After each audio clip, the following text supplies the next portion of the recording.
A mysterious game called Will of Earth suddenly appears on the planet. This cruel game constantly gives harsh challenges that torment players. One notable mission involves facing a cosmic creature, plunging the world into chaos, yet leaving a glimmer of hope. As the game spreads, all humanity is forced to join, unable to escape. Players can freely create identities and personal powers for their characters. The opening stage is merely a warm-up where everyone starts at a low combat level. Contrary to expectations, Shia suffers a system error, becoming completely isolated from other players. He falls into despair as the silent system gives no response. Shia turns pale and mentally collapses as every start goes wrong. No one expects an ordinary student like Shia to face the worst malfunction. His heroic dream shatters when the system crashes, deleting his character and ejecting him. The system coldly forces him out before he can resist. Silence engulfs everything, extinguishing his last hope. Amid the crowd, Shia feels utterly alone and cruelly treated by fate. Despite his will to fight, he realizes he's empty-handed and powerless. No matter how hard he trains, he can't level up or gain experience,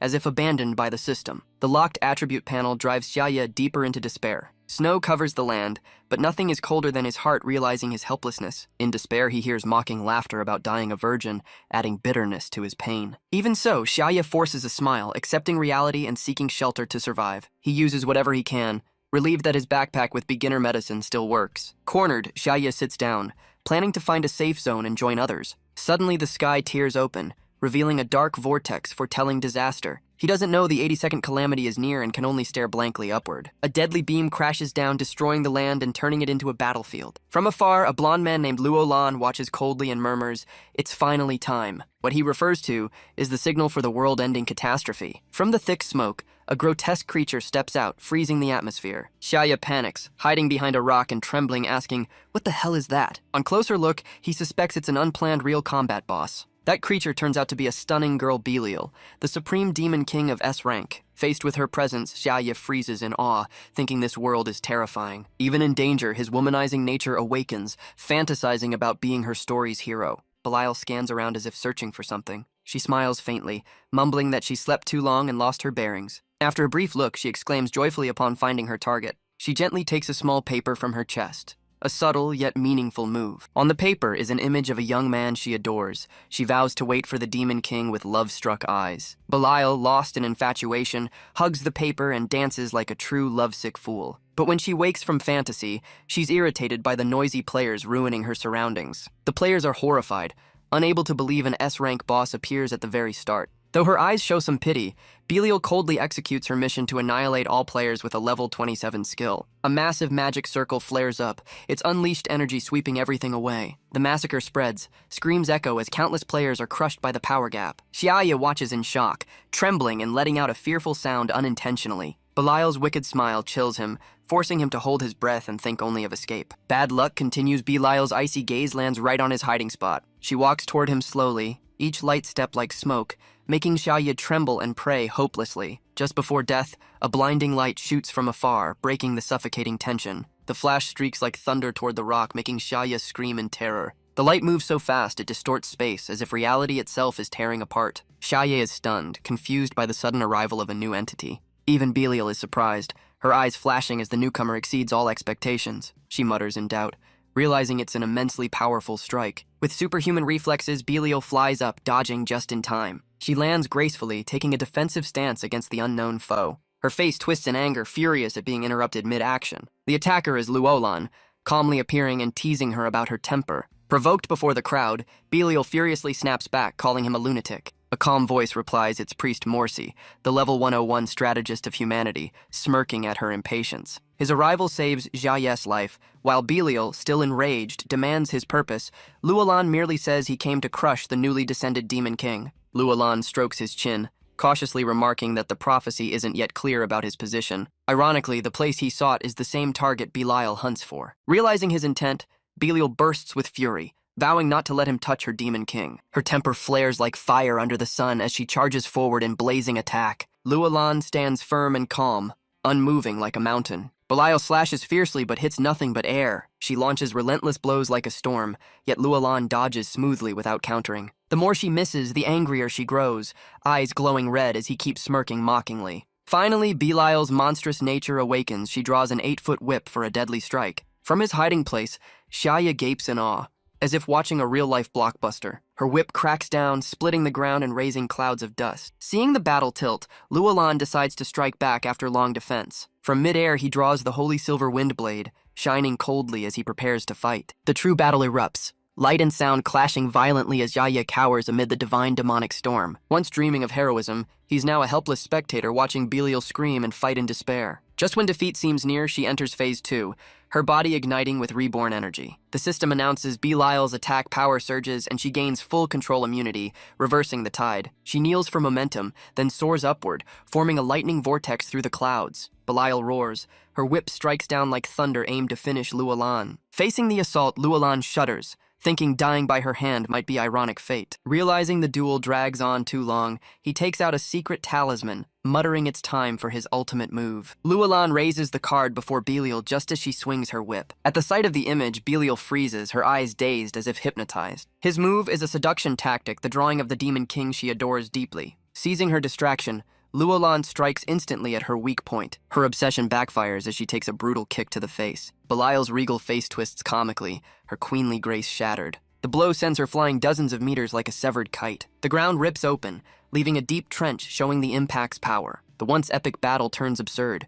leaving Shia gaping in shock. Flung away, Belial still struggles to rise, eyes burning with hatred. What hurts most is the torn portrait of the Demon King, nearly making her cry. She clutches the ripped paper, weeping and calling Luolan a coward for exploiting her love. Tears mix with rage as she screams, humiliated in love and devotion alike. Her fury surpasses limits, transforming her into a maddened, demonic beast howling for the Demon King's face. In her frenzy, her fiery gaze suddenly locks onto Shia hiding behind the rock. Shia pales, realizing he's about to become a sacrifice, his mind screaming done for. But to his shock, Belial looks at him with tearful reverence, crying that the Demon King has finally descended. Belial trembles with emotion while Luolan, losing patience, dashes like lightning to end it all. In an instant, his blade cuts through, slicing Belial's body in half with a chilling hiss. A dry crack echoes, tearing the air apart. Blood splashes onto Shia, leaving him frozen in horror and disbelief. Seeing Luolan calmly approach, blood still on his hands, Shia shivers in fear. He stiffly mutters at the bloody scene. Demons or gods, they're all insane. After the fierce fight, Luolan is nearly exhausted, breathing heavily, his steps heavy. Behind him, flickering blue lights warn of new danger, yet he calmly strategizes his next move. After defeating Belial, Luolan begins the next step, waiting for the true Demon King to appear and destroy him. However, he hasn't noticed Shia's abnormal presence nearby. Seconds later, his gaze meets Shia's. The air freezes as he murmurs that this spot matches the prophecy exactly. Both stand frozen in silence, the air tense as a drawn string. What seemed like Belial's delusion now shocks Luolan, who also believes the Demon King has descended. Without hesitation, he activates a level 23 sensing skill, his eyes glowing like energy scanners. Next, a level 39 enhancement skill envelops him in a speed-boosting aura. Using Super Sensor mode, Luolan scans Shia's level to confirm his true identity. The result returns blank, all detection fails, and his energy is nearly drained. Only one title appears, the Eraser of Worlds, enough to make anyone shiver. Luolan is speechless, unable to believe the 4-letter level displayed before him. Exhausted, he laments his fate like a fresh graduate hit by disaster before finding a job. Theories flood his mind, suspecting Shia is the Demon King plotting his death. He vows that if he survives, he'll build a new human legend against the darkness. Crowning himself as the world's light, he sinks into a savior's delusion. At that moment, Shia slowly stands, making the tension even heavier. Luolan instantly takes a defensive stance, gathering his last scraps of energy. But Shia simply stays silent, hand covering his mouth, showing no killing intent. Luolan panics, convinced his end is near, waiting for an apocalyptic strike. In his mind, Shia will summon a massive ritual circle from the void, then crush him with power beyond the laws of existence. He imagines the Demon King furious over his servant's insult. Scenes of destruction play in his mind like a slow-motion doomsday film. Yet in contrast, Shia calmly offers him a recovery potion, leaving Luolan speechless. Staring blankly, Luolan realizes this Demon King is as gentle as warm tea in winter. The reason behind Shia's strange behavior is simple: he has no idea who Luolan is.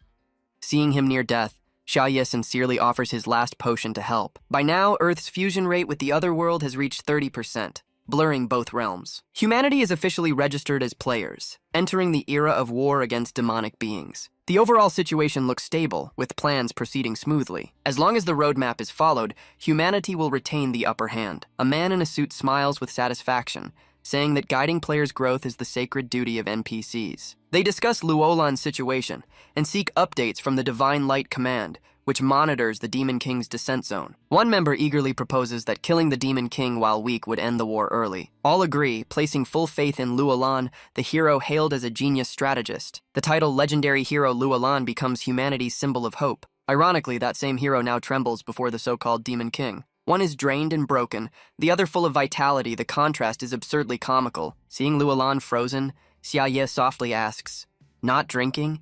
making him even more suspicious. His paranoia flares, convinced the potion is a poison trap for revenge. Though no one moves, Luolan sweats profusely, imagining himself dying from poison. In his mind, Shia remains the ruthless Demon King, a villain born to destroy the world, has trapped in a dilemma, too afraid to drink, yet terrified not to. His hero delusion flares again as he pretends to stay calm like an actor regaining confidence. Suddenly, he snatches the potion from Xia's hand like a starving man grabbing food, his motion whipping up a gust. Shia remains still, calmly observing without reaction. Opening it, Luolan freezes in dismay. It's just a cheap rookie healing potion.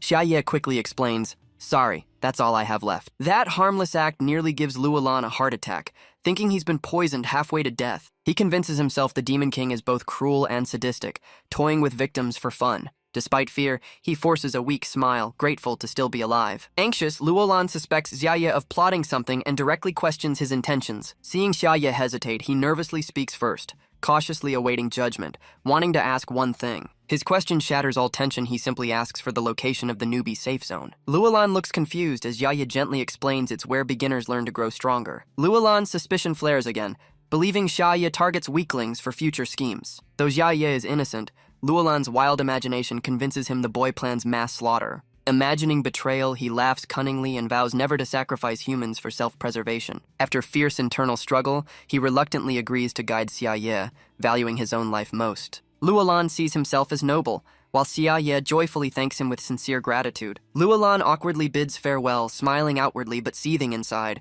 plotting to report the Demon King to superiors. Before he can relax, disaster strikes as a monster bursts from the void, blocking his path. Shia freezes in terror at the sight, too scared to move. Without hesitation, Luolan draws his sword, eyes cold as ice, slashing decisively. The monster explodes, its body shattering and scattering from a single blow. But the turmoil isn't over. Another crisis looms ahead. Surveying the area, he's horrified to see countless beasts surrounding them, as dense and fierce as swarming ants. Without hesitation, he charges into battle, his blade dancing like a storm amid the horde. Alone, he faces them head-on, his spirit blazing with fearless fury. He unleashes his B-rank skill, Total Wind Slash, a tornado-like strike that rips through enemies. Luolan darts through the darkness, slaying all monsters despite exhaustion. His battle will still burning. Shia, panicking, turns pale and bolts in terror as the beasts rush toward him. Luolan watches tensely, curious whether Shia will fight back to gauge his true power. Instead, Shia leaps into Luolan's arms, crying for help, leaving him completely stunned. Before he can react,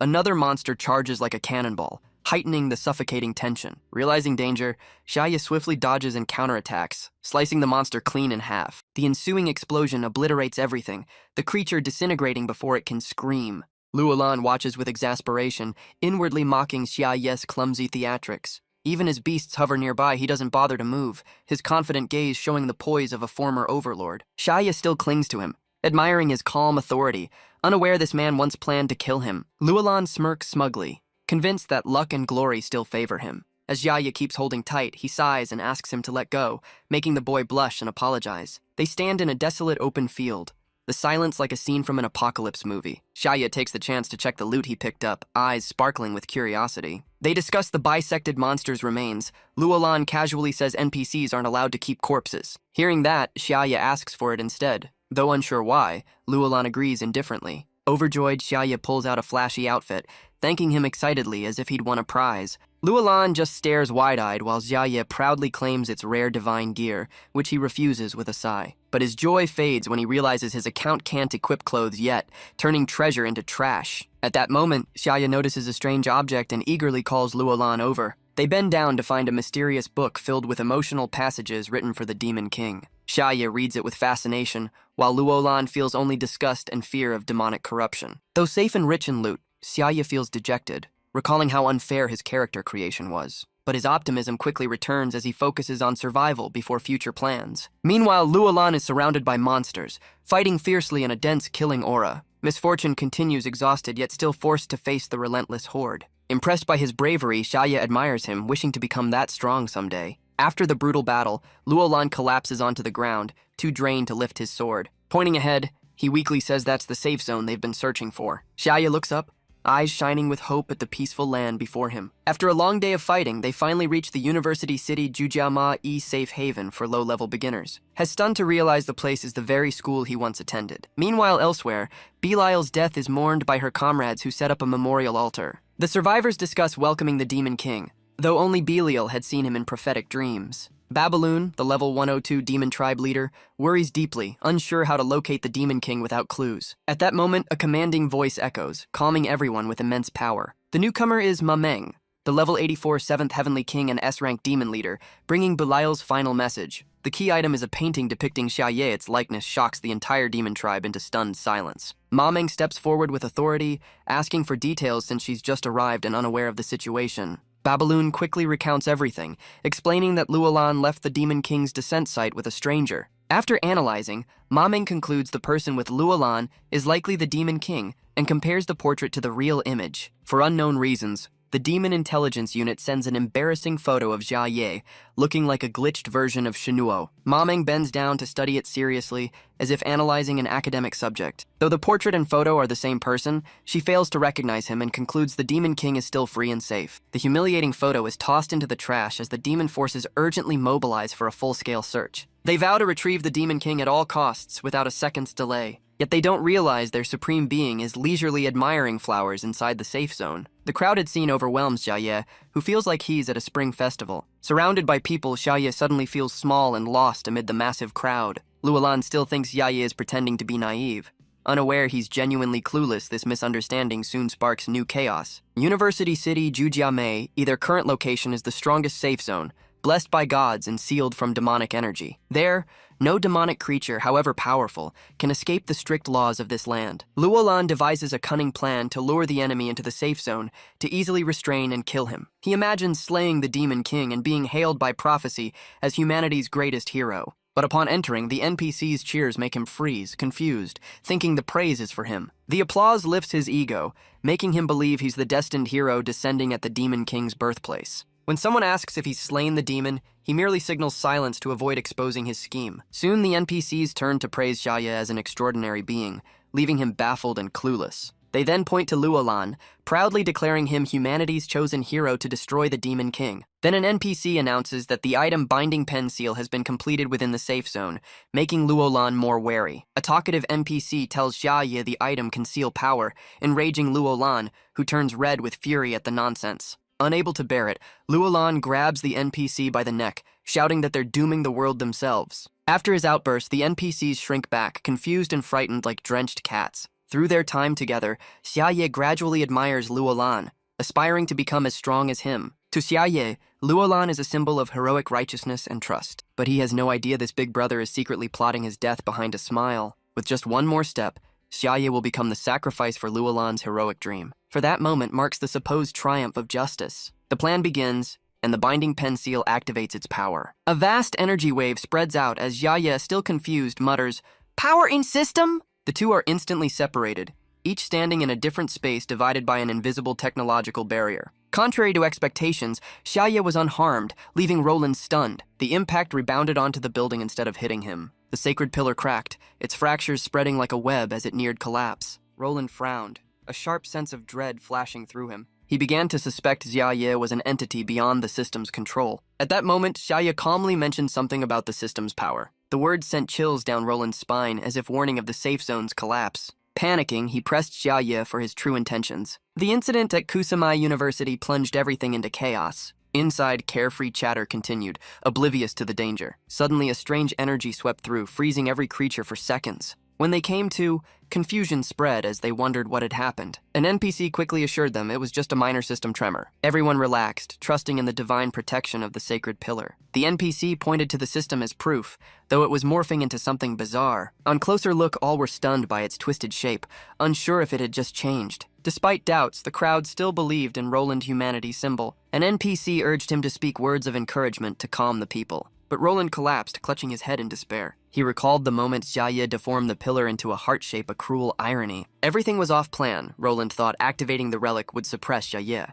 Yet reality mocked him. Shia was unharmed and even counterattacked calmly. One punch shattered Roland, while Shia merely sat still and dominated. Facing such overwhelming power, Roland was like a leaf in a storm. He fell into despair, realizing this mission was a hopeless gamble, even considering surrender. Seeing his boss so downcast, Shia worriedly asked if he was okay, clueless of the cause. Ironically, he was the very reason for Roland's breakdown, both sad and absurd. Seeing Roland's gloom, Shia gently encouraged him to stay strong. Unaware of Roland's true identity, he sincerely believed Roland carried humanity's hope, but Roland only felt mocked, as if the demon lord teased him through innocent words. He snapped, accusing Shia of hiding something. Shia, confused, asked back innocently, making the scene awkwardly funny. Their conversation was completely mismatched suspicion against pure naivety. Suddenly, Shia held Roland's hand and earnestly asked for a favor, turning the mood oddly romantic. They went to the crowded training zone where players learned trades. Roland looked miserable. He was surprised Shia's request was merely to learn crafting,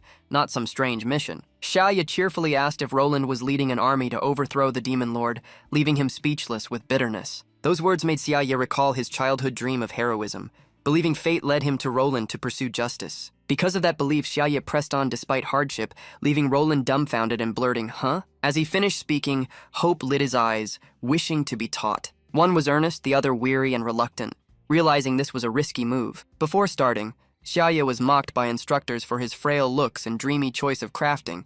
Even the female medic scorned his appearance. They explained crafting cost several times more than other jobs, unaffordable for ordinary people. But upon seeing over 10,000 gold in Shia's account, their contempt vanished instantly. The instructors suddenly flattered him, praising profusely yet hiding behind NPC rules to delay acceptance. They warned that though he had enough to start, improving skills would be costly with low initial profit due to scarce materials. Upgrade resources were nearly extinct.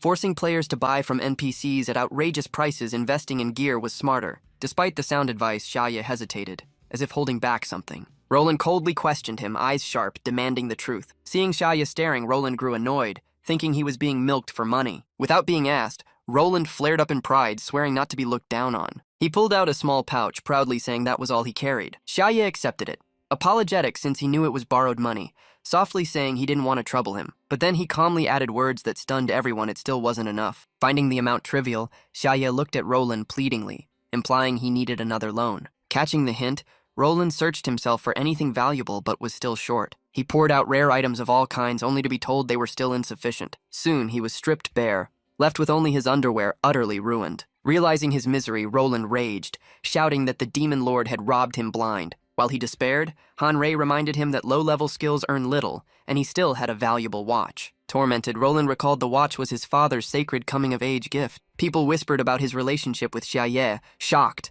while Shia stared at the watch in disbelief at such trust. Shia was touched, thinking Roland truly supported him, while Roland wished to die from the misunderstanding. Out of money and still short on tuition, Shia promised to return later, saying he'd handle the cost himself. Bing Bing then suggested he raise funds by selling items at the NPC market. Shia immediately teleported to the system's trading hub. At the exchange, he displayed all his loot for appraisal, starting with a pair of E-rank mice worth a few coins. His entire inventory was junk monster underwear worth 8.7 coins and a D-rank skeleton finger for just over 30. The merchant praised his fine collection, making Shia excited to ask the total price. But the man offered only 1 silver and 20 coins, leaving Shia utterly disappointed. If it were Eche buying, it'd be fine, but with such a low offer, Shia packed up and left empty-handed. Passing someone crying from failure, even NPCs pitied them.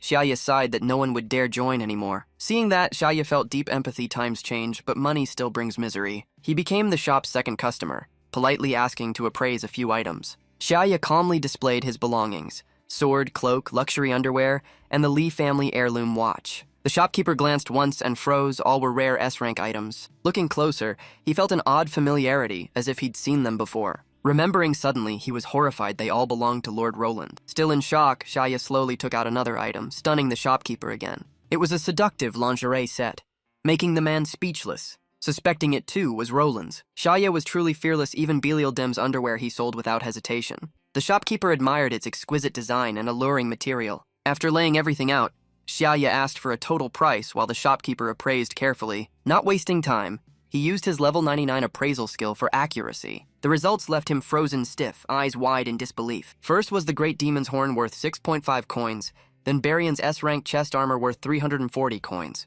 Seeing the huge values, the shopkeeper felt enlightened while nearby players envied him and were scolded for questioning it. He lifted the delicate lingerie, gazing at it like a legendary treasure. Enchanted by its fabric, he pressed it to his face, murmuring praise for its divine softness. The lingerie granted +200 defense, infused with Beel's alluring scent. Raising its price to 680 gold, the shopkeeper rejoiced. Trembling with joy, he said it was a rare graduation outfit worth even more, a priceless relic. Then he warned Shia not to sell it, as the system would permanently reclaim it upon trade. Shia checked the interface and confirmed it was indeed trade-locked. The shopkeeper added bluntly that keeping it was fine, though a bit odd. He firmly said once Shia reached the right level, it would make him a legend the world center. Hearing that, Shia stood stunned, unsure whether to feel proud or just shocked. Weary, he left the shop, some S-rank gear reclaimed by the system, while the shopkeeper fumed in regret. Ignoring the anger, Shia beamed with joy, having still earned 955 gold. Meanwhile, the game world's true nature emerged. Some chose to slay the ultimate boss to save the world. Others sought glory in arenas,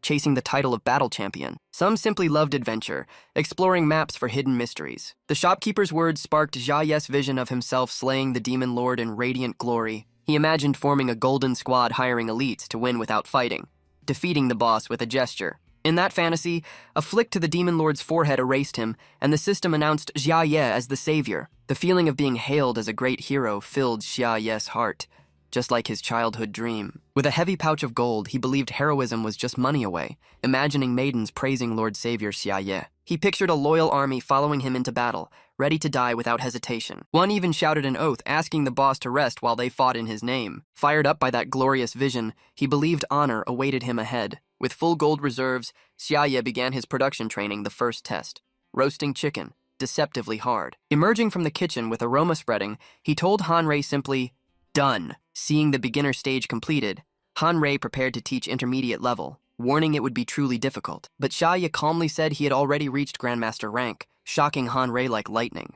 Moments later, he stammered in disbelief, unable to accept it. Realizing the truth, he gaped at Shia's unbelievable growth rate. From there, the story shifted. The demon lord, fated to oppose the hero, began to stir. Walking through the city, Shia pondered NPCs and players, realizing survival here wasn't easy. Yet compared to his early failures, his current progress was remarkable. After completing the basics, Shia planned his next, more important goal. Lost in thought about the future, he was startled by a bus driver's call and quickly replied, "Coming!" He boarded and traveled a long way to reach his next destination. Before the grand structure, Shia marveled, feeling fate had led him here. His next mission was to find teammates and form a party. Inside was a lively crowd of level 15 players, astonishing him. They were engrossed in strategy discussions, among the top 5 tactical teams, daring to hunt over-leveled monsters. Hearing their leader was a former arena champion, Shia looked on with admiration. Chenharan appeared, a veteran level 16 ranked second, declaring it was time to move out. A strong, short-haired girl suggested recruiting talents like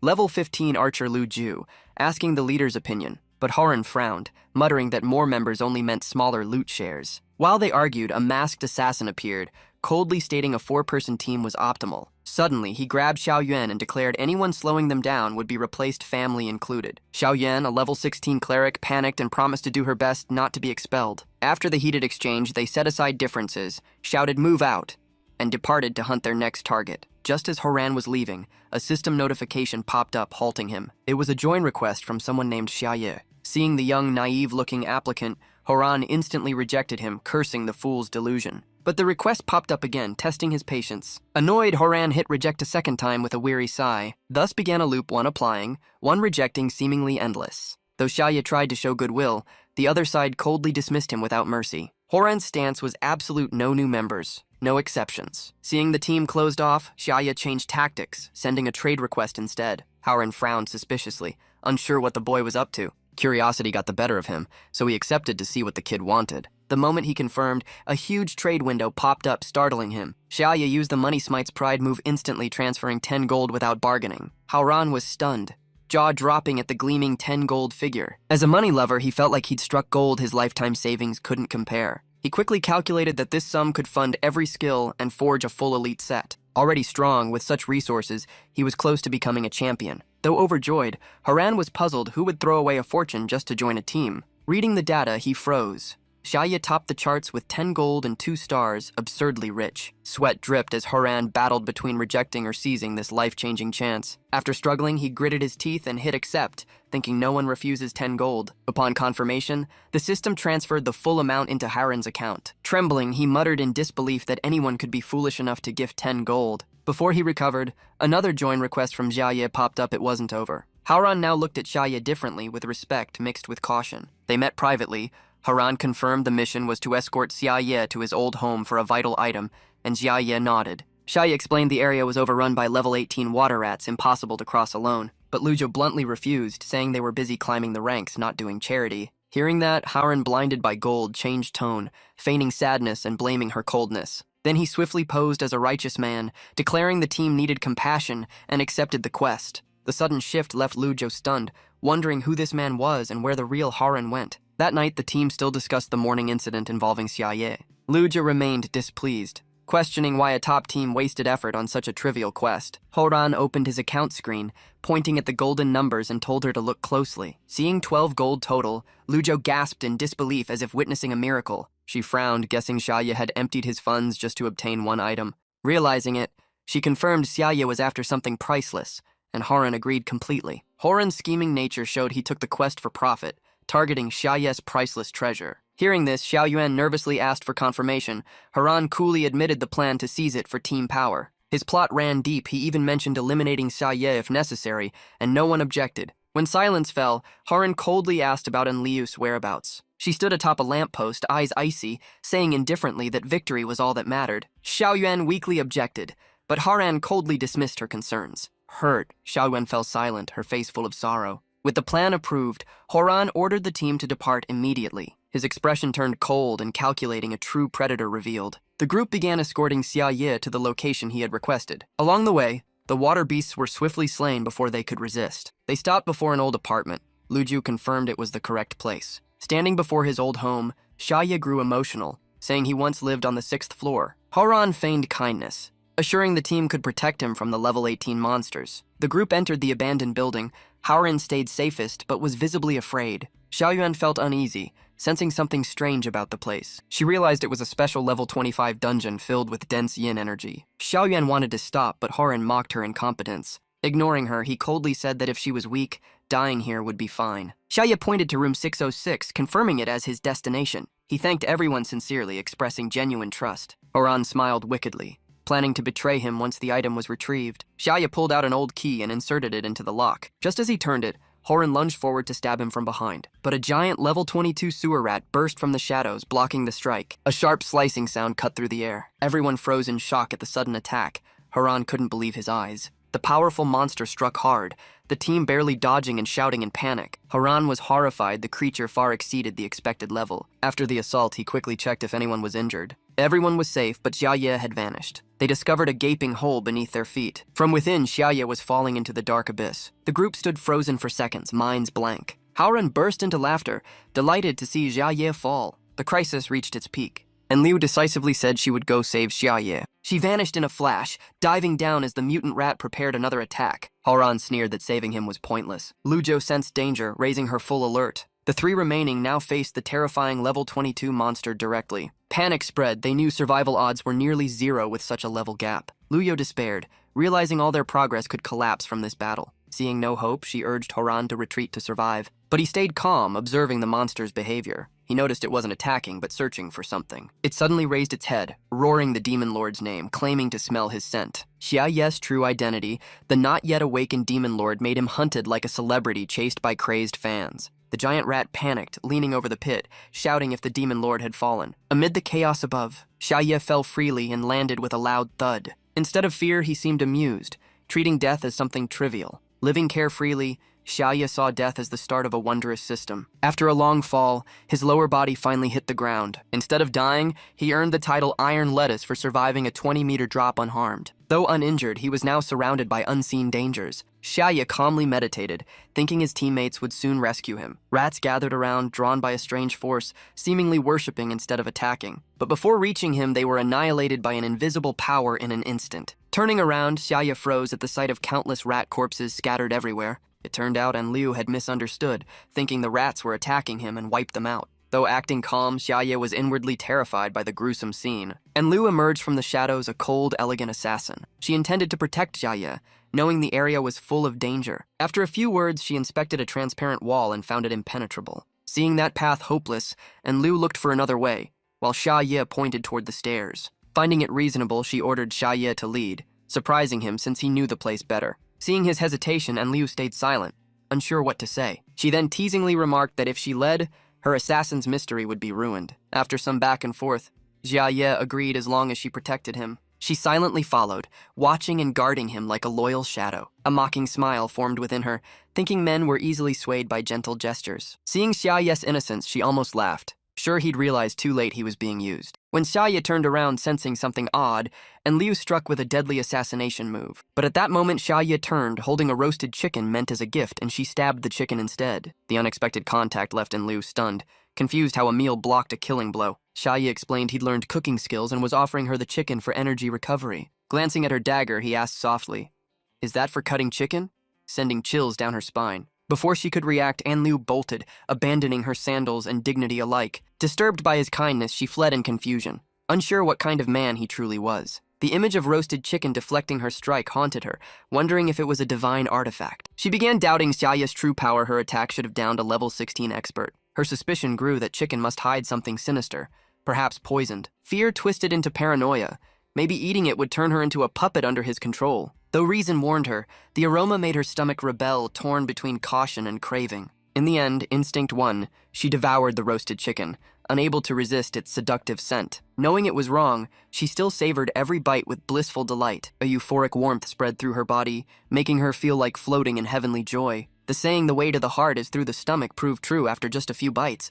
Energy surged wildly within her. Unexpectedly, just a small piece of chicken helped her break through right before her job advancement. She held the remaining chicken with reverent eyes, treating it as a holy relic that boosted her 5 levels and perfected her skills. To her, that roasted chicken was no longer food, but a revival elixir, a divine pill that rebuilt her body. Seeing Xiaoye's expectant gaze, she began to doubt maybe he was even stronger than Hao Nian, the one truly worth following. After one taste, Enlu reassessed Xiaoye, seeing him as someone with miraculous power far beyond her former teammate. She suddenly bowed and swore loyalty, declaring herself Xiaoye's subordinate, leaving him speechless. Instead of feeling pleased, Shia got chills, thinking the girl might be mentally unstable. Faced with her devotion, he forced a smile, saying he needed no repayment, only that she do her hired job. Then Shia calmly reminded her that he had already paid, a cold wake-up call. His words stunned Enlu, as if enlightening her to her true purpose. From then on, she quietly followed behind while Xiaoye moved on as if nothing happened. Once intent on killing him,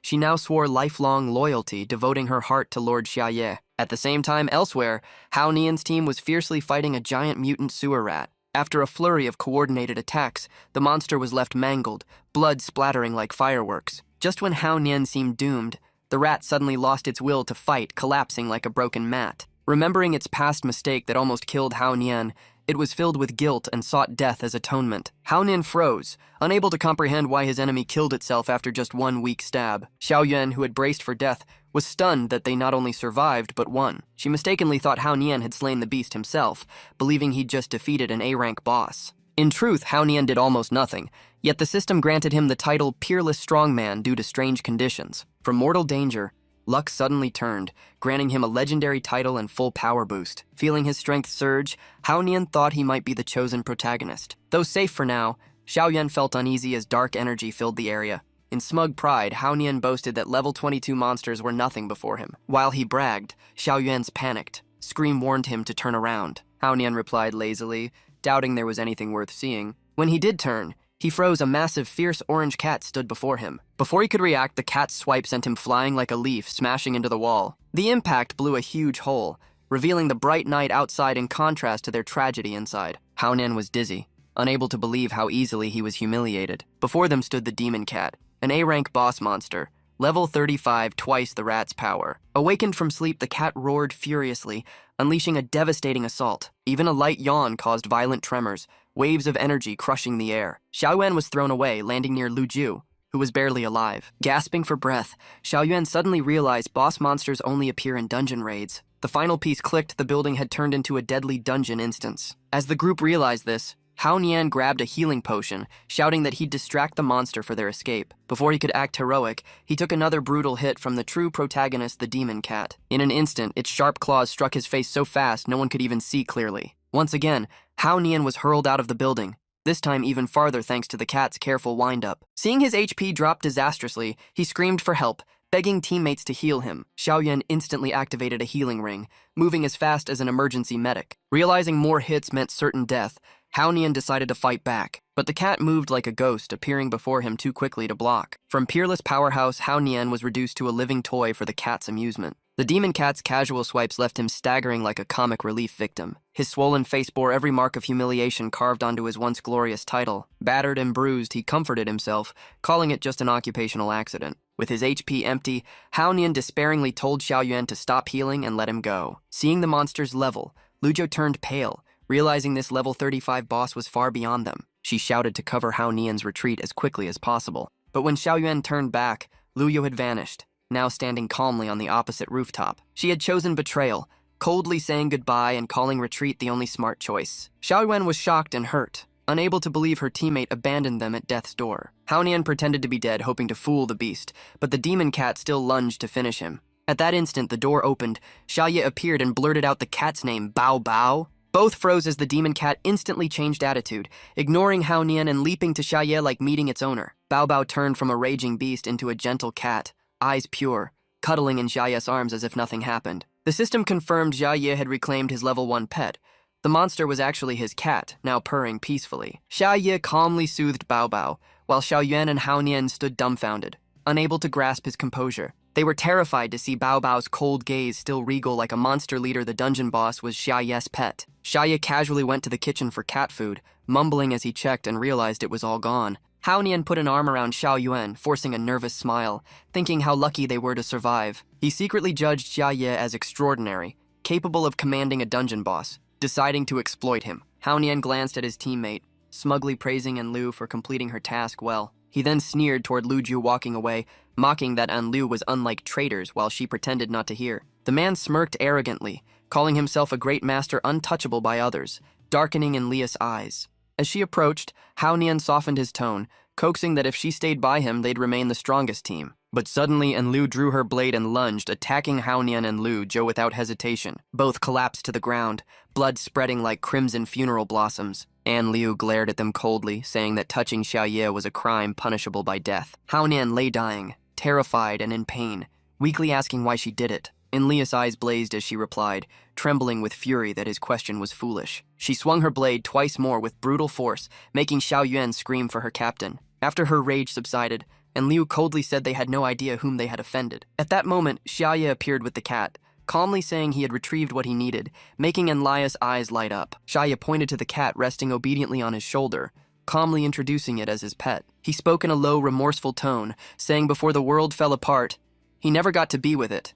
Now, no matter what, he had to find it his cat, named after his alias, Miao Nuo. Enlu stared at the cat and softly murmured that the rumored treasure was actually it. Realizing this, she immediately bowed, declaring her wish to cooperate, leaving Xia surprised and confused. He forced a smile, half joking that she needed a checkup, then told everyone to return to the city. After a few steps, Xia suddenly felt his foot step on a thick red liquid. Before him was a gruesome sight, Hao Nian and Luzhou lying motionless in blood. He froze, his face stiff, unable to speak. Seconds later, realizing the tragedy, Xia shouted in horror, asking what had happened. Enlu calmly replied she merely eased their suffering from severe wounds, making Xia scream in shock. Hao Nian suddenly sat up furious, saying he still had 2/3 of his HP left. Enlu glanced coldly, saying their guts were spilling out, making Hao Nian yell that she was the culprit. She sighed tiredly, pretending to regret not being able to save them. Hao Nian shouted angrily that they could still be saved. Xiaoyuan nearby tried to keep casting healing spells, but her mana was fading to no effect. She cried out in panic as blood kept flowing, while Xia asked what happened, and Enlu simply smiled wickedly. Pale and bitter, Hao Nian muttered that after surviving countless battles, he'd die at a teammate's hand. The image of Enlu holding a knife and saying, "You don't know who you offended," replayed in his mind. He sank into despair, spirit fading, left only with regret for trusting the wrong person. At that moment, Xia's voice rang out like a final ray of hope, saying he might still save them. His words stunned everyone. who all asked what he planned to do. Shia raised a special roll of bandage, saying there might still be a chance. It was a demon script bandage, an A-rank item requiring 750 first aid skill, capable of restoring over 30,000 HP in 8 seconds. Seeing it, Haonian and Lujo were shocked, recognizing it as the highest grade medical bandage. That skill was known for consuming vast resources, using cloth as material for healing wraps. From basic to intermediate level, even a regular V1 level 45 bandage equaled the recovery power of 5 healers. But a demon script bandage was extremely rare, able to instantly stop bleeding for a level 80 defense warrior with a single wrap. But due to scarce materials,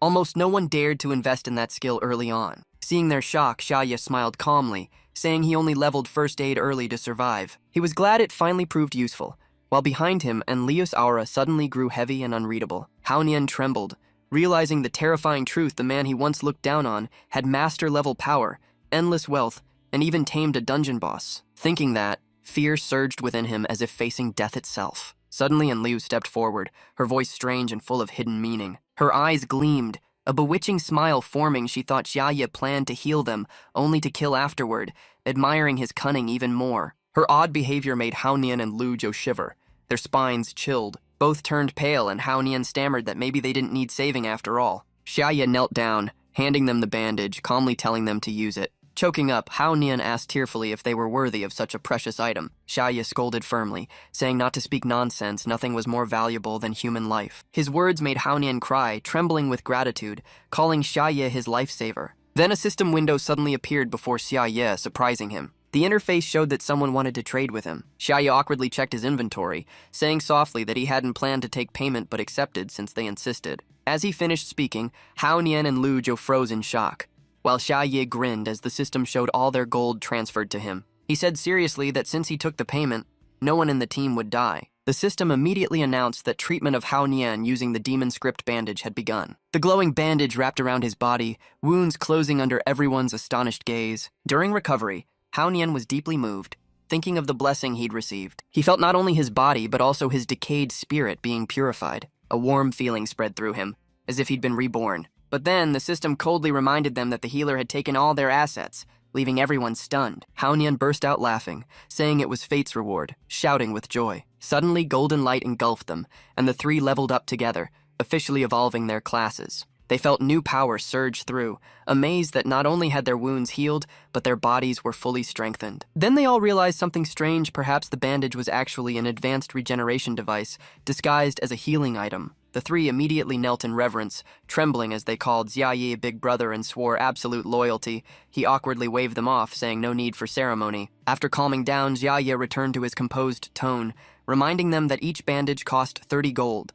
With the remainder due plus 35% annual interest, leaving Enlu both impressed and irritated. She gently touched her cheek, secretly admiring Xiaya's cunning yet magnetic methods, truly a terrifying master. The 5-member team left the old apartment as the system announced completion of the Lixing apartment dungeon, rewarding 50,000 experience points. The loud World Channel broadcast declared Xiaya's team had cleared the Lixing apartment dungeon, leaving them all stunned. Not only them, countless other players gathered at the main gate, stunned by the displayed message. The system continued announcing they were the first and only team to clear the dungeon, sparking a wave of awe. Shia stood frozen, staring at the announcement, his mind filled with confusion. When the system finished loading, he turned pale, sweating heavily, trembling as he muttered in disbelief that the place was a real dungeon. Haonian smirked calmly, saying yes as if it were nothing special. Shia nearly froze, trembling in shock, while Haonian sighed inwardly, thinking, "Didn't you even keep a dungeon boss as a pet?" At the same time, in a quiet room,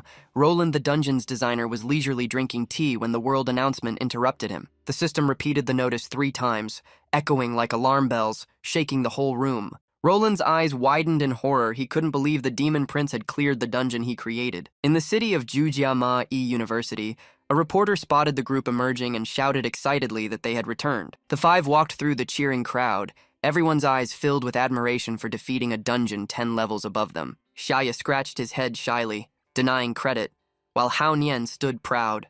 Enlu watched coldly, and Xiaoyuan blushed, fueling even more excitement around them. Suddenly, a young man in the crowd pointed at Haonian, shouting his name. The crowd instantly recognized him, praising him as a pro gamer from many famous titles. They got even louder upon seeing his peerless strongman title, hailing him as a WCG champion, while Hao Nian lifted his head proudly. He flipped his hair with a smug grin, loudly saying the victory wasn't his alone. Then he declared boldly that the true credit belonged to his big brother, the man beside him. A booming voice from ahead congratulated them, making the whole group turn toward it. Enlu tilted her head, quietly asking Shia who that was. As a man stepped out, Roland, pale and panting like he'd escaped death. Seeing him appear, the whole group shouted his name in shock. Roland's face was ghostly white, drenched in sweat, terrified that if anyone revealed the demon prince's true identity, he'd have to kill them all. After steadying his breath, Roland straightened up, his aura turning stern and commanding. He placed a hand on his chest, formally declaring, on behalf of Sky City, "Congratulations to the victors." Shia cheered happily, while Hao Nian frowned at his overly warm manner. But just a second later, Roland made his move. In an instant, he bound the group with magic ropes, all except Xia, calmly saying he'd escort them to receive medals.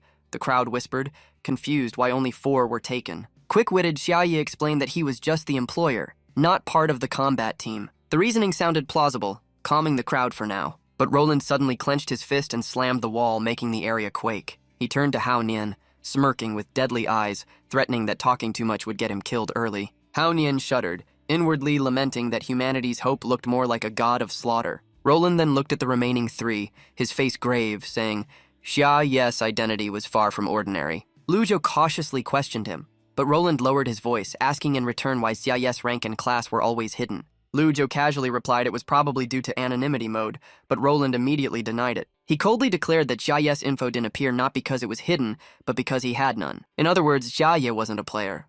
The group froze in horror. Hao Nian repeated the question in confusion, while Lujo pressed further in disbelief. Then Enlu spoke coldly, bluntly saying he was a demon. Her words made Lujo tremble, stammering in shock. Enlu smiled mysteriously, eyes gleaming with pride, certain her guess was right. Roland looked at her approvingly, praising her insight, then bowed his head and confirmed she was correct. Xia was a demon, but one whose power surpassed all demonic races.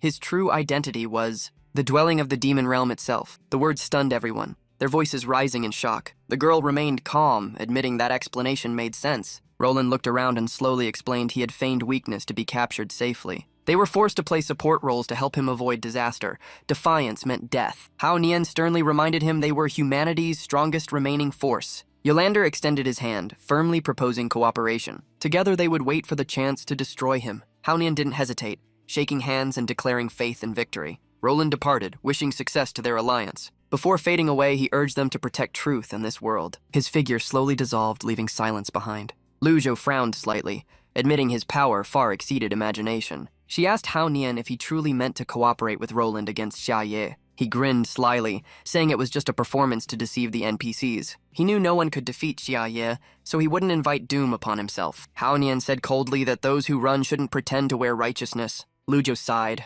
agreeing that victory was the only goal. Hao Nian turned to ask the other 2's opinions. Enlu mocked coldly that if they wished to be minions, they could continue, making him pause. Hao Nian imagined himself submitting and grew angry, warning Enlu, but she only stared back coldly. Xiaoyuan timidly tried to say she'd go with them. Hao Nian cut her off, declaring that everyone had already agreed, leaving her flustered. He proclaimed they would become villains, officially serving the Demon King. The scene shifted to an ancient fortress. A middle-aged general asked about the group who cleared the dungeon. His subordinate confirmed their strength was extraordinary. Hearing this, the general smiled with hope, believing the restoration of King A was near. He asked about Roland. The subordinate said there was good and bad news. He asked for the good first. The subordinate reported Roland had returned, making the general cheer, thinking the Demon King was slain. But hearing that Roland brought the Demon King back, the general froze, his smile fading. He asked in shock why, and the subordinate replied the Demon King wasn't as prophesied, not a newborn child, but a fully developed, all-powerful being. The general gasped in disbelief. The subordinate invited him to the communication room to hear Roland's direct report.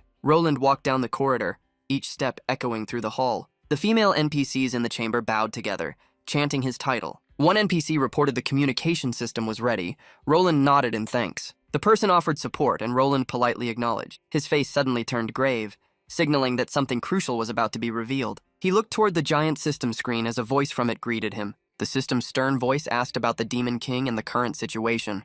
Roland replied gravely that it was a being beyond all comprehension. It could bend divine energy like a toy, terrifying even the system itself. The crowd murmured in panic, wondering why it hadn't destroyed everything yet and what it was planning. Roland calmly answered that the Demon King wanted him to acknowledge it as humanity's ally. Once he agreed, it immediately ceased its attacks. People whispered in doubt, questioning the demon's true motives. One interrupted, saying mortal minds could never grasp demons, but Roland insisted he already understood. His eyes darkened as he declared he had discovered the Demon King's true goal. The hall shook as everyone praised Roland as humanity's symbol of wisdom and courage. They eagerly asked what the Demon King's real objective was, and Roland answered at once. It sought to dismantle all human power structures and alliances, to annihilate them without war. The revelation shocked the crowd, who trembled at the cunning scheme. The system pressed for progress updates. Roland confirmed it had begun assimilating the strongest player team, but thanks to his intervention, the plot was stopped, and everyone hailed him as a savior. One person realized the Demon King clearing the dungeon was just part of the plan, and Roland nodded. It aimed to build fame and lull humanity into complacency. Roland explained there were now 2 monster types in the world. The first, mutants born from corrupt energy, like sewer rats. The second were demons, born from the Fate Star once their battlefield. They were minions of the flesh-devouring Demon King, ruler who led their race to ruin, but humans ultimately defeated them, creating legends about that star. Roland added that the power gap between the 2 types was vast, with only elite demons titled as commanders. The dungeon's final boss was a commander-level creature, and dungeons themselves were the Demon King's hidden bases on Earth. The crowd roared with outrage, condemning the Demon King's cruelty, until one cautiously raised another theory. He asked whether the Demon King might have lost its memory and not realized what it was. The room fell silent, all eyes on the speaker. A system member immediately objected, saying its actions couldn't be random. Roland scoffed mockingly, calling them naive, frightening the man into apologizing. His face turned stern as he concluded that humanity lacked the strength to fight. They must await reinforcements and level up, while he would temporarily monitor the Demon King. The council agreed, entrusting Roland with overseeing the Demon King. As he turned away, someone called after him, urging him to protect it well. Roland clenched his fist, moved by humanity's fate. Elsewhere, Shia was relaxing on a luxurious bed, basking in comfort. He smiled contentedly, radiating pride. Gazing at piles of old money, he thought it was now as worthless as paper scraps. In chaotic times, property was true wealth, and he praised himself for investing early. His apartment sat in a high-value safe zone, expensive but worth every coin. In the empty room, Shia told himself at least he now had a stable place to stay. Yet even settled, he still needed a way to earn and survive since he couldn't fight. He opened his storage, filled with collectibles, food, and 1 egg labeled Beiel. Looking at it, Shia hesitated, unsure what to do. A flood of ideas flashed through his mind.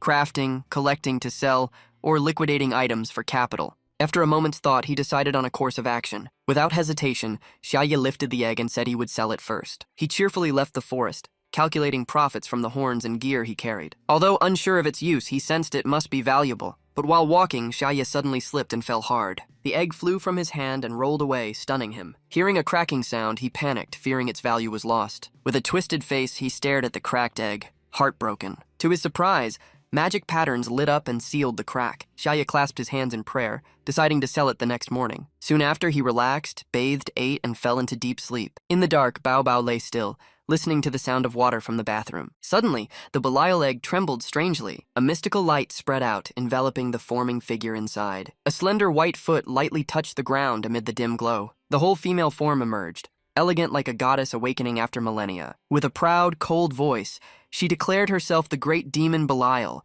one of the 7 heavenly kings, servant of the demon lord. Her gaze darkened, remembering being ambushed by Luolan, but she smiled, certain the demon lord would destroy the world. Belial smiled cunningly, vowing to rescue the demon lord at any cost. A massive shadow appeared, enveloping her, making her instantly alert. Before her stood a gigantic Bao, calm and imposing. Belial froze, her beauty faltering in confusion. She stammered the other's name in shock. Confused, she asked why Bao was here. Bao coldly replied, asking if she truly knew him. Belial nervously said she had seen Bao in dreams. She explained she had only met him in dreams due to long slumber. In the dream, a mysterious being foretold 2 worlds merging, and the demon lord descending with an army to destroy humanity. That being was Shia and Bao.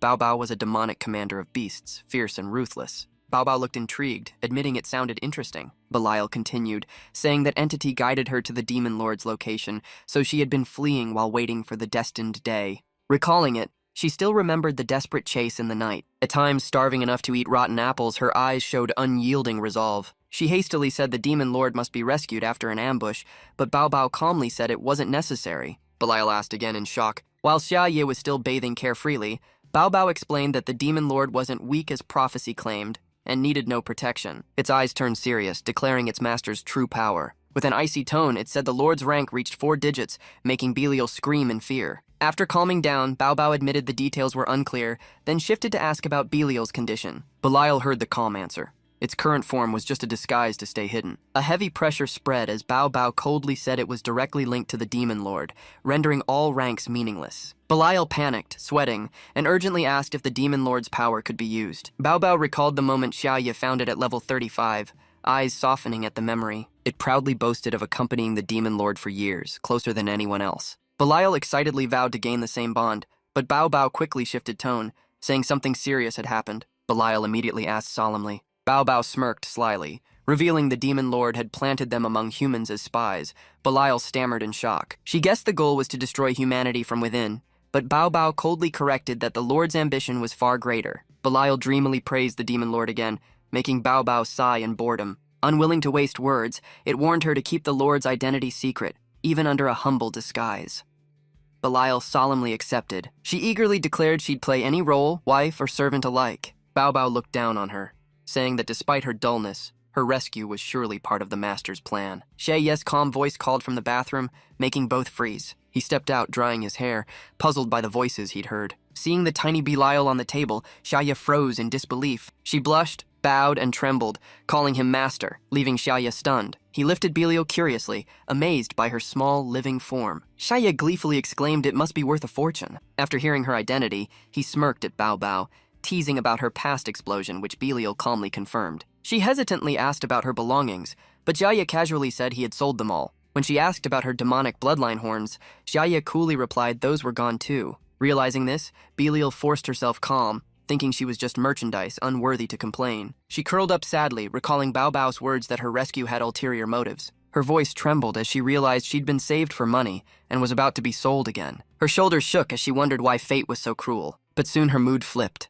She smiled oddly, finding the situation strangely exciting. An illusion appeared in her mind, being forced to serve humans under the Demon Lord's command. She imagined being tormented and controlled, murmuring she must endure it for him. Her tears dried, her eyes shone, believing that dying for the Demon Lord was glory and purification. However, the thought of being sold made her sink again, fearing she couldn't stay to protect him. Finally, Belial softly suggested she could help earn money another way. Shia looked surprised and asked how. Before he got an answer, she burst into radiant light and floated up, startling him. At that moment, the delivery man arrived, calmly announcing the order, but his eyes widened at the suggestive scene before him. Belial had accidentally fallen onto Shia, freezing them in an awkward pose. The delivery man squinted, gave a thumbs up, implying admiration. He set the bag down, casually commented, and left, while Shia stammered uselessly in protest. In the end, he gave up and lay still, accepting his fate. Regaining composure, Shia returned to the topic, asking about money-making, and Belial eagerly introduced her special ability. Shia frowned skeptically, questioning the ability. Belial's body trembled, eyes firm as if ready to act. She suddenly shouted, channeling immense inner power. Her broken horns regrew, shining brightly, and she cried out in joy. Without hesitation,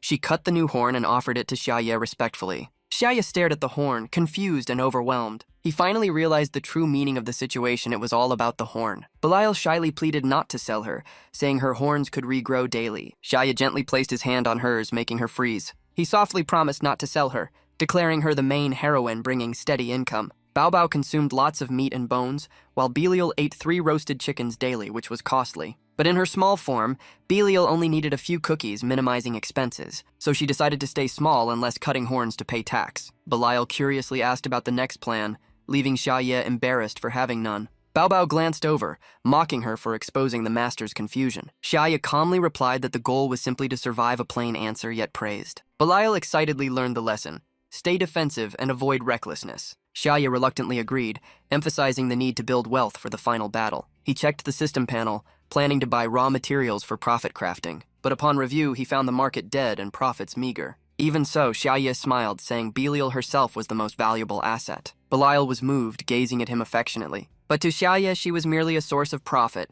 while naive Belial vowed to do her best. Bucci recounted everything that led them to let him take the first risk, darkening the listeners' faces. He sneered mockingly, calling the Demon Lord excuse just a cover for failure. He kept belittling the other, ridiculing claims of being humanity's savior. Under the harsh attack, the accused remained silent, unable to respond. The tense atmosphere was broken by a sudden report. The communications soldier reported a level 89 creature claiming to be a dragon, but actually a death-type mutant. He panicked, saying 8 outposts were wiped out, with over 4,000 players and many NPCs dead. Bucci froze, mind echoing desperate cries for help. Luolan immediately left, firmly declaring he would depart at once. Bucci took the chance to taunt, but Luolan calmly replied he would return. Before leaving, Luolan coldly warned he would show how foolish arrogance could be. A servant softly reminded Luolan to stay safe in battle. Luolan assigned the task of monitoring the Demon Lord to a subordinate during his absence. The subordinate was shocked to hear he had to spy on the Demon Lord. Luolan scolded that even peeking would get him caught, making the man nervously ask what to do. Luolan wearily told him to just ask directly, leaving him confused by the strange order. Luolan then handed him a red cloth pouch with instructions to carry it. The young man was surprised, thinking it was a gift. Luolan calmly said it was the Santa Maya family's talisman, leaving the youth stunned. He affirmed his father's permission, saying the precious item was given because the recipient was worthy. The recipient trembled in doubt, unable to grasp why such a treasure was handed over so easily. Luolan encouraged him, believing sincere intent would help reveal clues. The young man nearly cried, feeling both shameful and deeply moved. Luolan added that during his absence, he must prevent the Demon Lord from endangering others. Bucci watched Luolan's detailed instructions, feeling like a parent sending off a child. Bucci glanced at him wearily, mocking that hope for humanity sounded like a comic cliché. Luolan departed decisively, while the young soldier solemnly promised to fulfill his duty. He clenched his fists, vowing to complete the mission. A teammate asked if he would depart immediately, and he firmly replied there must be no mistakes. Bucci's voice called out, telling him to stop. Then Bucci lightly leapt from a high floor, startling the youth who called his name. He landed softly like the wind, making no sound. Bucci seriously declared he wanted to join, leaving the other stunned. He calmly said he wished to witness the true power of the legendary Demon Lord. The two set out for Shia's residence. They stood silently before the scene, quietly observing. Bucci frowned, remarking on imprisoning the Demon Lord in an administrative house, while the youth tried to steady himself. He carefully surveyed the surroundings with sharp, wary eyes. Bucci noticed the greenbelt creating a safety buffer zone to reduce risks. He praised their careful setup, but was immediately struck by unexpected news. The soldier revealed the entire house was bought by the Demon Lord himself. Bucci asked again in disbelief, and was told the garden also belonged to him. He stood frozen, as if witnessing something absurd. Questions flooded his mind. How could a Demon Lord buy a villa in the human safe zone with just a few hundred gold coins? Bucci reasoned that it made no sense since Beiel the sub-boss only dropped loot in the late stages, while early-game gold was trivial. He further pointed out the economic gap between early and late stages, where earning gold became harder. He concluded with an extreme example: housing prices skyrocketing irrationally, proving rampant inflation in the system. Bucci trembled in disbelief, not from fear, but from shock that a true Demon Lord was investing in real estate among humans. A thought struck him. His face changed as he suspected the Demon Lord was amassing wealth to raise an army, smiling in excitement to witness it. He coldly ordered his companion to summon the Demon Lord, but the man panicked, begging him not to be reckless. Bucci sneered, mocking an NPC for daring to instruct him, calling them delusional for judging the Demon Lord. He grumbled bitterly, planning to report Roland's cover-up, but turned to find the man gone. The young soldier had already run to the Demon Lord's mansion, offering the treasure to a fat cat guarding the gate, leaving Bucci stunned. Bao lifted its head arrogantly, ignoring the stranger. Hearing the mention of Roland's gift, it coldly asked back, acting as if it didn't know who that was. The scene left Bucci speechless, unable to comprehend why Roland gave an ancestral relic to a cat that only ate, slept, and licked its fur. Bao silently pondered Shia's infiltration plan, pretending to be friendly to gather more information. After a brief thought, it mocked Roland as a flatterer who bullied the weak, forcing the messenger to reluctantly agree. The family relic shone brilliantly in midair, but Bao casually grabbed it, used it to scratch its back, and thanked half-heartedly. The messenger felt crushed inside, but forced a smile to brush it off. Bao grew impatient, ordering him to leave. Yet the man hesitated, asking to say a few more words. Bucci burned with rage at the scene, fury boiling in his mind. He swore to teach that arrogant cat a lesson for insulting humanity. In anger, Bucci charged forward, determined to fight Bao and prove human strength. The young man calmly inquired whether Mr. Shia intended to destroy the world, then suddenly unleashed Holy Light Judgment level 42 with immense power. Facing the attack, Bao simply stood up, utterly unbothered. It waved a paw, saying the matter could wait. The man scratched his head awkwardly and agreed, leaving Bucci baffled by the sudden halt. Bao squinted upward, saying something urgent required attention. Bucci followed its gaze with a tense expression. In moments, he froze in horror at the sight above. From the sky descended a massive, glowing purple creature, a dragon. Bucci was bewildered, but the other corrected that it wasn't a true dragon, but a mutated behemoth. Bao remained silent, calm as if unsurprised. Bucci shouted furiously, demanding where Luolan was at a time like this. In fact, Roland was chasing the monster mid-air, engaging it alone. He pursued relentlessly, refusing to let the creature escape. On his war chariot, Luolan rose, preparing his finishing strike. His sword blazed as he slashed the air toward the high target. But the dragon countered first, whipping its tail to unleash a shockwave that shook the skies. Luolan braced with all his strength, body shuddering as nearly all stamina drained. The force flung him down, crashing into the ground with a thunderous explosion. The impact zone vanished beneath a cloud of dust and debris. From the ashes, Luolan staggered up, bloodied but alive. He charged again, eyes blazing, vowing revenge on the beast. Though it had flown far away, he regretted missing a direct duel. Luolan roared in anger as the dragon veered toward the safe zone. That revealed the mutant dragon's nature, fleeing the strong to hunt the weak. It was now closer to the inhabited zone than ever. The young soldier's face turned pale in panic at the looming threat. He trembled, asking what to do, while Bucci remained unnervingly calm. Bucci trusted the safe zone's defense system managed by Shia would hold. Ironically, the barrier now appeared as a giant pink heart, literally Shia. Stunned, Bucci listened as the man explained that Luolan had once forced that power onto the demon lord, causing it to backfire and form the glowing heart shield.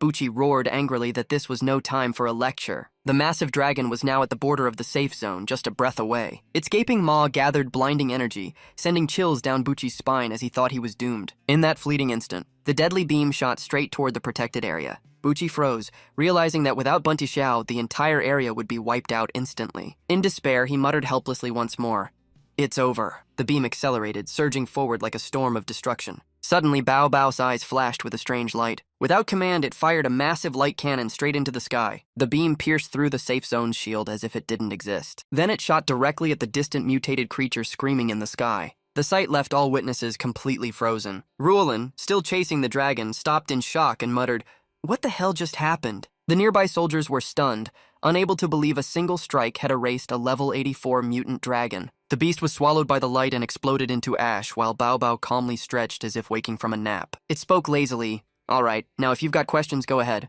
The young man who saw everything stood stiff, unable to utter a word. Bucci exhaled in relief, thankful the blast hadn't hit him. Overwhelmed, he burst into tears, clutching his cross in prayer for surviving. After witnessing Bao's true power, Bucci instantly changed attitude, kneeling to offer tribute and praising Lord Cat, leaving the others speechless. He respectfully presented the ownership deed of his old house as an offering. Then he handed over all his assets from savings to pensions, stunning everyone with his recklessness. Bucci tapped his comrade's head, telling him to stay sharp, then solemnly declared his full devotion. The man cheered, saying the Lord had finally achieved enlightenment. Bao slowly gathered all the spoils, teasingly saying, "Ask what you want, but don't expect me to know everything. I barely leave the house." The young man immediately asked whether there were any mass extinction or human attack plans lately. Though blunt, his question was sincere. He only wanted to be prepared. Bucci nodded beside him, pretending to share concern. The youth was shocked that the answer came so quickly and directly. Bao calmly replied there were no destruction plans yet, since the demon lord was still in financial accumulation phase, which made him sigh in relief. It glanced at both and asked if they were done, receiving a polite, "Yes, sir." Bao waved them off, prompting the young man to retreat obediently, leaving Bucci frozen like a statue. Bucci was dumbstruck, unable to accept that one silly question had cost him all his fortune and family heirloom. Meanwhile, the young soldier considered it a glorious success, satisfied that at least today the world was safe. Elsewhere, Shia was in an unusually good mood. On his way home, he saw Bao waiting proudly by the gate. As Shia opened the door and scolded playfully, Bao posed regally as if walking through a golden hall. It leapt onto his shoulder, nuzzling softly with a silky meow. Shia hugged it gently, smiling and whispering that he had missed it too. As they entered, his gaze froze on something inside the house. Under the light, he spotted the telltale trophy mark of a cat in the middle of the room. Xia's face turned cold, and his stern voice made Bao shiver in fear. In anger, Xia threw the cat out the door, shouting that it should use the proper place to relieve itself. Thus, the so-called divine cat was exiled to sleep outside in the cold wind under an order of repentance. Bao hung its head sadly, eyes watery, softly admitting fault. Shia grumbled and stepped inside, muttering about the stupid cat, but froze at the sight before him. At his bedroom door, Beiel stood waiting, smiling seductively to greet her master. The air turned hazy, leaving Shia forcing a stiff smile to stay calm. After changing and lying down, he was immediately wrapped tightly by Beiel, unable to move. Shia gently reminded her, and Beiel obediently replied. Instead of loosening, she squeezed tighter, making him sigh that the position was uncomfortable. Hearing that, Beiel instantly shrank her body in a flash. She nestled beside Shia, soft as silk, sweetly asking, "Better now?" And he smiled, replying, "Yeah, just right." Belial happily nuzzled into his arm, hugging him like a child seeking praise. The room filled with tender warmth and whispers of goodnight, while Bao curled up outside in the cold mist. The once mighty beast now sat on the steps, mind in chaos, wondering how things had come to this. At dawn in the Demon Lord Xia's mansion, Bao slumped at the doorway, haggard, eyes sunken from a sleepless night. Shia awoke refreshed, turning to see Beiel still sleeping peacefully beside him. He gazed at her, heart trembling at her serene beauty. He noticed a pink notebook hidden under her pillow, sparking curiosity. He quietly opened it, and as Beiel awoke blushing, he realized it was a diary. Shia was stunned that a game pet could have a diary of its own, finding it both absurd and amusing. He read lines overflowing with affection, repeated confessions freezing him in place. Continuing, he found bizarre descriptions of Belial's battles, nearly breaking his brain. Dizzy, Shia flipped to another page to escape the mental shock. But the next part was so explicit he didn't dare read further. He snapped the diary shut, muttering denial of what he'd just seen. The sweet image in his mind warped, reminding him that Belial was still a dangerous demon. He tried to leave the room, avoiding her gaze, while Belial dreamily murmured the Demon Lord's name. Realizing her diary had been read, Belial wasn't angry, she felt pleased her accidental plan had succeeded. She quietly looked toward the imagined Demon Lord, sending love and courage through each written word. But that night took a ridiculous turn. Belial was pushed out of the room, sitting blankly by the door, clueless why. Meanwhile, Shia and Bao were wrapped in a blanket, chatting affectionately. Belial looked up at the sky, heart tangled in confusion over the treatment she received. Elsewhere, Jianian calmly discussed with teammates after leveling up, his strength greatly increased. He boasted that the Demon Lord could boost stats and features something thought impossible. Lucy coldly replied they should choose the wiser side. Haonian cheerfully agreed, saying he'd picked right. His eyes shone with determination, confident the Demon Lord would win, while Lucy ended with a mocking tone. The brown-haired girl tensed, tugging her friend's sleeve as she spotted something unusual ahead. Before them appeared a strange object approaching, making her instantly alert. Haonian couldn't see clearly, while Lu Ju adjusted her glasses and calmly asked to observe. Her cold voice ordered the activation of the ability. The power activated instantly. It was a level 2 sniper's special vision. Through this sight, she spotted a young demon of extremely high rank. It was Babylon, one of the 7 heavenly kings, level 101, descending like a meteor. She spoke in a sorrowful tone, saying the army had descended but still couldn't find the Demon King. Worry flashed in Babylon's cold, determined eyes. She moved decisively, fully alert, suspecting Roland's link to the Demon King's disappearance. Luju glanced toward her path, guessing she sought the Demon King, while Haonian laughed, thinking her an ally. Seizing the chance, Haonian cheerfully stood up to approach and make acquaintance. From afar, Babylon noticed the group, her gaze turning stern. She squinted at Haonian, waving his hand, full of doubt. Alertness rose in her mind, suspecting an ambush, but upon scanning each person's level, she froze. She was shocked that someone had reached level 24 only days after the server opened. A sense of unease made her unleash killing intent, charging like lightning. She didn't plan to investigate, only to annihilate. Haonian, still clueless, acted friendly as ever. He had just greeted her when the name Demon King left his lips. Before finishing, Haonian was struck down instantly by Babylon's fierce blow. Xiaoyuan screamed his name in panic. Luju immediately took a stance, eyes cold and wary, but Babylon gave no time, attacking before Luju could explain. All words were cut short. Luju was defeated in an instant. It all condensed into one word: erase. Xiaowen stood frozen, voice trembling as she called her fallen teammates. She desperately activated a level 3 healing spell to save them, but Babylon closed in, her cold voice threatening, giving no chance. With that, she launched a fatal destructive strike. At that instant, a sudden light appeared, blocking the entire attack. Stopped mid-strike, Babylon gasped that her attack had been halted. Before her stood Enlu, who had blocked the blow with her body, eyes sharp.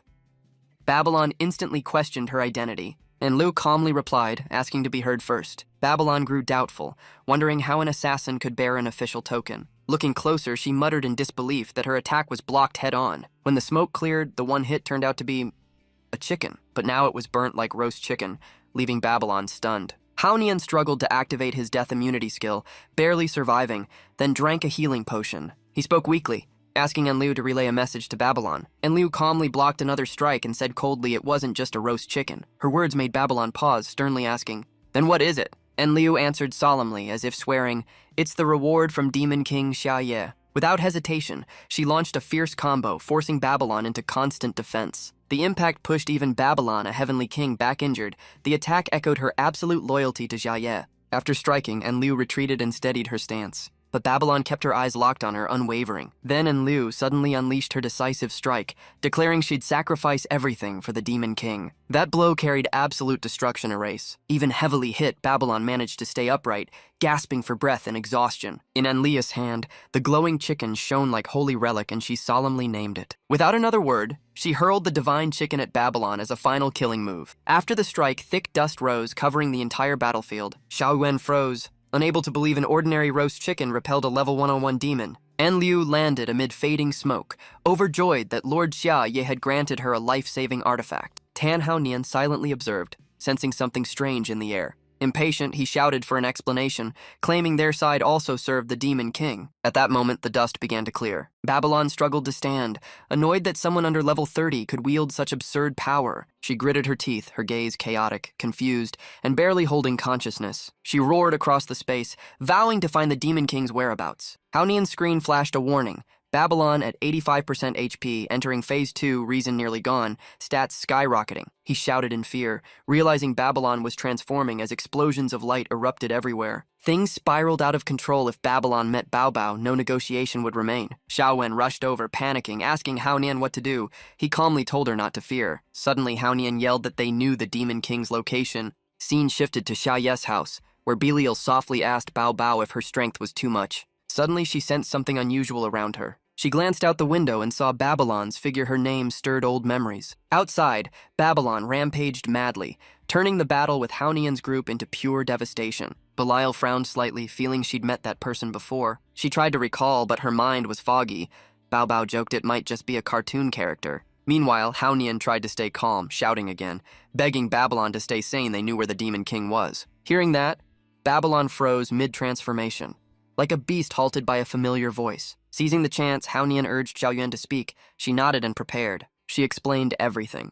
The Demon King was in a safe zone, once disguised as a rookie, captured, then saved them when gravely wounded. She continued, saying the item given by the Demon King boosted their levels instantly, inspiring their loyalty. She ended with a bow, confirming it all. A gentle breeze swept the battlefield, leaving a heavy silence as if time itself paused. Babylon erupted in fury, roaring accusations that Haonian's group was lying. Without hesitation, she attacked ferociously, refusing to believe the story. Haonian urgently pulled their final proof, shouting that they had real evidence. A photo appeared showing the Demon King posing with them and a message of blessing. Babylon examined it closely, comparing it to the portrait of the Demon King she'd drawn. At one glance, she went berserk, realizing they were different people, feeling insulted, her power exploding uncontrollably. She transformed into a massive raging monster, vowing to wipe out all nearby humans. Seeing negotiation was impossible, Haonian shouted the order to attack, starting the battle. Amid chaos, Enlu wept, mourning that the gift from Shia had been used up, deepening Haonian's despair. Tan Haonian suddenly sensed something strange and indescribable happening. A notification appeared showing Luju had left the team, leaving him speechless. Then a shadow rushed in as fast as lightning in the dark. Haonian felt despair, sensing everything was about to collapse. A strange light flashed just in time, blocking Babylon's lethal strike. Haonian and Xiaoyuan were stunned speechless. Babylon also paused, eyes doubtful. Seeing Beiel and Bao appear, Haonian recognized them.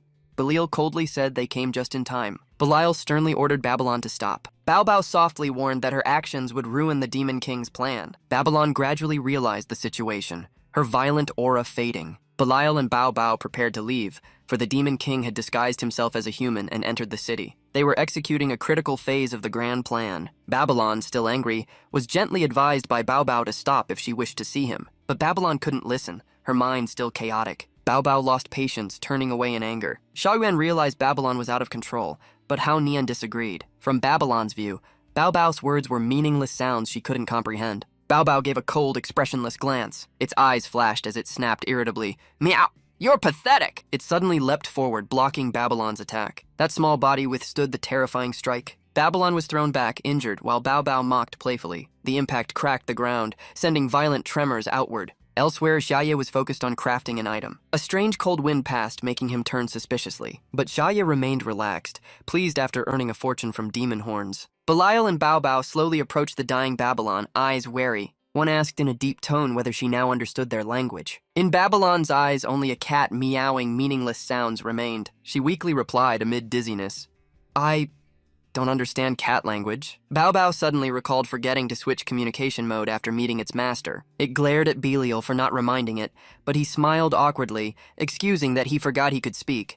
Babylon tried to speak. Belial eased the situation while Babylon gradually realized he was truly alive. She furiously urged him to save the Demon King and destroy the safe zone to create a new abyss core. Bao narrowed its eyes, aura surging, warning Babylon she was courting destruction. The following content was erased. The distant group finally dared to approach, relieved to still be alive. Hao Nian trembled, and Lu Jiu half-joked she'd already bought coffins. The two scolded Lu Jiu angrily, arguing, but she laughed, saying survival must be fate's will. Lu Jiu grew serious, expressing admiration for the power she had witnessed. She looked over the battlefield, admitting that the seemingly harmless cat was a destroyer capable of defeating a level 101 demon.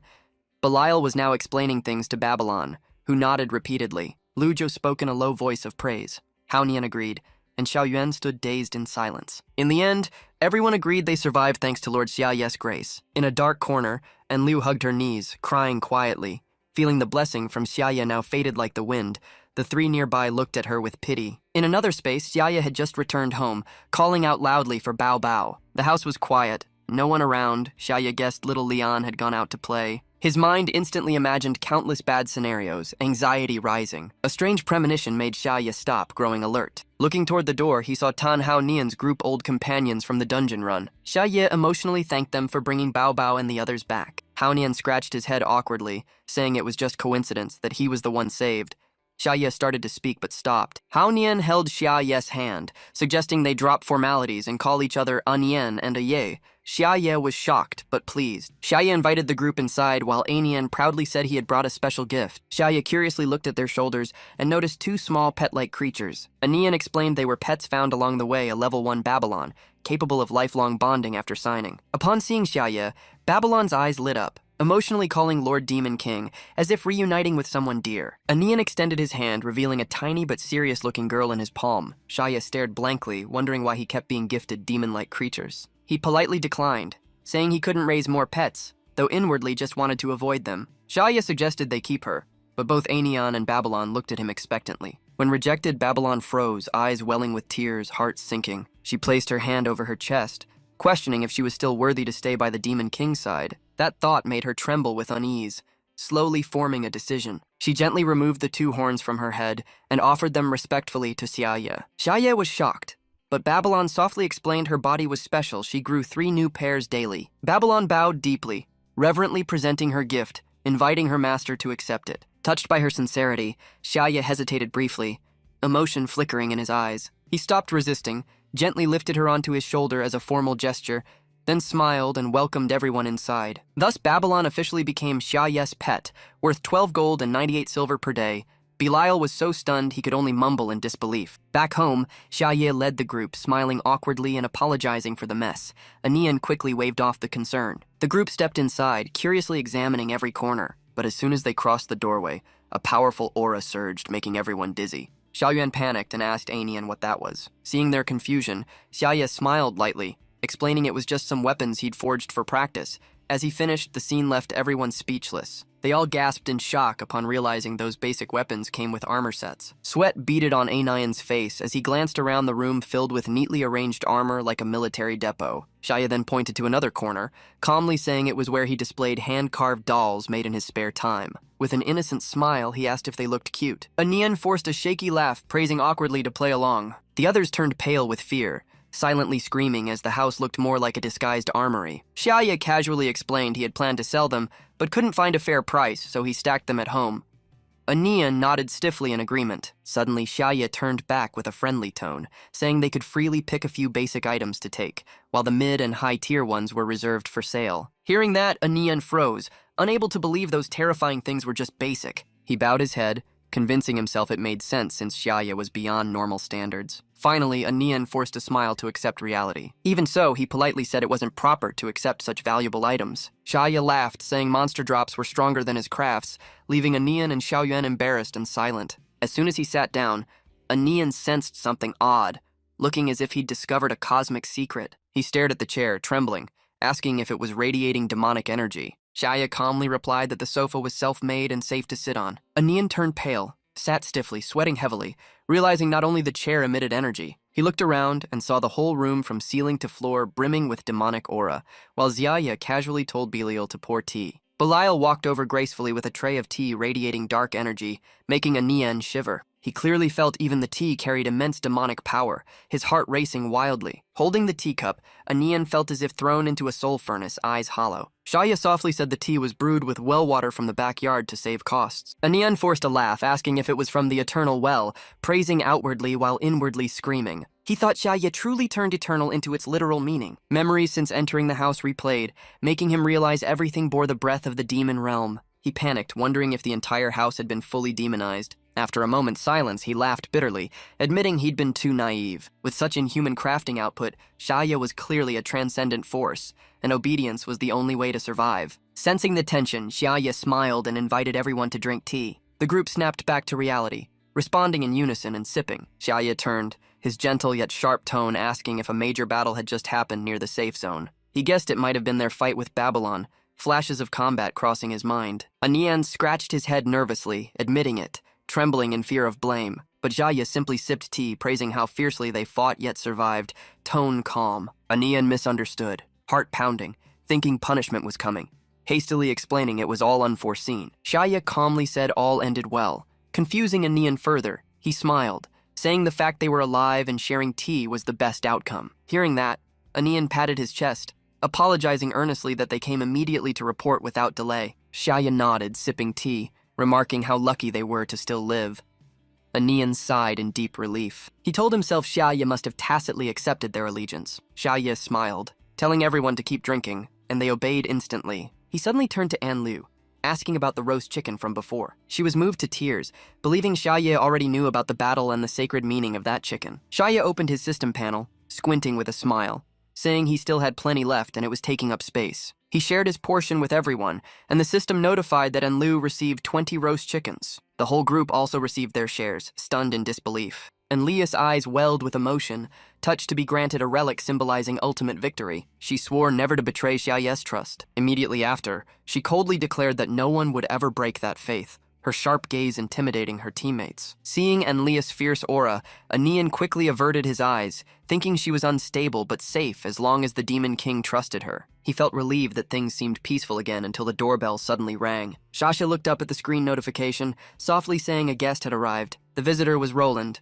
holding a small gift box, politely saying he came to check on them after the recent battle. Shia immediately went to greet and invited him in. Roland maintained his gentle tone, repeating his purpose. He kindly asked about their condition, offering help if needed. But when Roland's eyes met the two small demons peeking from Xiaoye's bag, he froze, gasping in horror. He stared wide-eyed, confused why Beiel, who should be dead, was here and even duplicated. Looking down, Roland shuddered as he sensed the dark aura spreading across the floor, danger alarms ringing in his mind. He wondered why this once normal place now brimmed with eerie, chilling, demonic energy. When he looked up again, the sight before him turned him to stone. The room was packed with weapons, armor, golems, and strange war machines like a demonic military arsenal. Roland covered his mouth to keep from shouting, internally screaming that this must be the origin of the apocalypse plan. He realized the entire area was a cleverly disguised demon base. Watching Shia, he began to wonder if his faction had done something to anger him. After some thought, Roland resolved to appease and win Xiaoye's favor. Entering the living room,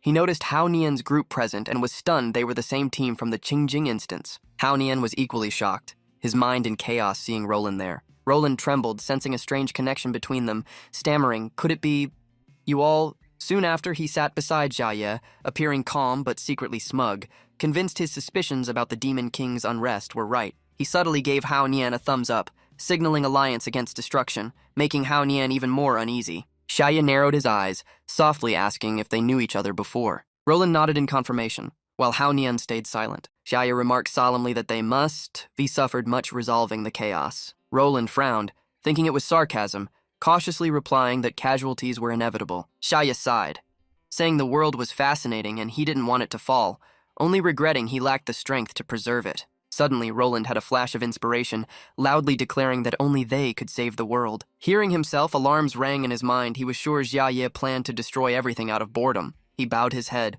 forcing a calm tone, saying he understood what must be done. Shia asked curiously what he understood. Roland quickly changed the subject, asking if Shia was interested in the elf race. The question surprised Xiaoye, who asked if such a race still existed in the game. Roland smiled, telling of an ancient elven land yet unexplored, where wonders might await. Shia laughed, intrigued, saying he'd love to see it himself someday. Roland excitedly shouted about catching them, making Shia puzzled by the word's meaning. Sharon hid his sarcasm, thinking humans were weak flatterers before the Demon King. Shia hesitated, saying he was just a rookie, unworthy despite Roland's kindness. He turned away, advising Roland to place hope in others for humanity's future. Both looked toward Hao Nian, whom Shia introduced as the strongest, leaving him stunned. Hao Nian panicked, thinking Shia misunderstood his relationship with Roland, hastily denying it. Roland acted understanding, claiming he'd joined forces with the top team, shocking Hao Nian. Roland spoke vaguely about being exposed, angering Hao Nian, who demanded answers. Roland declared an official alliance with Hao Nian's team to hunt the elf race. Shia was surprised, but Roland laughed reassuringly, and Shia cheerfully praised him. The five were seen off. Roland left excitedly while Shia invited him to visit again. The door shut firmly behind them, ending the chaos perfectly. Hao Nian was speechless,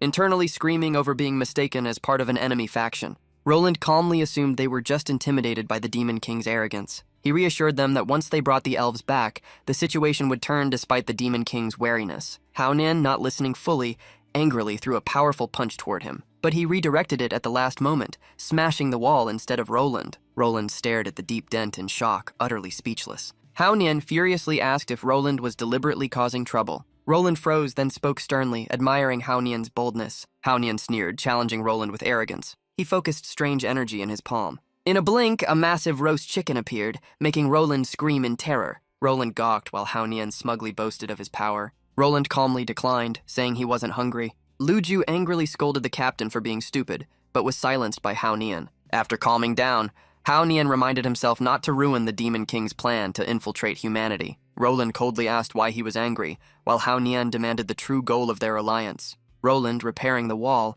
explained the mission was to capture elves for the Demon King and warned Hao Nian not to break more things. Xiaoyan softly suggested Xia might have deliberately arranged their cooperation with Roland. The team began telepathic discussion, doubting Xia's true intentions and debating if he was planning long-term. Enlu insisted Xia wanted them to kill Roland, but Hao Nian questioned if they were capable. Roland cut in, asking if they were done talking, stressing this alliance was temporary to appease the Demon King before countering. He continued to entice them, promising abundant resources, gear, and experience if they joined him. He shifted to a calculating tone, directly asking if the offer tempted them. Hao Nian calmly agreed to go along, but he coldly added that he wouldn't shake hands to avoid misunderstanding with Xia. On the upper floor, Xia stood by the balcony, watching everything below. He burst into laughter, delighted that things unfolded as planned. Xia quietly calculated that maintaining ties with Roland and the top team would be vital in case of trouble. He felt proud, praising himself as a rare genius. Belial and Babylon exchanged admiring looks,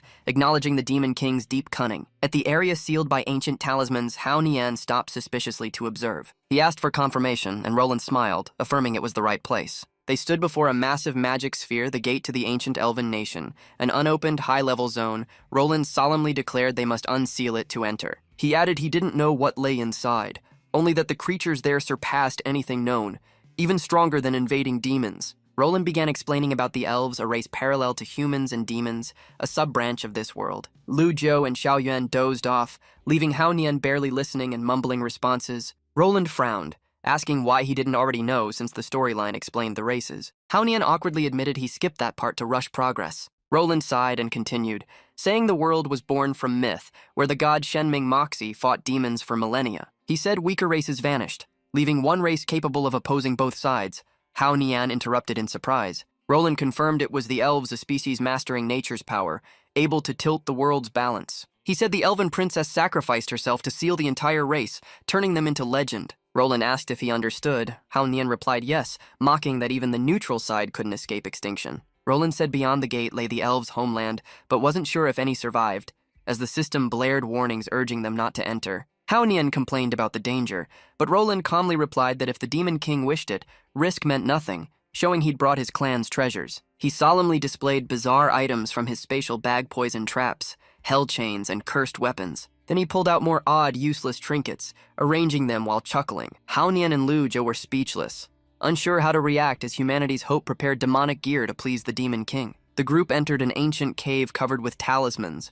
Roland said the gear was secondary, and he'd handle the fighting, making Hao Nian reluctantly trust him. Seeing their trust, Roland smugly promised to share all rewards equally.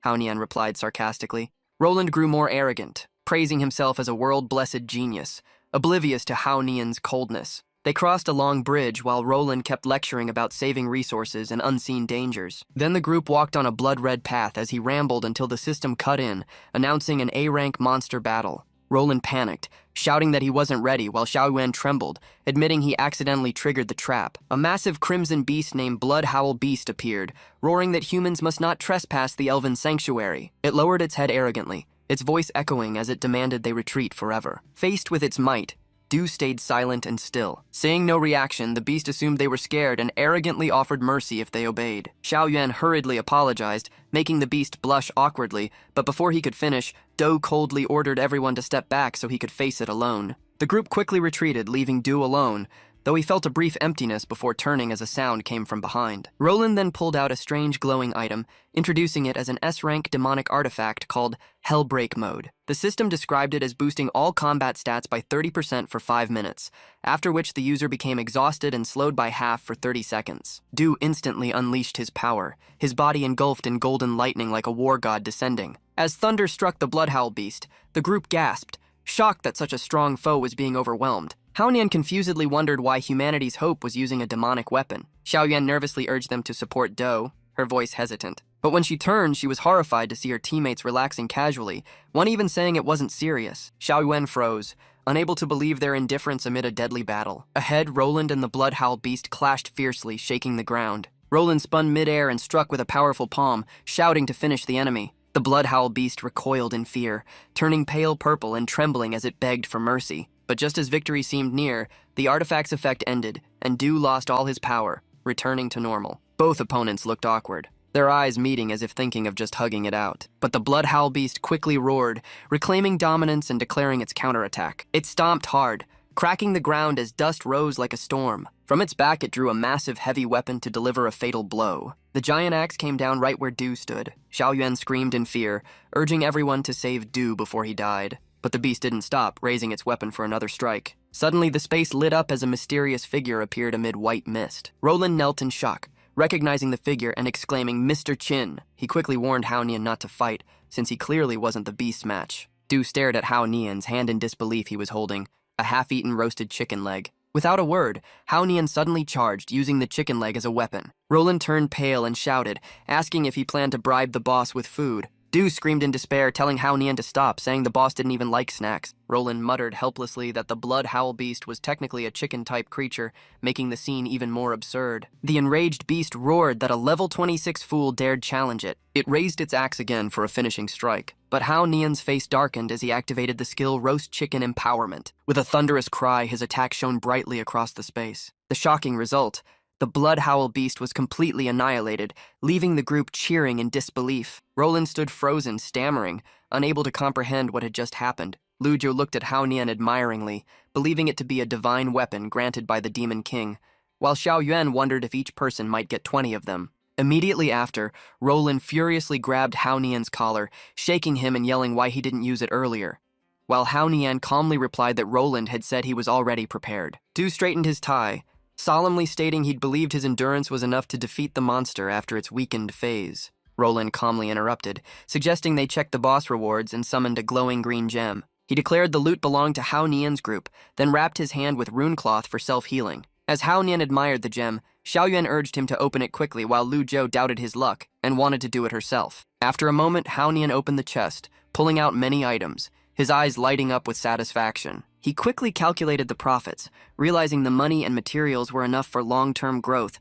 as the system listed detailed rewards. Although pleased, Hao Nian muttered that compared to the Demon King's roasted chicken leg, all of it was worthless, feeling proud to serve him. Xiaoyuan asked about equipment.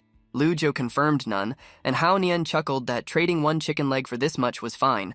Roland silently pondered something beyond loot. After a long silence, Roland softly spoke as if recalling something serious. His face hardened, eyes sharp as he sternly questioned the origin of Hao Nian's artifact. A long sword appeared in Roland's hand, his tone calm but deadly, as he asked if it was a gift from the Demon King. He raised his sword defensively, repeating the question, his gaze turning colder. Xiaoyuan panicked, fabricating a story about finding the item in a rare leveling chest to hide the truth. Sweating heavily, she forced a smile, claiming it was mere luck. Hao Nian immediately agreed, nodding to support the lie. Luolan quietly touched her weapon, Suspecting Roland was the one lying, Roland stayed silent, his cold eyes seeming to pierce through their excuses. Lujo sensed imminent danger, feeling a fight was about to break out. But unexpectedly, Roland simply left, telling them to divide the loot themselves, leaving her stunned. Lujo stood frozen, unsure whether Roland was truly naive or hiding motives. Hao Nian smiled knowingly at her, saying Roland made him realize something. Hao Nian grew doubtful, finding it strange that the Demon King gave them such a powerful weapon. He paused midway, eyes flashing with deep suspicion.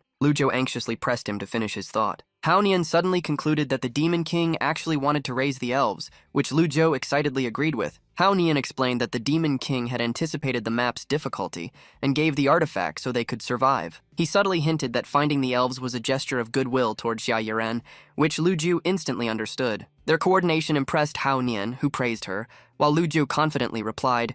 Xiaoyuan watched silently. Xiaoyuan could only smile helplessly, thinking the two were truly strange. Suddenly, a level 108 monster appeared blocking their way, roaring a threat to stop them. It lunged forward with sharp fangs ready to pierce everything. Its claws slashed out, but Roland and Hao Nian dodged swiftly. The creature swung its iron-like tail again, and Hao Nian leapt high to evade. Roland instantly activated Spatial Shift, appearing above the monster's tail with his sword drawn. He struck down with full power, golden light spiraling around the enemy's tail like a violent storm. Under immense pressure, the monster's tail twisted out of shape, making it stare at its own body in horror. Taking advantage, Hao Nian used roast chicken empowerment combined with the low-level skill random trash throw. A barrage of odd items, tiny hammers, liquor bottles, and rubber ducks flew at the enemy. Hit by the ridiculous attack, the creature roared furiously, demanding to know where the trash came from. But before it could rage, its eyes froze in terror. Hao Nian raised his glowing sword, shouting a death sentence for the Guardian. Both struck simultaneously, their energies merging into a massive explosion that obliterated the monster's body. Roland landed calmly, declaring victory. While Hao Nian folded his arms smugly, the dying foe couldn't believe its defeat. It weakly tried to file a complaint about NPCs using illegal items. The system coldly acknowledged, deducted morality points, and flatly stated there would be no further action, leaving it speechless. It let out its last breath in frustration. The system announced its death and loot money, a broken branch, an old console, and a love letter. Roland stood on the thin water surface, lost in deep thought. The system updated the team's level. Roland looked at the shining gate ahead, saying the clue to the elves lay within. The door was sealed by the elves themselves to protect sacred power, signaling great danger ahead. Roland analyzed carefully, vowing not to repeat mistakes, prompting the system to issue a warning for excessive probing. He suddenly shouted, startling Hao Nian with the unexpected scolding. He yelled again, making Xiaoyuan so frightened that Lujo had to carry her away. At that moment, a fierce black creature suddenly appeared before the group. Both Roland and Hao Nian shuddered slightly at its terrifying form. The monster bared its fangs, declaring that humans had trespassed into the elves' land and would be destroyed. Roland calmly mocked it as if watching an old play, leaving the creature dumbfounded. It hurriedly repeated a new threat, trying to sound scarier. Hao Nian quietly said the scene looked like a game he'd seen before. Roland agreed, further confusing the creature. The creature panicked, checking its dialogue script aloud, leaving the group speechless. Looking closely, they found the monster was actually a tiny elf clutching a villain script, screaming in panic when exposed. In an instant, the elf was trapped in a glass jar, crying and wailing in disbelief at being caught so easily. As it struggled, the system announced major team rewards, granting Hao Nian an additional holographic projector. Roland reported that the teleport gate was open. Hao Nian and Lujo joked about the easy difficulty, angering the elf. Offended, the elf declared it was only a replica of its master, the strongest elf of the kingdom, making Hao Nian repeat the title in doubt. Mentioning the master, the elf told of a peerless, red-clad female warrior who remained after the kingdom's fall, guarding the land for 1,000 years. It affirmed that she was the greatest soul of the elf race, the final shield against all greed. Roland listened excitedly, bouncing with interest while Hao Nian cheered, seeing it as good news, leaving the elf stunned by their logic. After some hesitation, the elf continued, saying the master accidentally ate poisonous mushrooms and died, its voice trembling in embarrassment. Moments later, her figure appeared, a red-eyed woman of overwhelming S-rank aura, identified as the grand boss of the ancient elven kingdom. Honan wondered if it was truly her soul, and Roland also doubted the cause. Xiaoyuan guessed she was dead, but Hao Nian immediately denied it, saying the Demon King wouldn't send them to a grave. Roland agreed since elves couldn't truly die. Roland examined the area carefully, confirming no signs of battle, ruling out assassination. Hao Nian suggested she might have committed suicide, surprising Roland but forcing him to admit it was a bold theory. He suddenly found a red-dressed skeleton and shouted that he'd discovered the cause of death. Roland concluded that loneliness had split her elven self, turning her soul into malice while her body slept. To complete the quest, they must destroy the malice to awaken her. The small elf in the jar froze, thinking Roland was completely wrong, insisting that the body was merely a dried corpse. Noticing the elf's odd reaction, Roland questioned it, making it panic and flatter him frantically. He quickly sensed a greater threat, suspecting S-rank elven warriors were beyond their ability to handle. He glanced at Haunian, trying to shift the task, but Haunian immediately refused, saying he'd used all his items. Roland sighed, pulling a glowing object from his sleeve, saying it was the strongest weapon once meant for the Demon King. At that moment, the master roared in rage, vowing to crush all intruders. Power erupted from her body, unleashing immense pressure across the space. But just as it peaked, a small object hit her forehead, dispersing her aura as she uttered a confused, "Huh?" It turned out to be Roland's throne device, a tiny artifact with a spinning mini-soul that left the master baffled. She bent down, misjudging it as something meant to be stepped on. Suddenly, the object exploded with violent energy, warping the surrounding space. Haunian panicked at the terrifying weapon, while Roland calmly confirmed it was a family heirloom originally made for the Demon King. It was an S7 grade artifact called Plague, forged from 4 primordial demons, capable of wide-area damage and control with pain beyond human limits. Haunian shuddered, blaming Roland's family for hoarding twisted relics, but Roland merely smiled, calling it a trophy from demon hunts. The elf stiffened, trembling in doubt about whether he was truly righteous, making Haunian feel an eerie familiarity. A fleeting memory surfaced an azure teacup in the Demon King's mansion, with a scent identical to that from the artifact. The master was engulfed in the plague's green mist, cold light reflecting off her killing, intent-filled face. Within moments, she was completely drained, writhing in agony, unable to resist. Seeing the effect, Roland landed calmly and declared successful containment. He then turned into a streak of light, shooting toward the master like a meteor. Roland unleashed full power, maxing all his skills, his aura blazing as he dove like a falling star. He drew his sword back, shouting a command, the roar echoing like a dragon. Trapped in the plague mist, the master turned in shock as he appeared before her. Roland instantly thrust his sword through her abdomen, the motion so swift that time seemed to stop. The master stared wide-eyed, stammering in disbelief that he was a high-level NPC. Roland replied only with a cold smile, twisting the blade relentlessly, making her tremble in fear. She stepped back, voice quivering before turning cold, declaring him the true demon. He swung his sword into a deadly vortex, each strike crushing the master's soul toward suffocation. The elf in the jar teared up watching her master tormented, angrily shouting that he was no different from a villain, far too cruel. Haunian watched in awe at Roland's power. Seeing him as humanity's last hope, the elf, hearing that, asked fearfully. Haunian sternly mentioned the prophecy, while the elf added they'd once heard a similar rumor from a mysterious voice. The prophecy said that after the 2 worlds merged,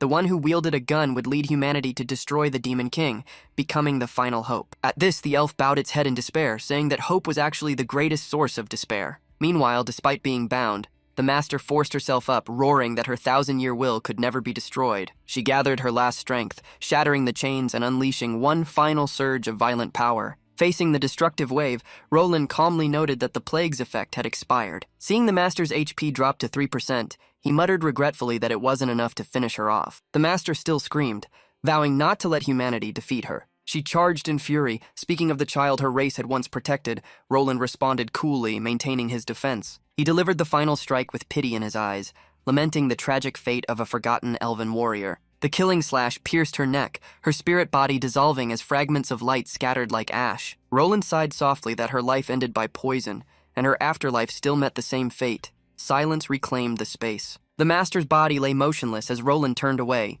his face cold, sliding his sword back into its sheath. Haunian landed, giving brief praise. Roland coldly brushed it off, telling him to check the corpse instead of flattering. The master's fading soul tearfully reproached them before vanishing in resentment. The jar containing the small elf fell, echoing hollowly. Roland frowned, noticing there was no loot and even the elf had disappeared. He reasoned he'd been too brutal with the boss, while Haunian complained that he was only realizing that now. Roland looked at the dried remains, saying there was only one option left. He decided to bring the body back to the Demon King as an offering, despite Haunian's loud objections. Suddenly, purple light enveloped them, red runes flooding the air, making the group panic, thinking it was a trap. Haunian suspected Roland had angered a spirit, while Roland quickly defended himself, saying he'd only triggered a seal by accident, then got interrogated about when he started carrying the corpse. They stopped arguing as the barrier around them cracked. The elves' supreme seal was breaking. An ancient door emerged, white light pouring out, and Haunian grew uneasy, sensing something was being released. From within stepped a silver-haired girl, trembling as she called, "Sister."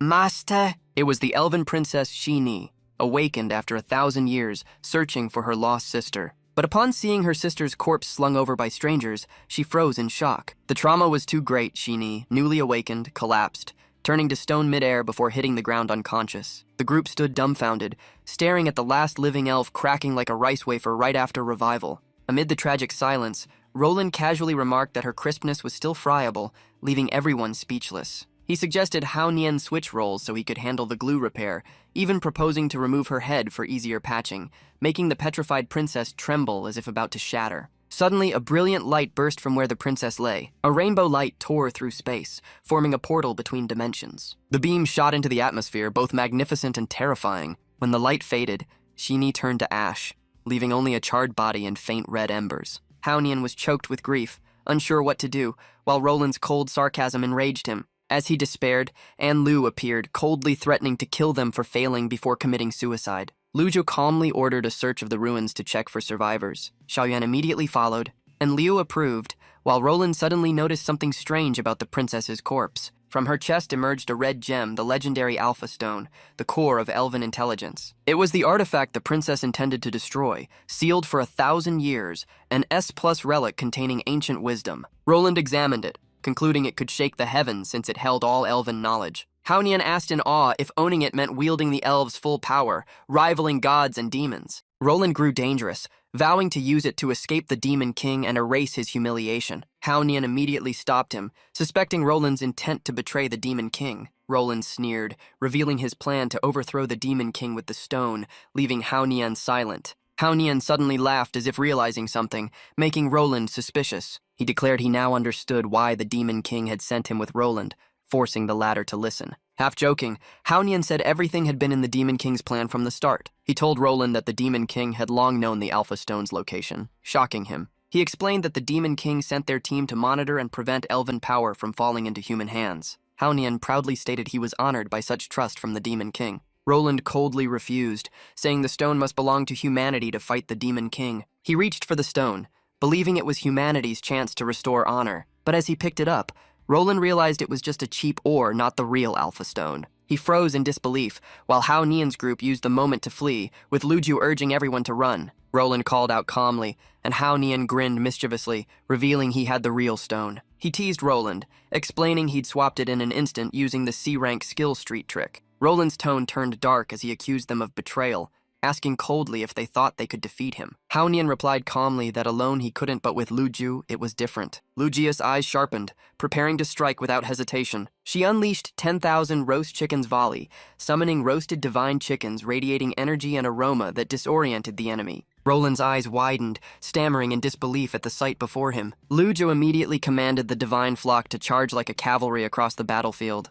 Roland was forced to engage, putting all his strength into defense against the furious assault. He activated his S-rank divine shield power, forming a glowing barrier around himself. From inside the shield, he roared angrily about facing roasted chickens again, the very thing that haunted him. Hao Nian casually replied that he'd run out of chickens, hiding the fact that the team had dozens more. Roland stepped out of the smoke warily, realizing they still had hidden moves left. He counterattacked fiercely, chaining 3 skills: immunity boost, enhancement, and precision strike. Xiaoyuan jumped in front, summoning green energy to cover her teammates' retreat. But Roland pierced through the barrier with ease, moving so fast that no one could see him clearly. He lunges forward, stabbing straight at Hao Nian, who freezes in shock. In a life-or-death instant, Hao Nian blocks the blade with his last roasted chicken. Their eyes clash fiercely, both filled with unyielding determination. But Hao Nian's defense collapses and he's violently thrown back by the immense force. He faints, body drained like a device out of power at a critical moment. Hao Nian struggles up, admitting the roasted chicken helped, but the power gap is still huge. He blames Xiaoyuan for failing to stop Roland,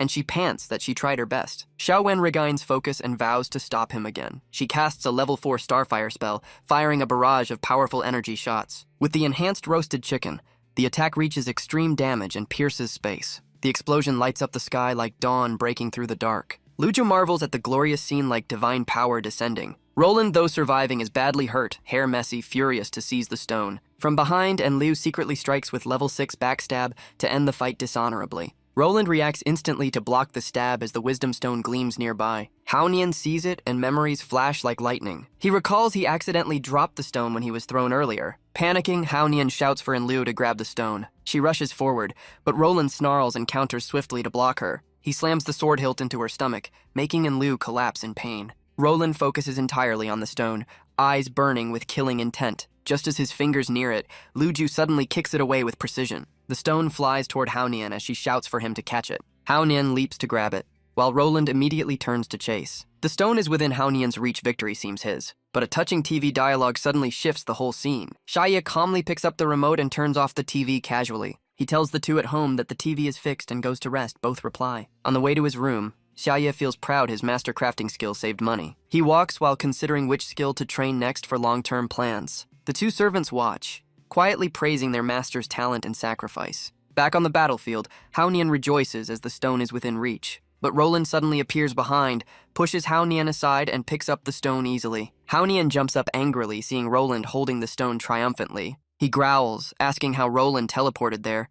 Everyone is shocked. Enlu realizes the enemy they fought was just a puppet and warns the group. Roland smirks, showing off his new C-rank profession skill rogue transformation that saved him. Haonian grits his teeth, glaring furiously at him. Roland doesn't answer, instead kicks Haonian in the face like a ball. The group is horrified, Xiaoyuan screams, and Luju trembles with rage. But then Lujia's face changes, she admits the kick made sense, and Enlu nods. Roland raises the wisdom stone high, declaring the end of everything. A surge of purple demonic power bursts from the stone, swirling like phantom lightning. Luju and Enlu immediately draw their divine roasted chickens, ready to strike back. But the stone drains all spirit power from the chickens, leaving them helpless. The group collapses in exhaustion.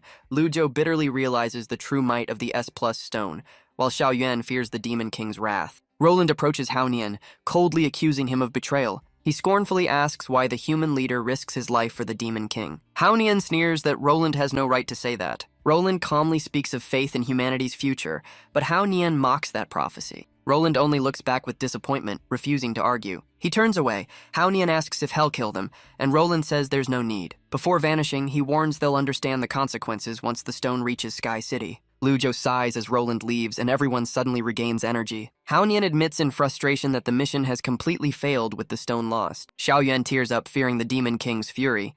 Haonian just smiles, while Enlu secretly plans to kill them, but is caught by Luju. Luju coldly suggests they return to report and blocks Enlia's stab without hesitation. Even wounded, she calmly advises honesty to seek forgiveness, while Enlu stays silent and empty-eyed. The petrified body of the elf princess suddenly reappears after vanishing. It's placed before Shia. With Haonian and Enlu present, Shia sternly asks for confirmation. Haonian forces a smile, replying vaguely like someone who delivered the wrong package. He pulls out a plastic bag containing the severely incomplete remains. Shia freezes, while Haonian innocently asks if the defective item is acceptable. Shia's face darkens, his deep, cold voice filled with fury. Haonian trembles in fear, while Enlu gazes dreamily at her master. Shia looks at both a trembling one, a love-struck one feeling only emptiness and fatigue. At Sky City, cheers erupt, welcoming Roland's triumphant return. He smiles and waves like a celebrity before the ecstatic crowd. The joyful atmosphere spreads as everyone believes humanity has finally gained light. An attendant reports that Counselor Vu Li is waiting.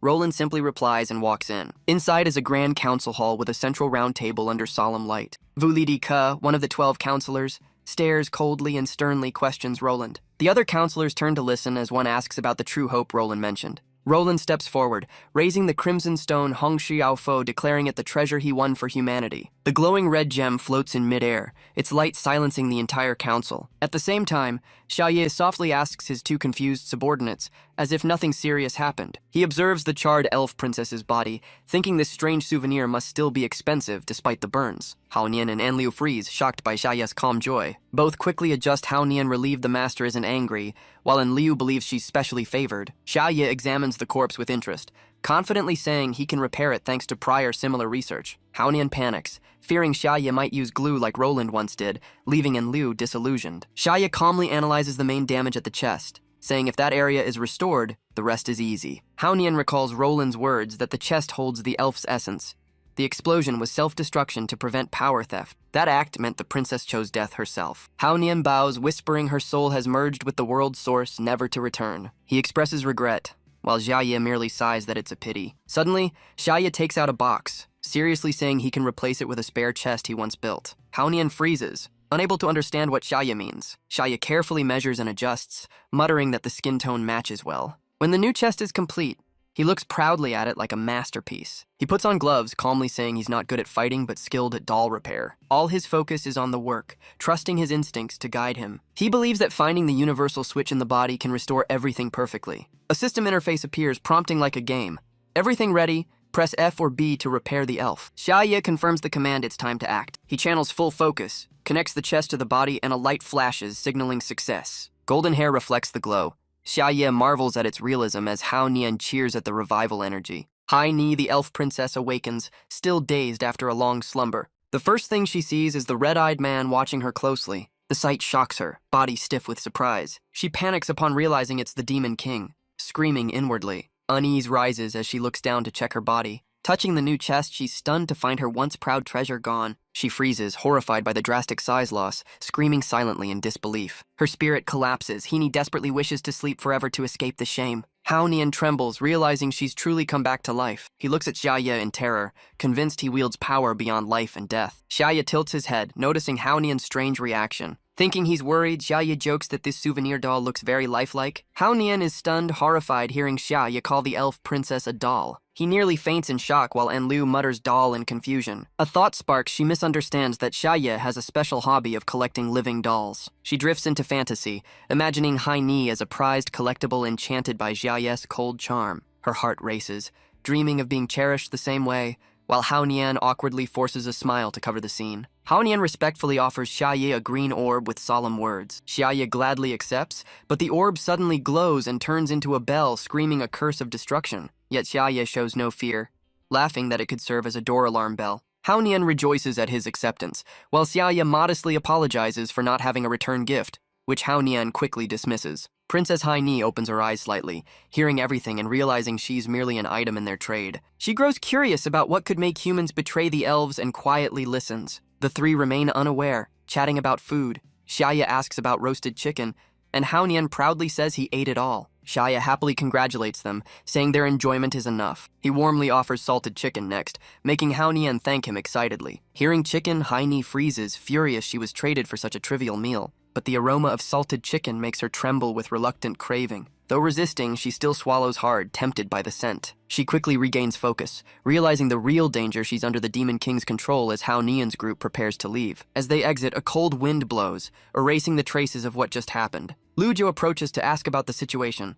Hao Nian simply smiles faintly. Lujo talks about team assignments while Xiaoyuan cuts in, praising Hao Nian excessively. She even brags about buying her own grave in case the Demon King kills them, leaving everyone speechless. Hao Nian coldly replies that Xia never intended to harm them. Xiaoyuan panics, wanting to refund the money she spent. Lujo stops her, saying to keep it since it's still useful in the apocalypse. Then she seriously asks Hao Nian what truly happened. Hao Nian bitterly laughs, saying the elf they brought back was just a doll, traded for 10 salted chickens from the Demon King. Lujo gasps in shock, while Hao Nian confirms and praises the Demon King's strength and generosity. The team all feel they chose the right side. Their spirits lift, comforted by having such a powerful ally. At Sky City, Roland proudly shows the Alpha multi-intellect relic, but it suddenly vanishes before his eyes. The council erupts in chaos, some doubt, some argue, others fear for humanity's hope. One counselor pretends to understand, saying only the wise can see it, prompting flatterers to praise Roland. Wu Li stays silent. Roland panics as the relic dissolves into energy and disappears instantly. The flatterers turn mocking, others sigh that they've been deceived. Wu Li slams the table to silence them, declaring the elf princess lives again and the relic's return to her is natural. Roland stares in disbelief, asking if she's truly alive. Wu Li firmly confirms, eyes cold as steel. He adds he's been watching the Demon King and admits the act was flawless. Roland tries to argue that the princess exploded and can't be restored. Wu Li slams the table again, shouting in agreement. He sternly analyzes two possibilities. Either Roland was deceived and controlled by the Demon King from the start. Roland falls silent, whispering he can't deny it. Wu Li calmly continues with the second possibility, striking straight at Roland's heart. The council chamber grows suffocatingly tense, everyone silent. Wu Li glares into Roland's soul and declares, "You've betrayed us." In a quiet place, Hini lies sweating, haunted by doubt that humanity has abandoned her. She bites her lip, pretending to sleep while her trembling eyes show anxiety. Xia approaches, a chilling aura around him, softly saying, "Now it's just the two of us." Feeling the killing intent, Heini squeezes her eyes shut.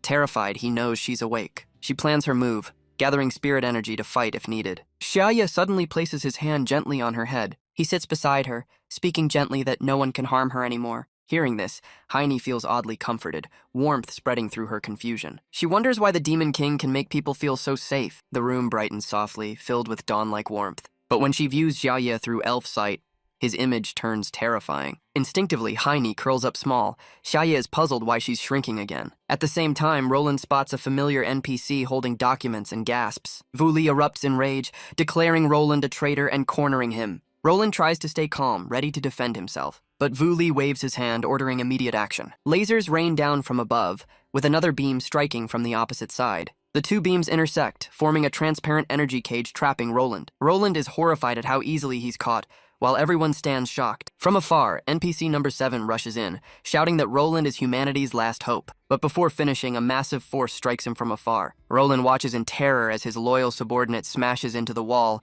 body shredded like a rag doll. From the spatial edge, Vuli's booming voice calls number 7, echoing like a victory hymn. A heavy, murky aura spreads around NPC 7. Faintly toxic. Vuli calmly lowers his gun, aiming straight at the youth. The weapon's appearance stuns everyone. Only Bishop Buchi remains alert. Someone exclaims it's an S+ divine weapon, God Morse's third demon-slaying gun. Vuli locks eyes on 7, channeling illusion magic, invoking Morse's might. A boundless force radiates out, irresistible to all beings. NPC 7 falls under hypnosis, bowing in submission to Vuli. Vuli smiles in satisfaction, but Roland's furious roar cuts through. Vuli doesn't answer, simply raises the gun toward Roland. A voice protests that it's the wrong time for such action. Vuli calmly replies the situation is beyond control, requiring force. He scans the room and lightly pulls the trigger, saying they'll see who betrays below. Scene shifts to Shia as Bao Bao hesitantly calls his name. Shia is putting on shoes, preparing to go out. Seeing Bao Bao watching, he smiles and says he's off to inspect the elf doll. He frowns, adding that since the doll won't return to humanoid form, it may be broken. Bao Bao points at itself with pleading eyes, asking to come along. Touched, Shia still shuts the door, telling it to guard the house and keep mice out. The sky suddenly darkens as thick clouds roll in. Cold gusts sweep through the air. Shia looks up, face serious, sensing trouble ahead. He touches his head, wondering if it's just going to rain, then cheerfully pulls out an umbrella. Glad he brought one. Back at the council, Vuli points his gun at Roland, voice burning with anger as he asks if Roland will resist. Amid the tension, Bishop Buchi remains calm. Vuli eyes him, reminding that both belong to the militant faction.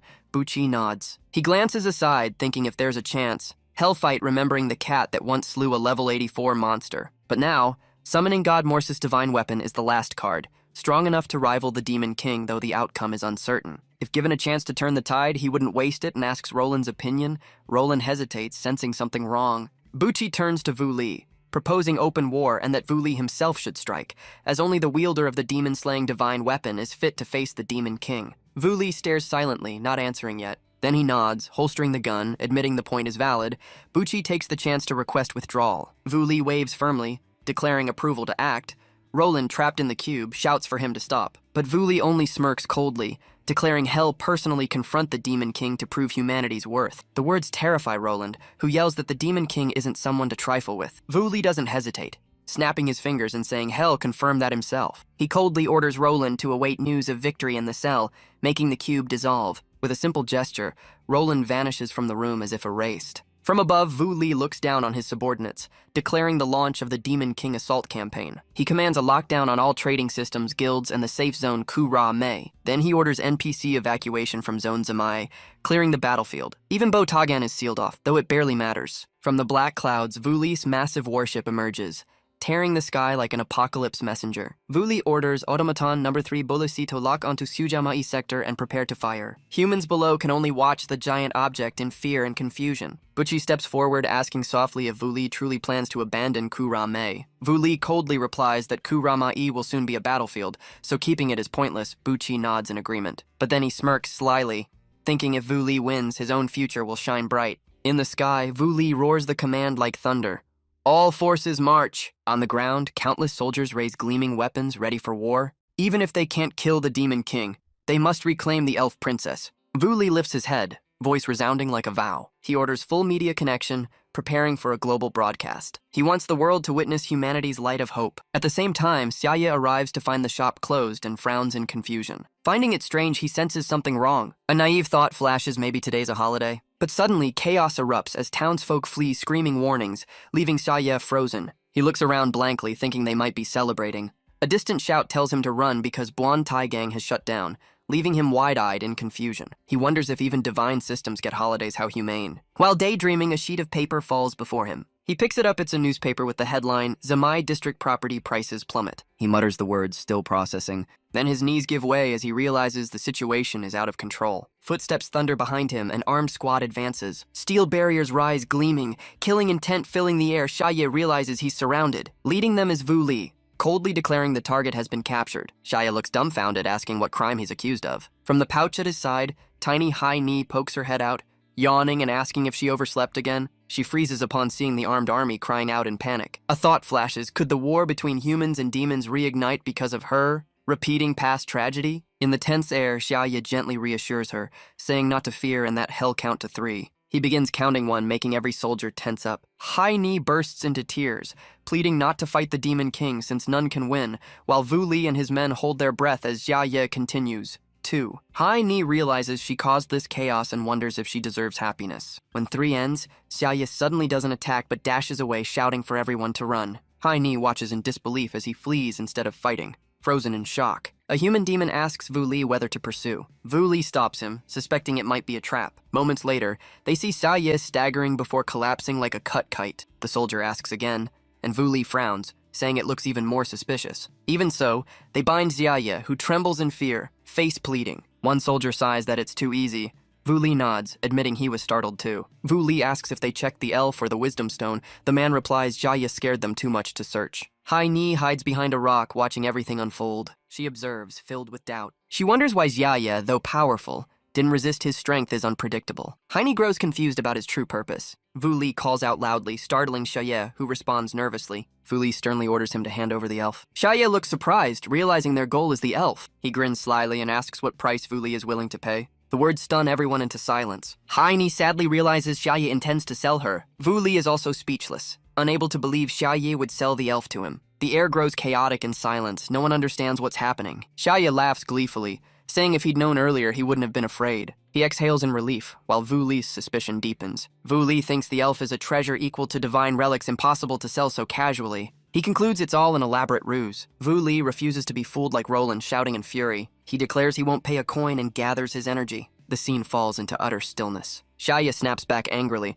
accusing him of trying to cheat, leaving Vu Li confused. Shia glances at a nearby demon human with a mocking, questioning gaze. He tilts his head, teasingly asking if that soldier is also interested in the elf. The demon human stammers, caught off guard. He blushes, honestly admitting he does want her. Shia instantly presses, asking how much he's willing to pay. The whole area falls silent again. People worldwide watch the scene through live broadcast. The demon human trembles, listing his finances and calculating how much gold he can offer, like begging for a loan. Shia bursts out laughing, shouting whole bit higher. The crowd around stands stunned, shocked there might be more bidders. Vu Li roars in anger, accusing him of turning the place into an auction. But the soldiers start shouting bids, competing like at a marketplace. Seeing his troops fighting to buy, Vu Li stands dumbfounded, unable to believe his eyes. High Knee hides behind a rock, confused and unable to believe what's happening. Shouts of bidding echo everywhere, and she's stunned as all hostility vanishes. She curls up, overwhelmed by unbelievable thoughts. Her eyes turn to Shia, quietly watching. She suspects everything happening is part of his plan. Cameras broadcast the chaos live worldwide. The prices rise 1,300, then 2,000 gold, echoing like thunder. The bid soars to 3,000 gold.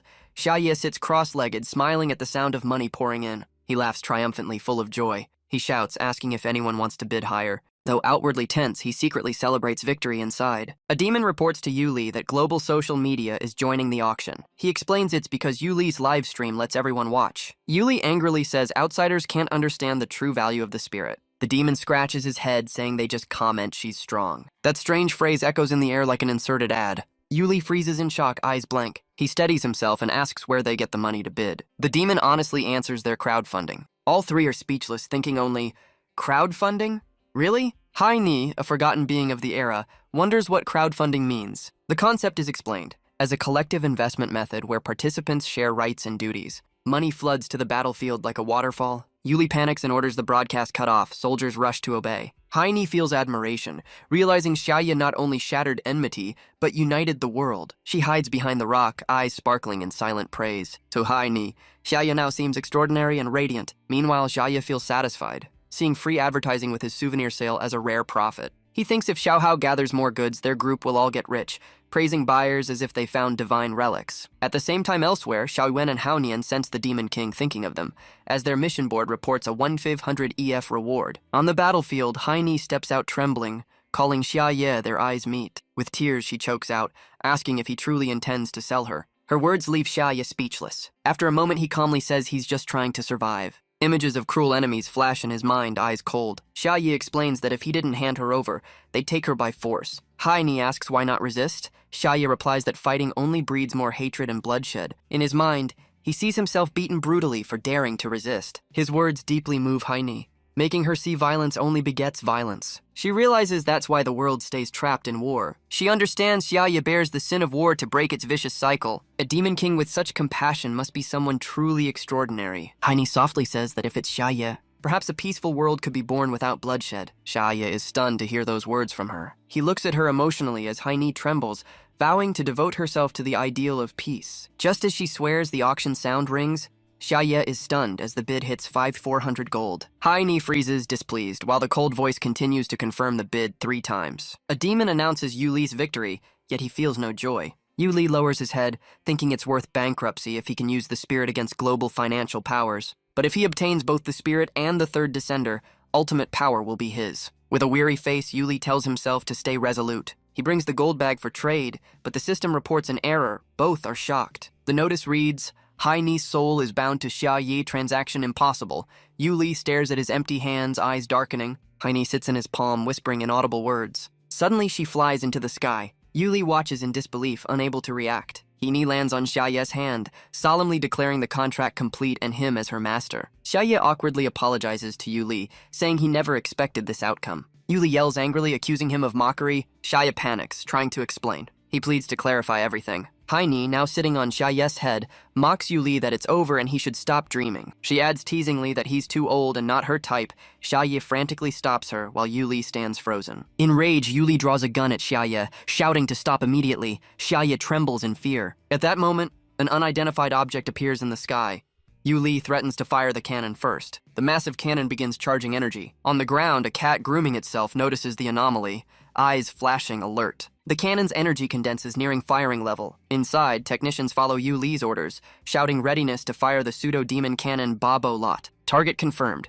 The safe zone of Jimei City. In the sky, citizens panic at the sight, alarms blaring of a map cannon appearance. People flee in terror, screaming if they're the target. But it's too late, the cannon glows crimson like a blood sun. The shout fire echoes everywhere. The operator raises his hand to press the launch button. Suddenly, the earlier cat leaps onto his hand. He is shocked, not knowing where it came from. But the touch snaps him out of it. He stares at the cat. The cat glares and scolds sternly not to aim weapons at others' homes. An alarm beeps beneath its paw. It looks down, eyes widening in surprise. Then calmly asks, "Can I press this?" Before anyone can answer, the cannon explodes, a red beam piercing the sky to the ground. The energy wave engulfs the city as people scream in panic. The light from the sky descends like divine punishment. Someone cries out in despair as the city nears annihilation. The beam shifts blue, sharp like a colossal blade. A man trembles, thinking the energy has stopped, but another replies it hasn't stopped, it's transforming. The pillar of light condenses into a single point at the city's center. A mysterious force seems to be absorbing all the energy. The spiraling light forms a vortex, pulling everything into the void. At the center, Bao Bao opens its mouth, absorbing all the power into its tiny body. An NPC stammers in terror, unable to believe his eyes. He trembles, realizing it's the Origin Creator's energy power beyond all laws flowing into Bao Bao. Soon, the raging energy is completely devoured without a trace. Bao Bao burps loudly, then glares at the NPCs in annoyance. It pats its round belly, muttering the taste isn't bad, like the dry seeds its master feeds it. The NPCs stand frozen, overwhelmed by fear. Bao Bao straightens up, calmly addressing the cannon operator with a cold but polite tone. It says he can shoot anywhere except its home, that's rude. With just that look, the man turns pale, trembling in disbelief. Crushed by pressure, he collapses and fearfully asks the cat's true identity. Bao Bao glances disdainfully, saying the question is wrong, what he should know is who its master is, then casually adds it's just a small cat raised by that lord. That single sentence throws the man into panic, unable to meet its gaze. In the sky, massive machinery begins to glow, lightning weaving like a doomsday ritual. A thunderous explosion shakes the heavens. Shockwaves spread, energy erupting violently. People below scream in panic, thinking another catastrophe has come. One quick-minded person notices something strange. It turns out not to be an explosion, but a gigantic, brilliant firework. As the light bursts, crowds of people fall from above like snow. Amid the chaos, Bao Bao dances across floating debris as if strolling. It suddenly freezes, eyes shining in surprise. Before it floats a transparent cube imprisoning a stranger. As their eyes meet, the captive is stunned while Bao Bao softly says,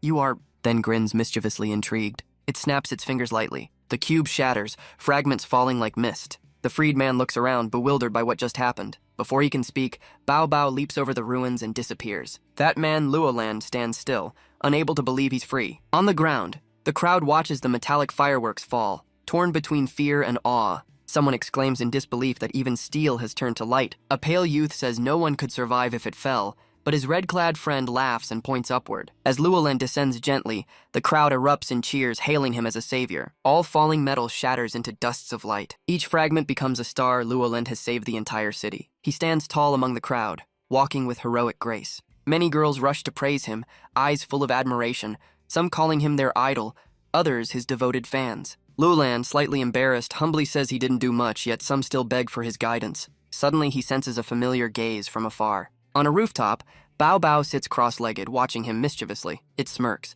teasing that the last time Luolan scratched its back felt great. Luolan's eyes shimmer with gratitude as he softly thanks it. Bao Bao grins widely, shrugging, "Call it payback." Luolan gazes at Bao Bao, eyes filled with emotion as if reunited with a kindred soul. Suddenly, a strange aura hits him, making him freeze as he senses something unusual. At the same time, Yuli angrily points a gun at Xiaoye's forehead, shouting to show the power of the third creator. But when he pulls the trigger, nothing happens. The gun is turned into a water gun as world laws are rewritten. Yuli stares in confusion at the useless weapon, unable to grasp why supreme power feels so weak. A loud explosion behind him startles him. Turning around, he screams the name Third Creator in horror. Before him, the ultimate energy detonates, scattering into glowing sparks like fireworks. Yuli stands frozen, mumbling in disbelief that the divine weapon became mere decoration. At that moment, Shia approaches, gently patting his shoulder, speaking calmly. He glances at the gun, mocking whether Yuli feels ashamed for shooting people with a water gun out of anger. Both look up at the dazzling sky.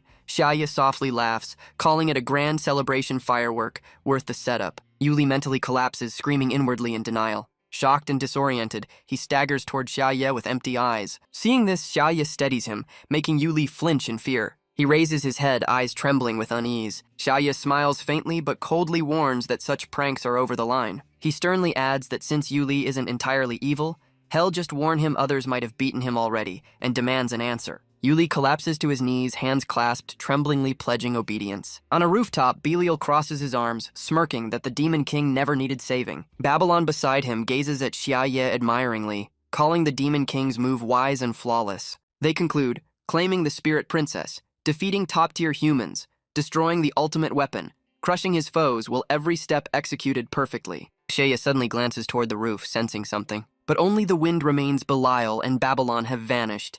He stands silent, searching aimlessly. Heine curiously asks what's over there.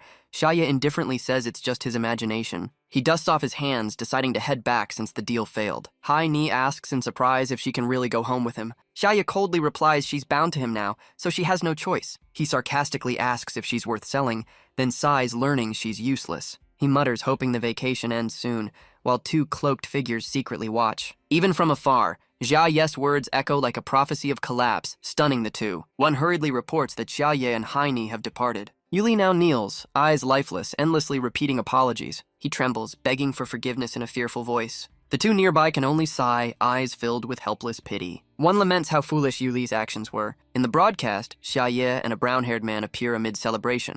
Rumors say Heine was Yuli's spoils. The broker behind the deal earns massive profit from it. Among NPC spectators, talk spreads that the third creator was heavily injured. A youth tells Buki that Cut Xia found remains. Buki orders them brought back to report to the deity. Though Yuli won the auction, he lost the spirit entirely and was taken to Sky City for trial. The first battle between humans and the Demon King ends in failure. Shia screams at the unchanged real estate prices. Babylon and Belial watch quietly, smiling as Zamai now belongs to the Demon King. Luolan, however, feels no joy, stepping into an empty room filled with confusion. Thinking of being saved by the Demon King's servant, he trembles with anger. In the silent room, Luolan sits motionless. He leans against the door, seething at being saved by his enemy. But the humiliation doesn't stop there. He suffers even more recalling Bao Bao's hands saving him, the memory driving him mad. What frustrates him most is that heroic image he can't forget. He shouts his own name, trying to regain clarity. Taking a deep breath, he reminds himself the Demon King is humanity's greatest foe. Yet paradoxically, the Demon King's servant saved Zamaya's people. He begins to doubt, wondering if that cat is truly kind. Startled, he bangs his head on the wall to drive away such thoughts. He screams that he's humanity's last hope and must not be tempted. An NPC approaches respectfully, reporting a package for Luolan. He turns back, breathing heavily, face weary. Seeing him bloodied, the NPC freezes in shock. Luolan cautiously accepts the parcel, activating defenses,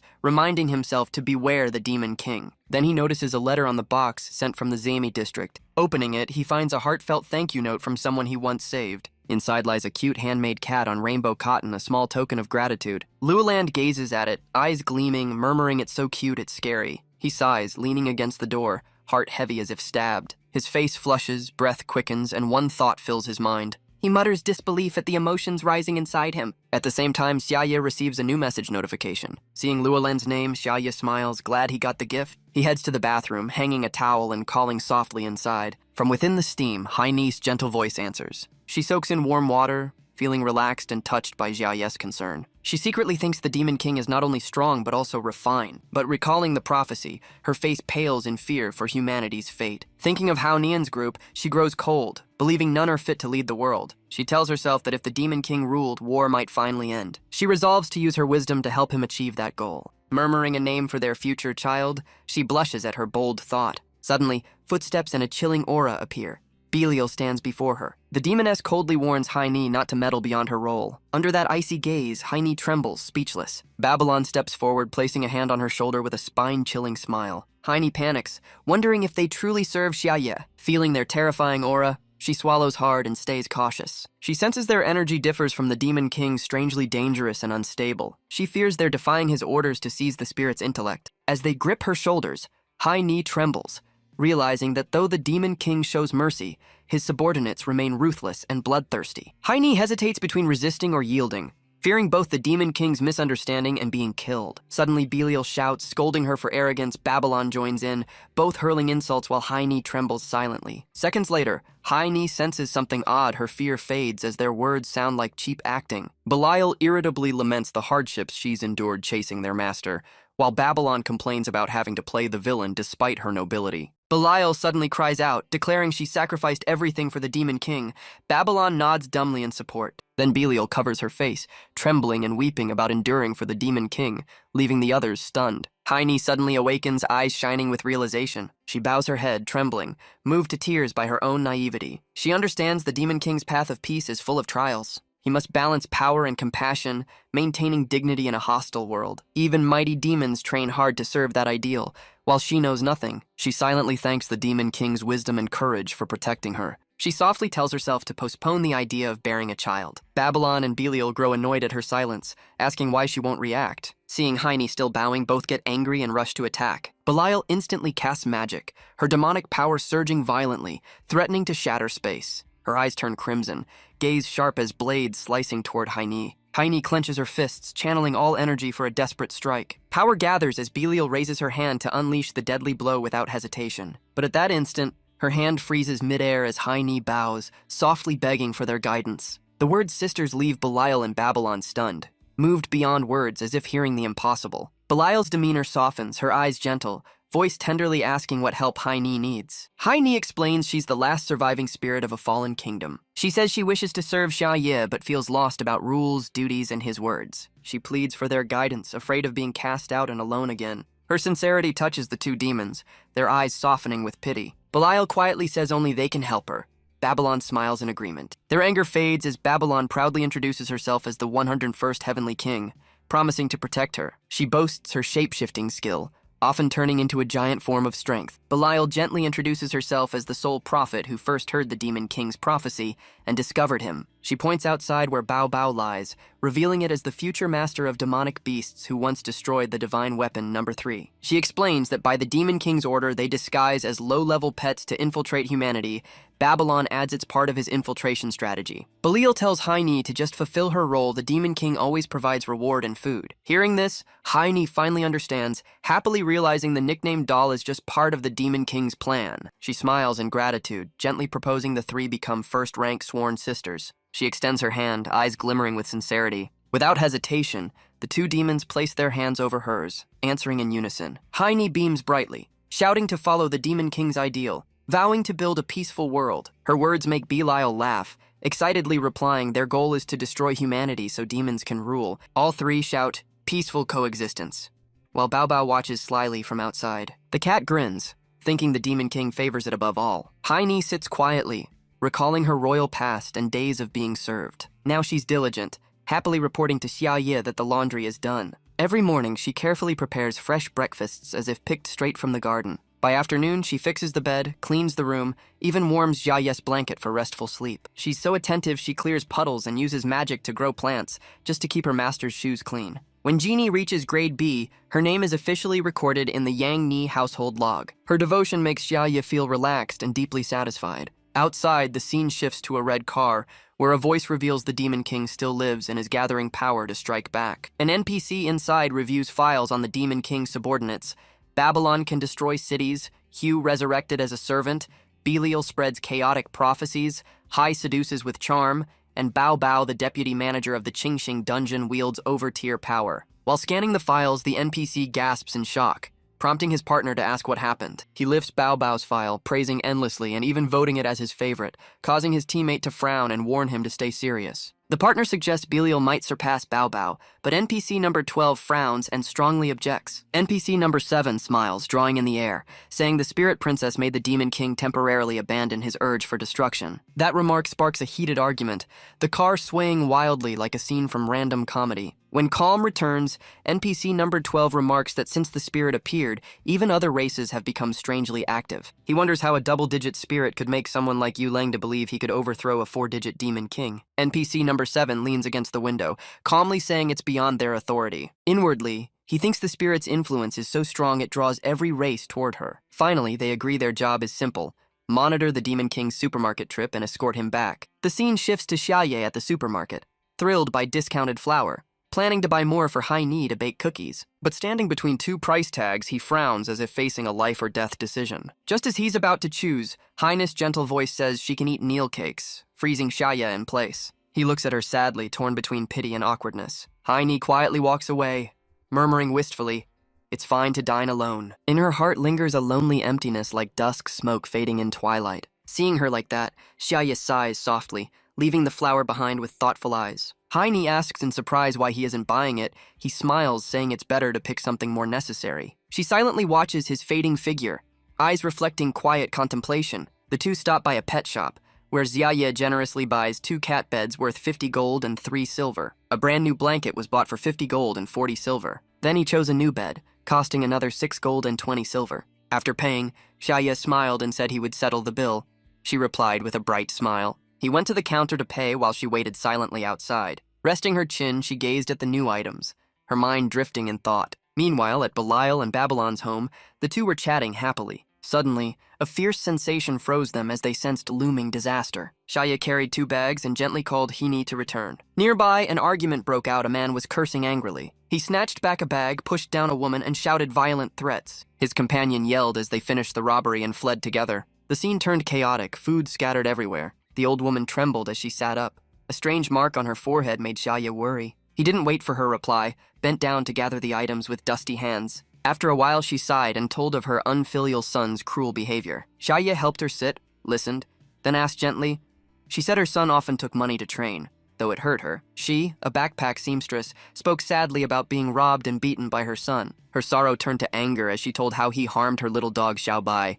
Xia asked in surprise. She lifted the dog covered in chili sauce, its white fur stained red pitifully. Seeing that, Xia and Heini froze as a system panel appeared before him. A new quest appeared.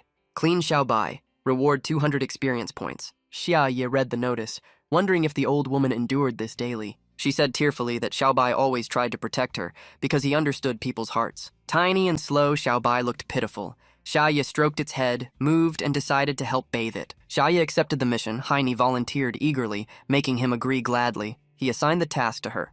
Heini smiled back, drawing doubtful looks from the old woman and the dog. Soon, Heini took Xiaobai into the bathroom. Water splashed as the puppy widened its eyes in fear. In the room filled with running water, only the girl and the small dog were interacting awkwardly. Outside, the old woman reminisced that she once played like that with her husband, shocking Xiaye. She teased that her husband used to call her master, leaving Xiaye speechless at the implication. Seeing his awkwardness, she changed the topic. Asking about Hini, Xiaye admitted she was a realistic spirit replica. He wondered how she knew.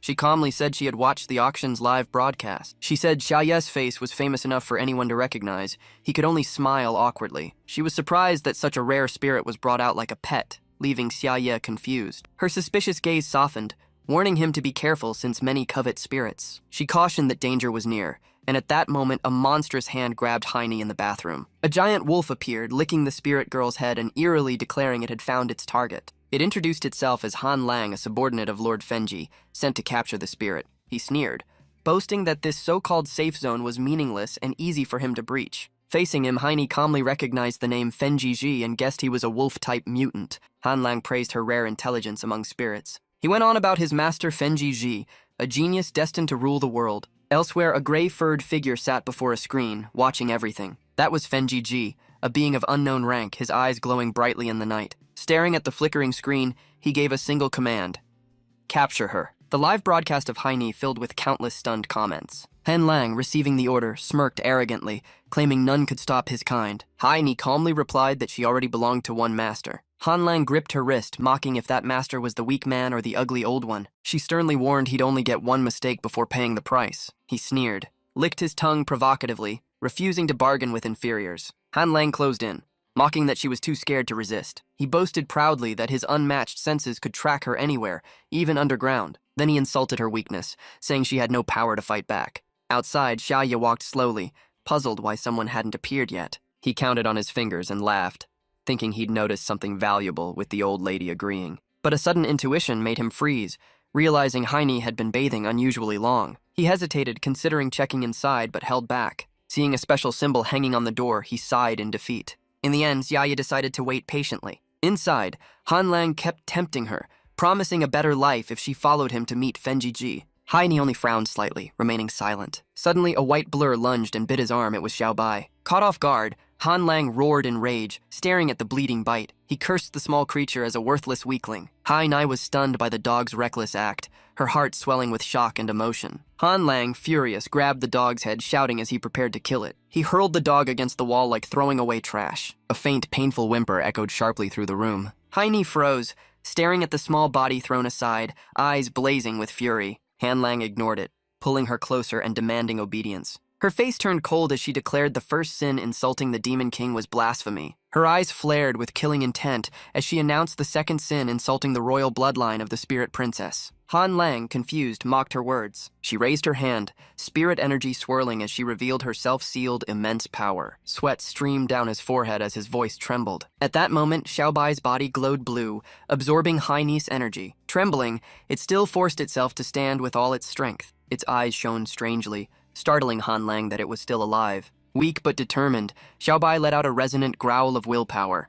Han Lang scoffed, calling it a meaningless struggle. But seeing the data on its body, he froze its level matched his, level 75. He laughed, realizing a spirit's power could grant others immense strength. But before he finished, Xiao Bai turned into a white beam and shot at him. Han Lang screamed, assuming he still held the advantage. Yet with one bite, his head and neck split apart. He stood dazed, uttering incoherent sounds in shock. Looking at his stats, he trembled. His level had dropped to 1. In truth, Heine had used the S+ skill energy manipulation transmission, swapping all levels and states between two beings. Before the system expelled him, Han Lang could only scream that he'd been switched. The ground quaked violently, explosions echoing as space itself seemed to collapse. On a phone screen, a flashing investment interface appeared, signaling coming chaos. In a luxury car, a man relaxing jolted upright at the explosion from a distant skyscraper. The two rushed out, one panicked, asking what was happening at the mall. The other shouted it might be related to the Demon King, and they sped off. While running, they argued one wanted to attack, the other insisted on protecting the Demon King. Both swore not to let anyone disturb the Demon King's shopping time. Nearing the site, one pointed and shouted that the target was on the 4th floor. Through the thick smoke, they saw a familiar figure and gasped together. As the haze cleared, Heine's face appeared, stunning them a spirit. She frowned, sighing in annoyance at the trouble approaching. At that moment, Xiao Bai still fiercely tore at Han Lang, its tiny body showing immense power. Covered in blood yet still cute, it made Heine sigh, knowing she'd have to bathe it again. She gently told Xiao Bai to keep secret that she hadn't finished the quest. Han Lang now looked broken, crouching like a beggar stripped of pride. Suddenly, Heine stopped, sensing something unusual. Amid the ruins, only 2 figures were approaching. She pondered briefly, recognizing them as Tiancheng humans arriving late after the battle. They were the same, always fighting, yet unable to defend their own lands. A quiet weariness rose within her. She thought this world needed the Demon King to restore order. At that time, Shia the Demon King himself was pacing anxiously before the women's restroom. He worried over strange noises inside, fearing something had gone wrong. But his behavior drew suspicion from nearby schoolgirls, leaving him gloomy over the misunderstanding. Behind the broken wall, Hini moved toward a wide gap. Holding Xiaobai, she leapt down gracefully like a bird. Landing safely, she immediately faced two waiting NPCs. Her beauty left them awestruck, as if meeting a descended goddess. She smiled gently, saying the mutant had been eliminated before they arrived. The two NPCs bowed, anxiously asking if Lord Demon King was unharmed. Hearing them also call Xia Demon King, she froze, wondering if they shared her belief. But dark memories surfaced. Beiel and Babylon's words about destroying humanity from within tightened her heart. After a brief silence, Hini suddenly awakened as if enlightened. I understand now. In her eyes, the two NPCs were no longer passers-by, but loyal allies willing to risk their lives for the Demon King. She changed her tone, praising how her master's influence had spread far beyond imagination. Yet amid the praise, a dark premonition rose within her. Moments later, her face hardened as she sternly warned them never to let mutants enter the safe zone again. The two NPCs panicked, sweating under the crushing pressure. Though she smiled, her voice was cold as steel, demanding their true duty toward humanity. She stressed that weakness was no excuse to evade responsibility. At that moment, Haini bore the aura of a judging goddess, making them tremble in fear. She reminded them that tragedy was avoided only because she was here. Then she declared that if it happened again, she would crush them without mercy. The two NPCs immediately knelt, bowing and begging for forgiveness. Watching them, Haini wondered why they revered the Demon King so deeply they even knelt to her. Then she nodded kindly, showing mercy, and softly told them to rise. Though strict, she remained gentle because she still had a favor to ask. She carried the wounded Xiaobai, asking them softly to take care of it. Meanwhile, Xia still waited nervously in front of the women's restroom. When the door opened and Haini emerged safely, he sighed in relief. He quickly asked worriedly if she had finished bathing, but stepping closer, he froze. The two NPCs had disguised themselves as janitors cleaning the shiny floor. Confused, he wondered if there had been a water leak. Under his curious gaze, Haini calmly confirmed she had indeed used quite a lot of water. After cleaning, she gently thanked them, and they bowed deeply in return. Seeing that, Xia awkwardly reminded her to call him next time if anything happened. She smiled and admitted her small mistake. After Xiaobai was cleaned, its white fur gleamed. Xia returned it to the old woman, reporting the quest complete. The old lady tearfully gave him a small gift, saying it wasn't much, but heartfelt. Xia took the glowing paper, eyes widening in surprise, wondering what it was. On it were listed skill learning rates, from 0.2% rare to 42.1% common. After reading, he sighed. It was basically a luck-based draw. Though slightly disappointed, he still kept it gladly, joking, if lucky, great. If not, oh well. Without delay, he unwrapped the gift. Excited like playing a lottery, the system message rang. Xia obtained primary potion refining purification technique. Tears filled his heart as he laughed bitterly, calling himself utterly hopeless. Seeing that, Haini cheerfully comforted him, saying helping others was the real reward. The old woman smiled, praising their kindness. Amid the ruined supermarket, Xia suggested going shopping together next time. Haini agreed without hesitation. The shattered mall seemed to sigh silently, wishing they'd never return. Though devastated, the University Zone and Zamai residential area remained safe under the Demon King's protection. At night, the city glowed with light from tall buildings, shrouded in a false peace. The old woman lay quietly in bed, closing her eyes for a peaceful sleep. Though the world outside was chaotic, she stayed optimistic like a low-tier NPC used to hardship. She turned and whispered to Xiaobai, apologizing for failing to protect it. But peace didn't last. Her unfilial son burst in, demanding money. Sighing in regret, she wished she'd laid an egg instead. He shamelessly asked for drinking money. Seeing Xiaobai on the floor, he looked surprised, then grinned wickedly. He mocked the dog he once tortured for daring to return. Before he finished, Xiaobai turned into a white bolt of lightning and struck like vengeful thunder. Elsewhere, Bucci sat in a restroom, lost in philosophical thought. News that he'd been bitten by Xiaobai spread quickly, oddly making him pleased. As he calmed down, someone outside reported a mutant detected near the safe zone, startling him. The NPC said the artificial barrier was reinforced and safe, even if boss Shuo Xiao was disabled. But hearing the mutant appeared near the Demon King, he was stunned. If the Demon King got angry, the world might end. He repeated the question in shock. Sitting alone, Bucci pondered that mutants influenced by the Demon King were merely instinctively evolved beings. The level 84 mutant god that attacked the safe zone had only physical power, no intellect, so its strength was limited. He tensed up upon realizing the creature tunneling toward the Demon King had high intelligence, defying logic. As doubts piled up, Bucci asked about Lande and was told that person was on leave. Bucci reflected that Lande was injured from the last incident and couldn't participate yet. After thinking, Bucci stepped out, saying he would act on his own, prompting the NPC to ask his intent. Buqi bluntly replied that he wanted to meet the god who created the world to understand himself. Tianchengkong and the demonic weapons like Boss Shuoxiao were top-tier artifacts granted by Moser to fight demons. The mysterious man with the white mask was actually the creator god Moser's embodiment. Buqi and the NPC stood amid system ruins, a scene evoking the apocalypse. Gazing at the desolation, Buqi felt lost, unsure what to do after punishing Julie. Against Yaye's overwhelming power, he sighed, realizing resistance was futile. As tension thickened, two members softly said there was no need to worry. They were spiritual believers, optimistic that the god would grant them victory. The group prayed devoutly before Moser's statue, trusting their main god would never deceive them. He decided to report to Moser that demonic weapon number 3 had been destroyed. All their actions followed Moser's guidance, their final source of faith. After deciding, they prepared the ritual, taking out tools like true magicians. One raised a golden cup and chanted a summoning spell. The other extended a wooden staff, performing an ancient rite. Then a masked figure stood ready to begin the final ceremony. When all was set, they cast a spell, making the cup and staff float mid-air. But 3 days passed, and despite all effort, nothing happened. After the long failure, they realized the god had not responded, and one bitterly whispered in silence. Abandoned by the god, he was stunned, and Buqi suddenly conceived a terrifying theory. He suspected the Demon King had grown so powerful that even the god Moser was affected. While everyone despaired, Moser, the supreme god, awoke, complaining about oversleeping. Seeing countless missed calls, he sighed, confused why so many contacted him. The first thing Moser did after waking was reconnect with his 2 subordinates. They nearly wept with joy when Moser's spirit answered their prayers. From despair, they felt lifted to heaven as their god appeared just in time. After a long silence, Moser gently comforted them, praising their effort and admitting the enemy was too strong. They immediately knelt in devotion, moved that their god truly watched over them. But Moser sighed inwardly, realizing he had just woken up. Seeing the ruined system behind them, he was shocked that it was his own creation destroyed. The two quickly reported details, saying the merged player world was undergoing major upheaval. They were about to reveal something even Moser couldn't imagine. One took out a book recording all events involving Shia and the Demon King, presenting it reverently. Moser grew excited, thinking it was a battle summary, eager to see the results. Treating it as commendable work, he opened the book expecting scenes of valor. But the more he read, the darker his face grew, his expression turning unreadable. He suddenly threw the book to the ground in anger. Instead of heroic records, it was filled with suggestive content, he shouted,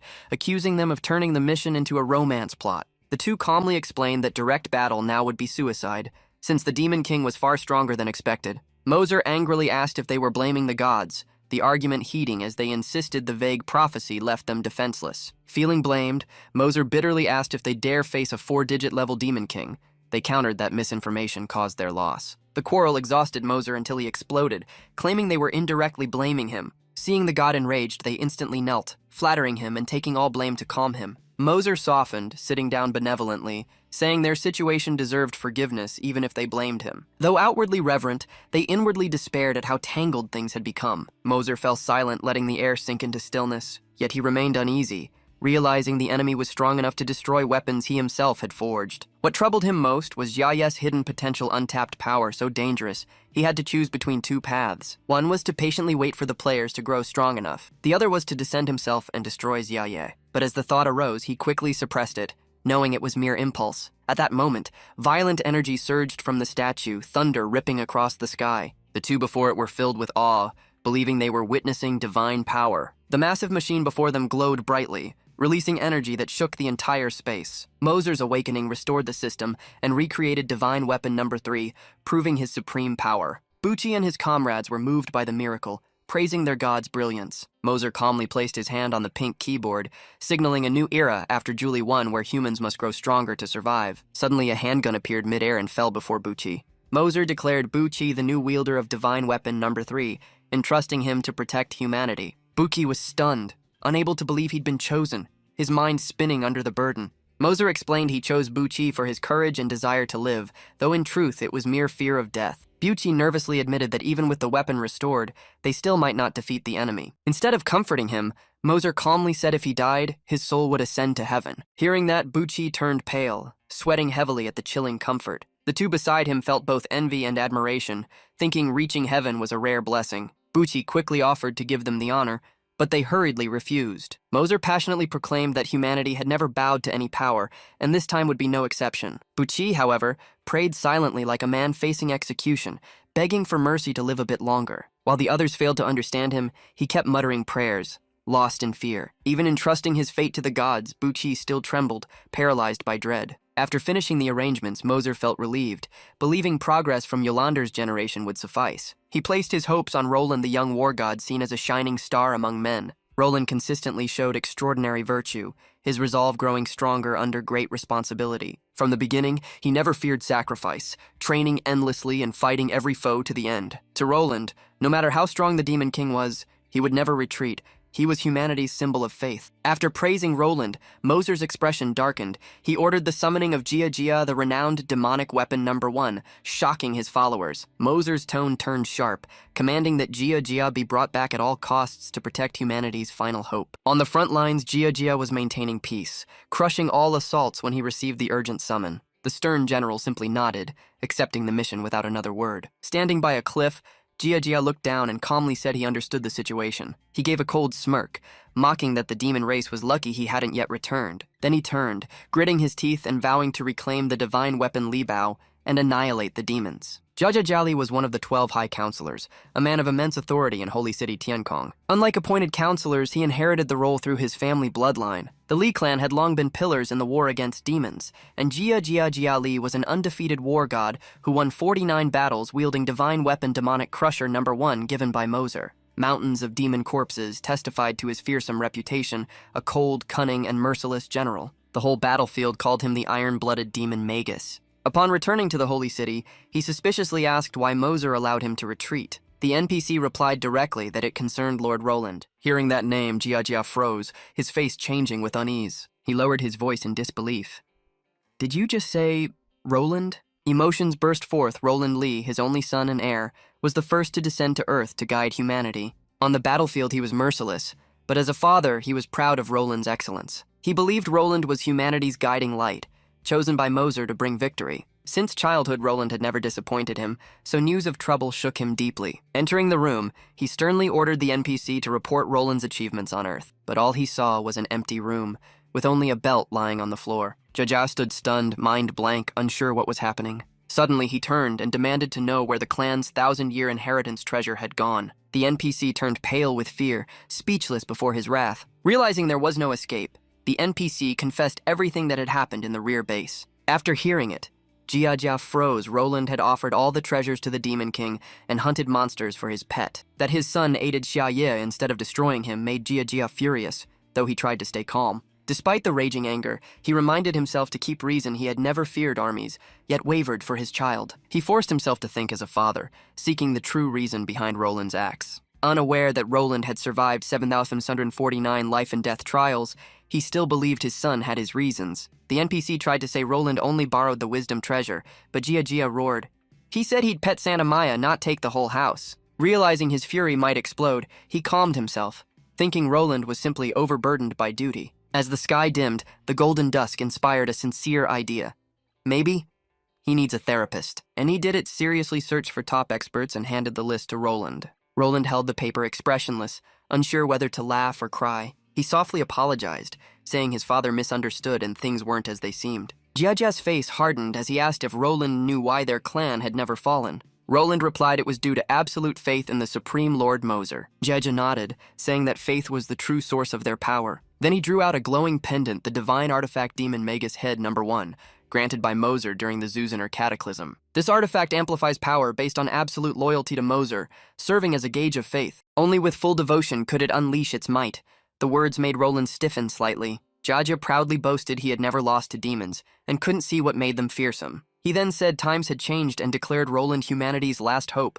Roland averted his gaze, avoiding that destiny. Jiajia finally decided to hand the sacred pendant to his son, a hard choice for a proud father. Roland froze, asking if his father truly trusted him. Jiajia placed a hand on his shoulder, calmly saying fear was natural, but true strength came from inner resolve. Roland silently felt grateful, vowing not to disappoint his undefeated father. When he touched the pendant, holy light flared, radiating the might of Demon Magus number 1. Staring at the relic, Roland understood his father's wish to empower him against the Demon King. But the light wasn't pure. A strange hue appeared, making Jiajia frown. The anomaly startled him. Confusion showed clearly on his face. A chilling thought crossed his mind. Had impure thoughts tainted their devotion to Moser, corrupting the relic? Suddenly, Roland grabbed the doctor list, urging his father to call a therapist, even praising his taste. Once calm, Roland said seriously the anomaly might relate to the Dujanda collapse incident. As he finished, the divine artifact blazed, filling the room with dazzling light. When it faded, a tiny creature appeared in Jia's hand.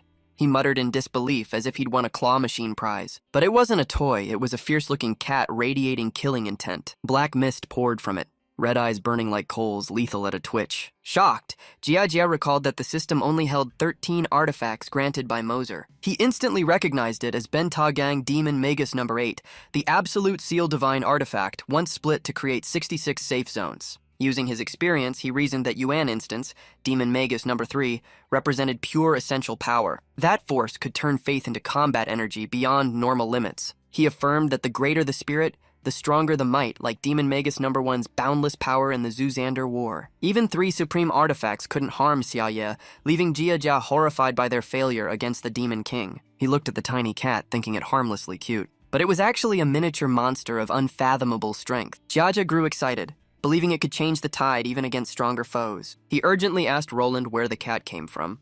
Roland calmly said the Demon King gave it to him. That answer left Jia stunned, unable to believe it. Roland added that the Demon King had many such cats at home, just casual creations. Jia collapsed, dizzy at the godlike absurdity of those words. Before he recovered, news came that the S+ Redstone Alpha also belonged to the Demon King. When his son called him, he just patted Roland's shoulder with deep emotion and pity. He admitted underestimating the enemy, and pitied his son's suffering. The steadfast young man vowed not to disappoint, and would use Demon Magus No. 1 to subdue the Demon King. The father sternly said that alone wasn't enough, there was still the clan's ultimate secret technique. Roland grew excited upon hearing of the family's supreme skill. The father said it was a 1,000-year move used only when all weapons failed. He began instructing raise the left hand, then said raise the right hand. Roland obeyed in confusion. It turned out the ultimate secret was a surrender gesture for hopeless situations. Furious, Roland protested how surrender could be a supreme technique after his vow to fight. The father proudly praised his son's wit for guessing the final move. Still in that awkward pose, Roland asked what he meant. The father joked further the upgraded version was kneeling and bowing 3 times. The two then broke into a chaotic, tragicomic fight, using every ounce of strength left. Meanwhile, in the lair of the beautiful demonesses, the Demon King's silence caused extreme anxiety. They despaired, trapped between choices, waiting helplessly. In contrast, Mammon remained calm, lost in thought. After many failures, she decided to deploy the Special Ops team to search for the Demon King. An old man opposed, saying such risk was wasting their final strength. He worried since even the gatekeepers were gone and defenses exhausted. Yet the little imp still ate ice cream carefreely. Mammon refused to wait for death, insisting on action despite danger. She chose risk, commanding the demon squad to march out for an all-or-nothing mission. Upon receiving orders, the army moved to the wasteland, scouting cautiously. Suddenly, they clashed directly with a convoy of humans, forming an instant standoff. The human driver panicked, stammering that they were the Demon King's followers. The demons were equally upset, cursing their bad luck to meet enemies so soon. A man in black stepped from the human side, standing proudly as if for a grand ceremony. The demon squad immediately took combat stance, alert for surprise attacks. A hot-headed human warrior drew his sword and shouted a challenge,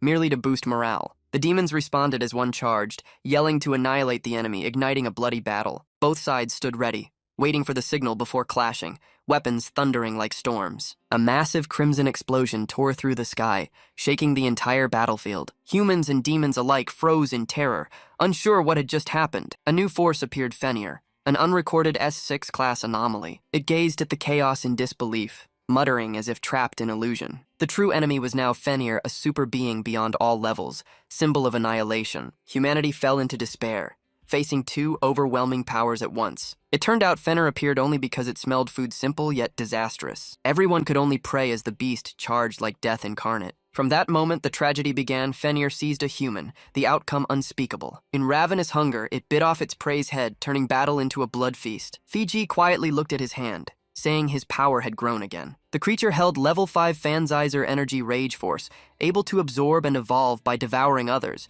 storing up to 34 layers with a 30-minute recovery cycle. Hanlang stepped forward, suggesting letting Fenrir handle the demons as natural purification. He led Fancy Jor toward a sealed vehicle, suspecting the humans had guarded it. The car door creaked open slowly with a chilling hiss. Fancy Jor froze, unable to believe what he saw.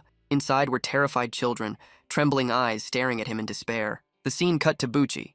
shocked to learn children had gone missing outside the safe zone. NPC 404 checked the data, saying all under 16s had been evacuated to avoid the Demon King. But contact was lost near Dong Lake Park, with signs of battle between demons and mutants, arousing Bucci's deep suspicion. Bucci questioned why no Dowsers 07 wasn't monitoring the Demon King.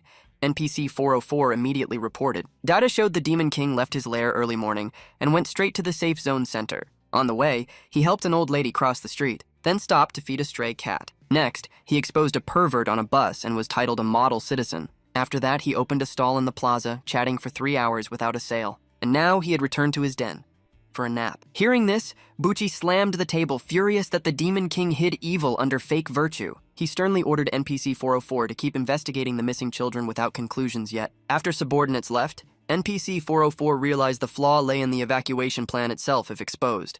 Sky City's reputation would collapse. He swore to find the children before disaster struck, and hurriedly called for help. But the hotline was dead, leaving him frozen in anxious despair. Bucci roared Roland's name, venting his fury. The scene shifted to Xiaje's residence, where the peaceful air now felt suspicious. Roland tiredly watched Buffer choose gifts for the Demon King under Jia's encouraging gaze. He sighed bitterly, realizing the father he admired had become a flatterer. Suddenly, his pendant flashed a loyalty check alert. Roland turned to his father, stressing that pleasing the Demon King was temporary, the goal was still to destroy him. Jia stood dumbfounded after being scolded at the enemy's gate. Roland awkwardly tried to smooth things over while Jia squinted doubtfully, but calmly reached for the doorbell. He pressed it, and the gate emitted a strange echoing sound. From above, thick black mist poured down, swirling around the area. A demonic entity appeared, growling that the two were seeking death. Roland froze, goosebumps rising as a chilling thought struck. Could it be him? It was the Demon King's warning to those who dared trespass into his domain. Jaja stepped forward, adjusted his glasses stylishly, and said he had sensed something, confusing Roland. Ra-Ra lowered his glasses, eyes gleaming oddly, saying the Demon King was sensing him the same way. He revealed he was once the iron-blooded demon slayer, killer of countless Demon King followers. That illusion was the clearest warning sent directly to him. The being calling itself Zhongmen, the Demon King's gatekeeper, sneered with utter disdain, declaring its master wouldn't receive guests. Roland froze, stammering the strange name, while Jia sighed helplessly. Zhongmen folded his arms, smirking that he would say no more. Behind him, Bao stretched lazily under the sun, eyeing the visitors idly. Yawning, Bao said, "Hez taking a nap." Roland repeated the line in disbelief. Bao casually pointed to 2 wooden chairs, telling them to wait. Both Roland and Jia sat down without reaction, like waiting for a bus. They meditated and scrolled their phones all afternoon as sunset colored the sky. After hours of scrolling, Roland's phone died. He pocketed it angrily, scolding his father to act serious, but Jia calmly pulled out his own phone, annoying him further. Finally, the Demon King Shia woke up, hurriedly opened the gate, and apologized for oversleeping. The two instantly pretended they had just arrived, greeting him cheerfully. In reality, their legs were numb, trembling as they stood. When Xia noticed Roland's companion, he asked and was told it was his father Da Li, a member of the Sky City Council. Hearing that, Xia froze, confused why a parent had come personally. Jia awkwardly smiled, admitting he was Xia's fan after watching his live streams and wanted to meet him in person. Xia brightened, thinking Jia was a fan of the famous bird hybrid, but he quickly clarified he was just an ordinary person, then invited them inside. Jia sat, nodding as if recognizing this was a coordinated act, pretending to understand completely. He kept praising that Xia looked even better in person, making the boy blush while Roland sighed in defeat. Suddenly, Jia enthusiastically offered to massage Lord Xia's back, startling him. Not stopping there, he knelt to polish Xia's shoes with a white cloth, boasting his superior skill, leaving Xia frozen in shock. Roland could only cry inwardly, "Father." Xia awkwardly asked Jia to act normal, secretly thinking this NPC was too deep in roleplay. Pretending obedience, Jia inwardly feared overacting might expose the Demon King's true identity. As the mood eased, Xia laughed, while Jia solemnly presented a gift to him. Opening the box, Xia gasped as bright blue light shone out. From it floated a self-operating vacuum cleaner infused with S-grade primal energy and advanced AI. Jia proudly introduced it as the Primal Energy Vacuum, perfect for the Demon King's grand mansion. In the pet corner, Babylon and Belial were playing chess, but froze when the hovering machine approached. The machine suddenly shot toward them, making Babylon, Belial, and little Leon scream and scatter. As it neared, Leon stretched away desperately to avoid being sucked in. Shia sat watching the chaos, sighing helplessly at the deadly gift, his lips curved slightly, eyes glinting with amusement, remarking that the scene was rather interesting. Seeing that smile, Jia felt triumphant, believing the plan had succeeded in pleasing the Demon King. He smugly glanced at his son, smiling proudly while Roland stood frozen in confusion. Jiaja reasoned that a gift must suit its recipient, and this machine provided both cleaning and entertainment for Jia. He believed it would leave a friendly impression, reminding the Demon King of them each time he saw it. Roland listened in surprise. He began to grasp his father's deeper intent, admiring his cunning and vowing to learn, while Jia confidently declared the plan wasn't over yet. The two exchanged strange looks. Roland questioned silently, while Jia felt proud his son still couldn't read him. Jiaja silently praised his own genius, convinced even the Demon King was deceived. Roland repeated true wisdom doubtfully. In his mind came his father's confirming voice, as if they could hear each other's thoughts. In truth, the S-grade vacuum held divine AI with advanced computation. Meanwhile, from afar, Hajia Ying observed, as Belial and Babylon screamed while being chased by the device. Jiaja thought the machine might analyze and please the target's behavior, gradually manipulating the Demon King's mind. If the plan worked, humanity could win without fighting, leaving Roland in awe of his father's battle-hardened intellect. Jiaja decided to test it by letting the Demon King touch the device. When Shia laid a hand on it, radiant light burst forth like sun and moon converging. Jiaja turned in panic, shouting in confusion. Then the machine's head began to morph strangely. The transformation spread down its body as mechanical parts restructured like a living being. All internal components shifted form, emitting loud metallic sounds. Even the tiniest details altered, as if driven by an unseen power within its core. Shia had unconsciously evolved the vacuum into a new form in an instant. In his hands, it shone brilliantly, making him gasp while Jia confirmed in stunned disbelief. Seeing the change, Jia turned pale, baffled by what had happened. He looked suspiciously at Jia, wondering how a mere touch could turn the device into a deadly weapon. The machine possessed advanced intelligence capable of analyzing its user and instantly optimizing actions. Jia suddenly formed a shocking hypothesis. After analyzing the Demon King, the machine chose to betray humanity and surrender, enraging Jia. He immediately knelt before Xia. Xia, startled, asked why he did that. Jia sat down, claiming his legs gave out, while Xia thanked him and told him to rest. But Xia then refused the gift, leaving both men utterly stunned. Jia suspected the device required interaction with living beings to function properly. Then he smiled and asked Xia about his preferences for pets or companions, which Xia denied. Embarrassed, Xia asked for their help, saying he should be the one giving gifts, not troubling them. Jia understood and agreed, while Roland, bewildered, asked what was going on. Xia explained he'd heard reports of missing children outside the safe zone. People looked to him with respect and hope because of his high standing. They wished Xia would persuade Roland to help. His involvement would be enough. If Roland acted, the chance of rescuing the children would greatly increase. After listening, Roland received a call and agreed to handle the documents while his device was still charging. He read that a convoy had been attacked by mutants and realized the enemy's strength was overwhelming. He suspected the incident hit a threat significant enough to concern even the Demon King. Shia pleaded for help to save the children, stunning Roland. He bowed, voice trembling with genuine worry. That act left both Roland and Jia speechless. Roland suspected Shia was unstable, thinking the Demon King had gone mad wanting to save humans. He reasoned that if the children lived, they might grow into enemies later. Thus, he believed Jia's compassion was fake, masking a darker scheme. Roland opened his computer,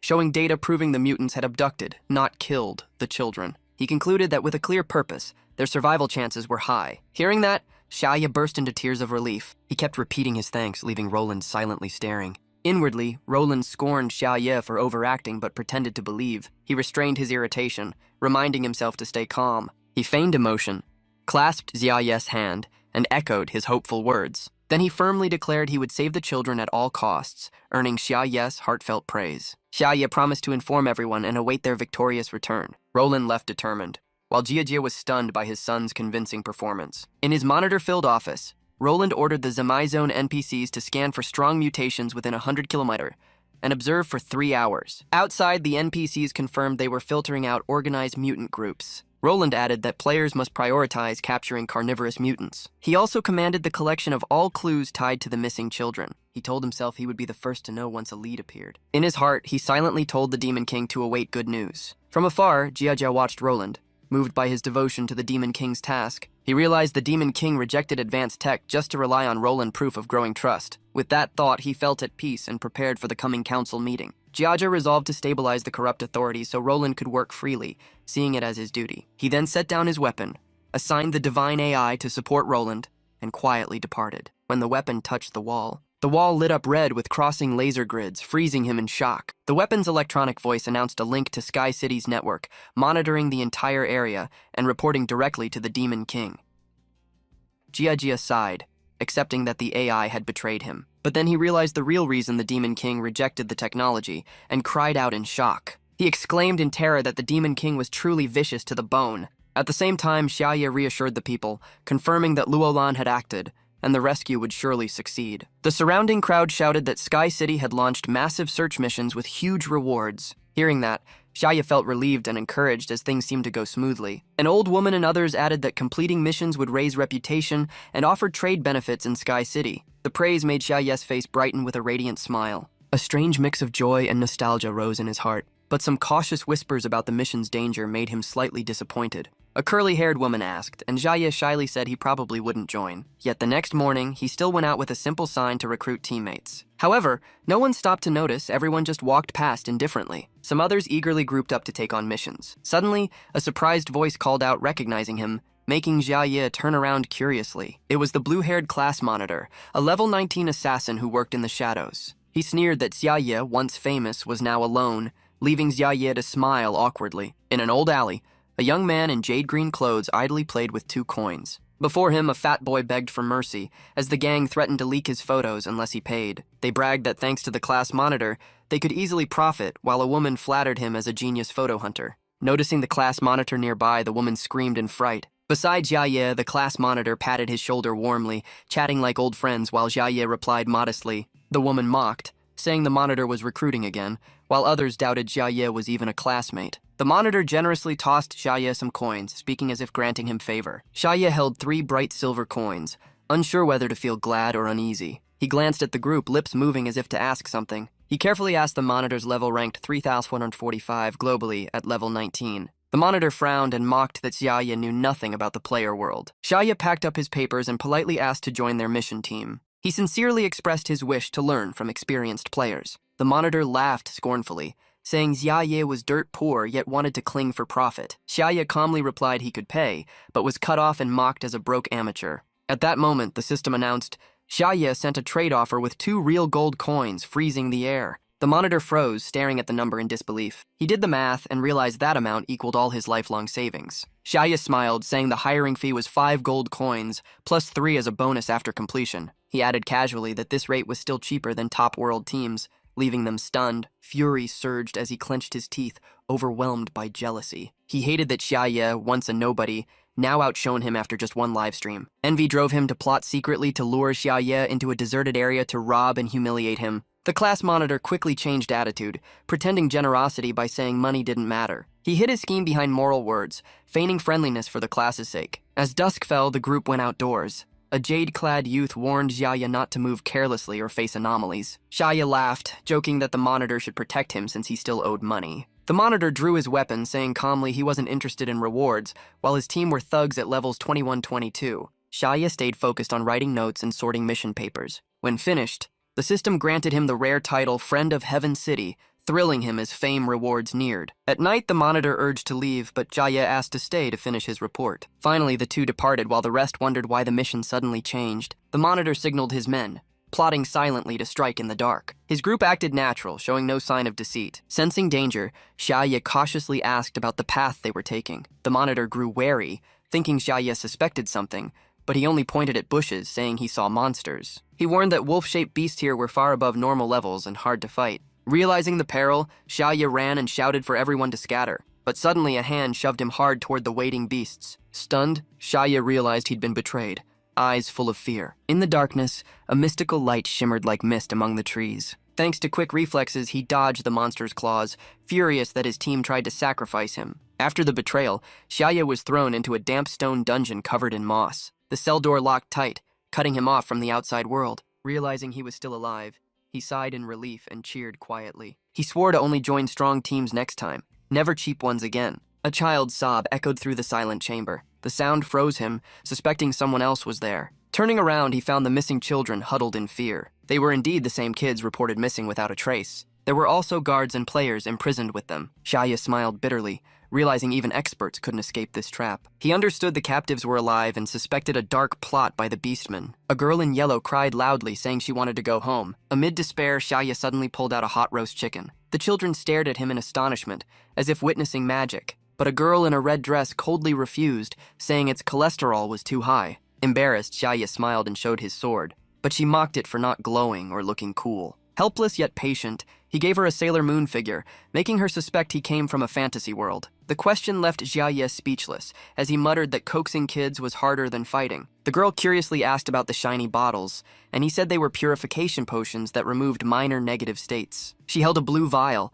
asking if it could erase fear or sadness. Shia gently smiled and said, "Maybe it can." He comforted her, saying there was nothing to fear, but she retorted that he had been scared too. Shia calmly replied he believed someone would come to save them, though she remained doubtful. In a corner, Hanlang covered his ears to ignore them, while Shia insisted the monsters would soon be wiped out, exciting the kids. A brown-haired girl nervously asked who could defeat the monsters, with the red-dressed girl agreeing. Shia seriously asked if they had ever heard of the last hope of humanity. Outside, Luolan sped toward the base on his special vehicle at full throttle. He reported via radio that he'd found the missing kids' car. The southern zone was taken, players and NPCs captured, and the kids brought here. He ordered coordinates sent and vowed to keep them alive. Why, you ask? Because things were far from simple. At the prison site, Fenzi Jir mocked Xia about the hope she mentioned. Xia looked at him in shock, heart pounding. He was Fenzi Jir, the terrifying S-rank mutant leader. He sneered that the one she awaited was actually his target. At the base gate, 2 high-level monsters stood guard, exuding ferocity. Seeing someone approach, Hanlang warned this was the Beast King Fenzi Jir's domain, no trespassing. But the dark figure advanced, step by step, making the air heavy. It was Luolan, his eyes cold, killing intent blazing. Hanlang trembled and shouted for him to stop. But Luolan dashed like lightning, killing a monster instantly. Inside, Fenzi Jir felt the ground shake and wondered if it was an earthquake. Hanlang ran in, yelling that Luolan had broken in. Hearing that name, Fenzi Jir exclaimed in excitement that he'd finally come. He started to speak, but glanced at Xia with a puzzled look. Suddenly, a huge explosion shattered the wall, filling the air with smoke. Hanlang was blown away and knocked unconscious. The blast made the whole base quake and crack apart. A large hole appeared in the main wall, dust blocking the light. Fenzi Jir looked around in fear, filled with unease. Luolan stepped from the debris, coldly ordering him to release the children. Under his aura, Fenzi Jir trembled in terror despite his preparations. Fenzi Jir tried to praise Luolan's power, but Luolan cut him off coldly, demanding the children's location. Under the icy stare,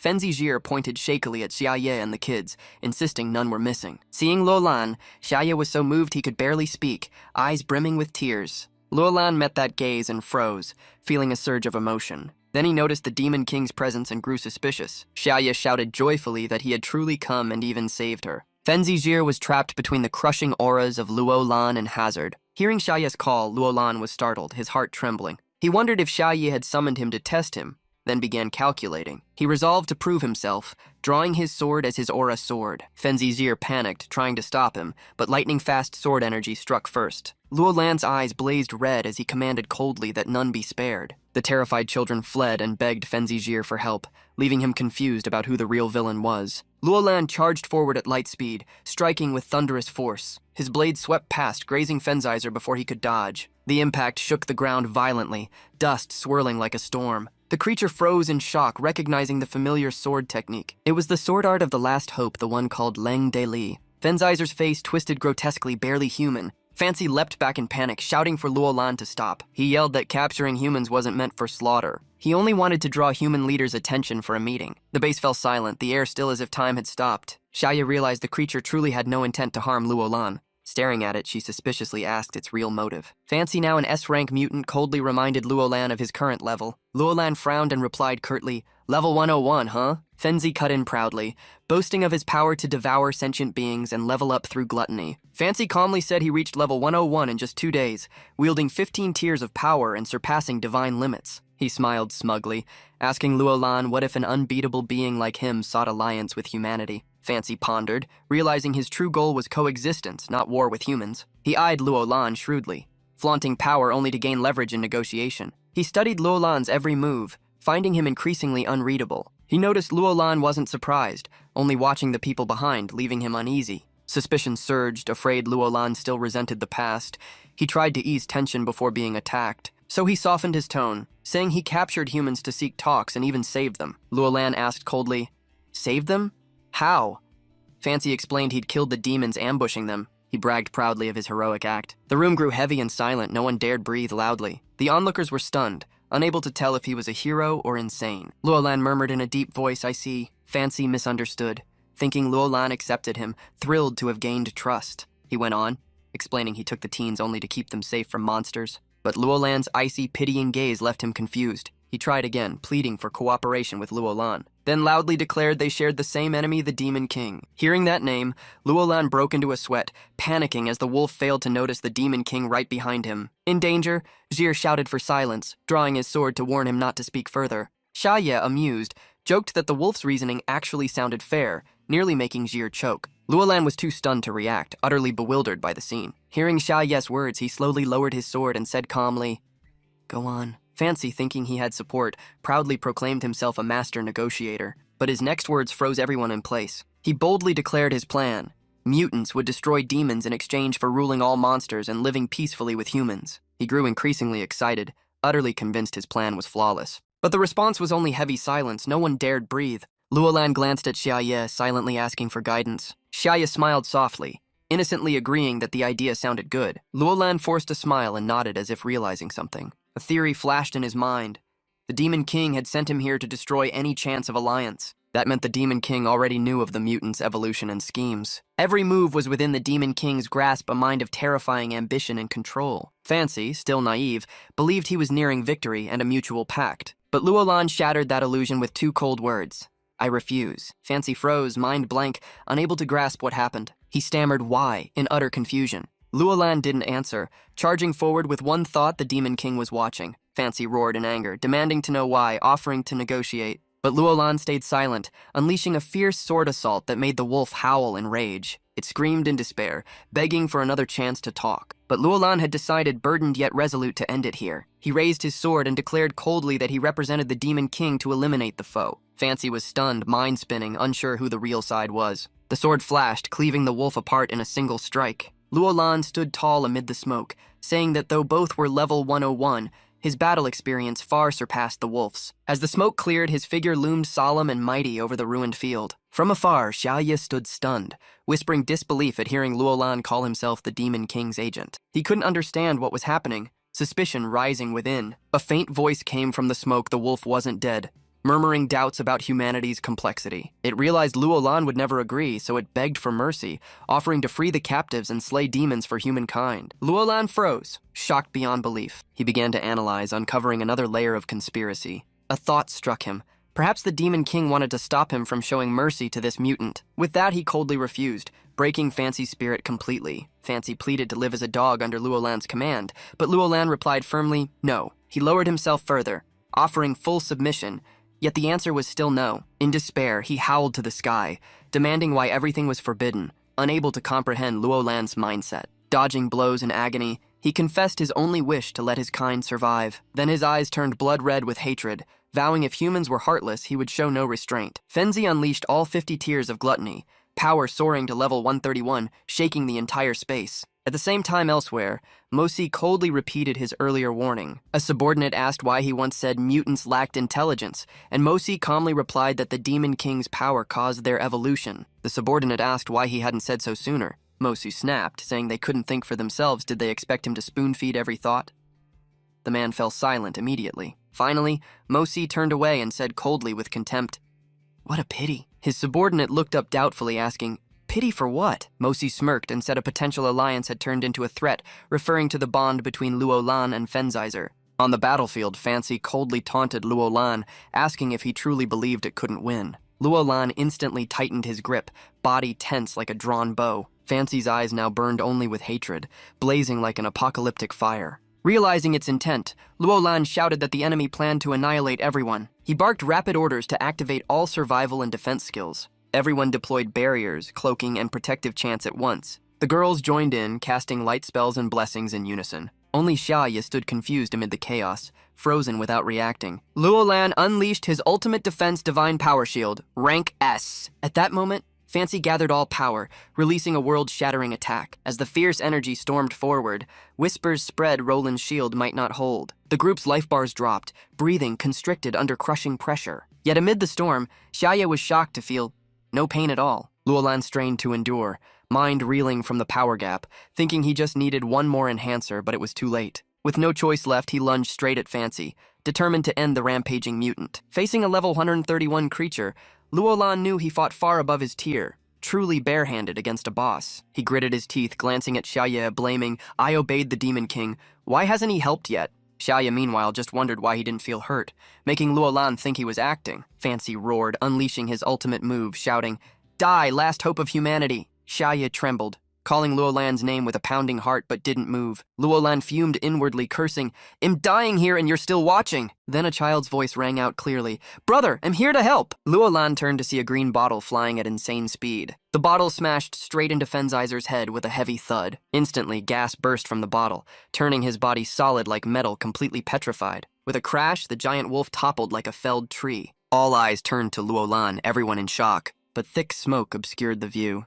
No one could see what truly happened. Shia frowned anxiously, softly calling Luolan's name. Suddenly, a golden light flared, piercing the mist across the battlefield. Fenzizer's mouth glowed as if holding a divine orb, crying out in panic at the strange energy. It turned out Luolan had reactivated the divine power shield again. Fancy was stunned he had completely destroyed that skill before. A strange sensation spread, space and energy warped around them. Luolan spoke coldly, as if answering his foe's thoughts. "Simple, the user's rank has changed." Fancy froze, stammering in disbelief. In an instant, Fenzi's gluttony state was nullified by the purification potion. His accumulated levels vanished, dropping to level 76. His body shrank, power collapsing pitifully until he looked as weak as before his evolution. He was stunned to realize the cause. A mere C-rank purification potion that erased 2 effects had completely nullified an S-rank ability. Fancy screamed in disbelief, his pride shattered by something so trivial. Even Luolan was stunned, mind reeling at the potion's absurd power. Turning around, he saw Xia grinning brightly, hugging a pile of glowing bottles and innocently asking, "I didn't know it was that strong, want more?" Both Luolan and Fenzizer froze, expressions stiff as if petrified. Luolan began analyzing, assuming Xia had prepared the potions earlier but waited for him to nearly die before intervening. Realizing that, his heart sank. He was merely a side character in Xia's little show.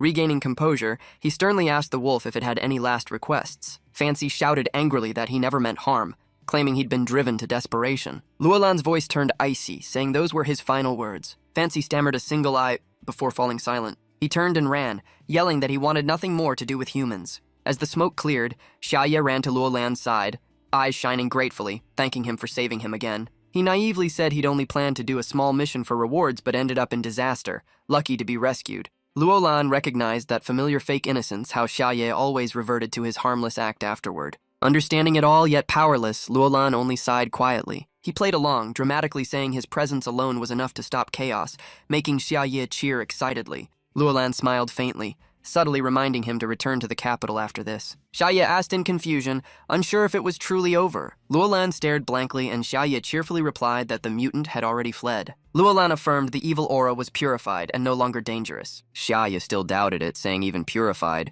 the creature was scary for beginners and mentioned Luolan's refusal to ally with it. Luolan didn't hesitate. He got into his vehicle, declaring he'd leave immediately. Xia clapped enthusiastically, full of energy and admiration. Someone called out softly, wanting to speak with Luolan. He instructed them seriously to handle the aftermath, protect the weak and children until they were safely home. When asked about the Demon King, he calmly said to bring him back and stabilize his mind carefully. With that, he revved the engine and left as Xia shouted a cheerful goodbye. The group prepared to board the main transport, but Xia was invited onto another vehicle. Seeing the luxurious car, Xia was speechless in amazement. He happily agreed, but a girl suddenly called out to ask his name. She seemed apologetic, saying she regretted failing to protect Xia during the mission. Then she deliberately mispronounced his name with fake familiarity. She kept chatting, surprised that Xia knew Luolan personally. Another person joined in, smiling while paying money, suggesting future cooperation. One of Luolan's subordinates curiously asked if that group were Xia's friends. The blue-haired man quickly interrupted, trying to use the excuse to ride with them. But before he finished, Xia coldly replied, leaving him speechless. Xia firmly stated they were just hired guards with no friendship, even abandoning him in danger. Roland's subordinate quickly nodded, showing full understanding. That person used a magic tool to bind the group and coldly told them to drive back themselves. The calm words stunned everyone as if slapped in the face. The scene shifted to a large building with a glowing sign, bright and righteous. Staff looked at the escorted group, confused about their offense. The escort simply replied they were guilty of extortion. The clerk checked the file, eyes flashing with doubt. The record stated they pushed down the Demon King, assaulting a civilian named Xia, sentenced to 3 years. The supervisor changed the charge to extortion, leaving the group in despair. Morning news reported the bullying of weak players, calling everyone to protect peace. A reporter added that missing children were rescued. The culprit was a mutant wolf named Fenzizer. The beast was fleeing toward the Daemon area, pursued by Roland, humanity's new hope. Fancy's true face was revealed on national television. The anchor praised Shia's rescue effort and passed him the microphone. Shia, slightly embarrassed, modestly said it was pure coincidence. The reporter excitedly mentioned the spirit auction in Zamai that Shia once attended. A mysterious person in the crowd whispered that Shia was actually a legendary god-level powerhouse. The female reporter tried to ask more, but Roland's subordinate stopped her, demanding an end to the interview. In a secret room, Beiel and Babylon watched. Babylon suspected Chengtian hid Xia's identity or colluded with Roland. Belial silently enjoyed the show while eating snacks. She suddenly asked Babylon if the Daemon area was truly where the wolf was heading. At that moment, the wolf fancy ran desperately at 140 km/h. It kept urging itself not to collapse, still confused about the chaos. Despite its power and wish to cooperate, humans never gave it a chance to be a pet. Even so, Fancy believed that surviving would one day make Roland kneel before it. As it ran deeper, it found a ruined tower once used by demons, now a perfect hideout. The tower was cracked and twisted like something from a nightmare. Inside lived many demonic children packed together. Fancy charged straight into the center. It growled that it would rebuild life by sacrificing the children. Seeing it, the kids froze in fear as Fancy ordered them to become its nourishment. A chilling cracking sound spread as if space itself shattered. A level 85 demon woman angrily shouted. Shocked, a level 76 mutant dared invade. Fancy stayed silent, struck ruthlessly, and coldly told her to move aside. She was killed instantly. Her true level was only 36, flung away like trash. The children screamed for their mothers in terror. Fancy opened its mouth wide as if to swallow the space itself. It was about to enter a devouring frenzy, intent on consuming everything. But suddenly, a powerful light appeared, blocking the attack instantly. The children were pulled from the nightmare, still confused. The surviving demon guard stood up, vowing to protect the kids to the end. Fancy went mad, roaring and charging at her like a wild beast. The collision created a violent explosion. A deafening boom filled the air, dust covering everything. The guard girl collapsed motionless. Fancy trembled, turning in fear and stammering, asking who those people were. The figures behind were instantly recognizable, bearing an aura of witnesses to all chaos. They were the two great demons, Belial and Babylon. Belial smirked coldly, saying, "Look closely, little wolf. I am Belial." Babylon stood silently beside her, exuding majesty. Fancy panicked, stammering that it was impossible, believing they had long been dead. But Belial's face grew serious, eyes flashing as she sensed a strange scent from the wolf. She was shocked to recognize it as belonging to an old acquaintance, Shia. Belial's face darkened, eyes filled with jealousy and fury, grinding her teeth that the pure lotus scent could only remain after sharing a bed. Babylon immediately objected, stating that since meeting the Demon King, they had always slept separately. Her words made Belial blush, while Babylon froze as her reaction seemed to confirm the suspicion. Babylon grew jealous to the point of nosebleed, as nearby children spread rumors that Belial had slept with the Demon King and even had a child. Amid the chaos, Bao stayed calm and sternly ordered silence. She stated in a low voice that the scent on the wolf proved it had met their master. Fancy froze, searching its memory, guessing that the master was the Demon King. Its mind flashed the boy it remembered was the true Demon King. It imagined that the Demon King once prepared medicine to control its madness. Then it speculated that Shia pretended to be captured, all part of a plan. Finally, it realized all that was delusion. Shia had already infiltrated the lair. Realizing this, Fancy shuddered in terror, recalling its own reckless words. It remembered shouting about killing and eating demons and knew it had doomed itself. Especially the cry, "I, on behalf of the Demon King, will destroy you," now made it wish to vanish. Fancy saw itself as a foolish pawn, tricked while thinking it was clever. As it panicked, Bao suddenly appeared before it, eyes cold as ice. She calmly asked if it now understood everything and was ready to face its end. Fancy weakly replied, voice trembling, admitting exhaustion and no will to live. Feeling Bao approach, it closed its eyes, awaiting death. But Bao did not strike, merely watched Fancy closely with suspicion. She sensed a strange power within Fancy, identical to their master's aura. A confusing thought flashed in Bao's mind. Something was hidden. She guessed Shia might have purposely spared the creature for a reason. After brief thought, Bao decided coldly to give Fancy one last chance. The judgment felt like salvation. Fancy, revived upon hearing it, would meet the master to atone. Lian bowed gratefully, saying she'd seen the news and understood why Bao was cautious, thus joined the mission. Bao swept a cold gaze across them, warning that any reckless act angering the Demon King would be their full responsibility. The group immediately obeyed, replying in unison and preparing to return. But just then, Bao's eyes flashed as she sensed something unusual nearby. Behind a distant boulder, someone was secretly observing. That hidden watcher was Roland, trembling in fear after stumbling upon the demon headquarters. He panicked, drenched in sweat, mocking himself once humanity's hope, now lost in a demon den. Before him stood a grotesque structure, the true lair of demons with him alone among 3 great fiends. Belial spoke softly yet deadly, saying the only option was to silence him. Roland calculated inwardly, knowing no matter his strength he had no chance to win. Bao coldly decreed Roland's fate. Sooner or later he would die. Meet again in hell. Pushed to desperation, Roland gritted his teeth and chose to fight. In that life-or-death instant, he activated Lisa's ultimate skill and shouted he came under the Demon King's orders. Bao instantly froze,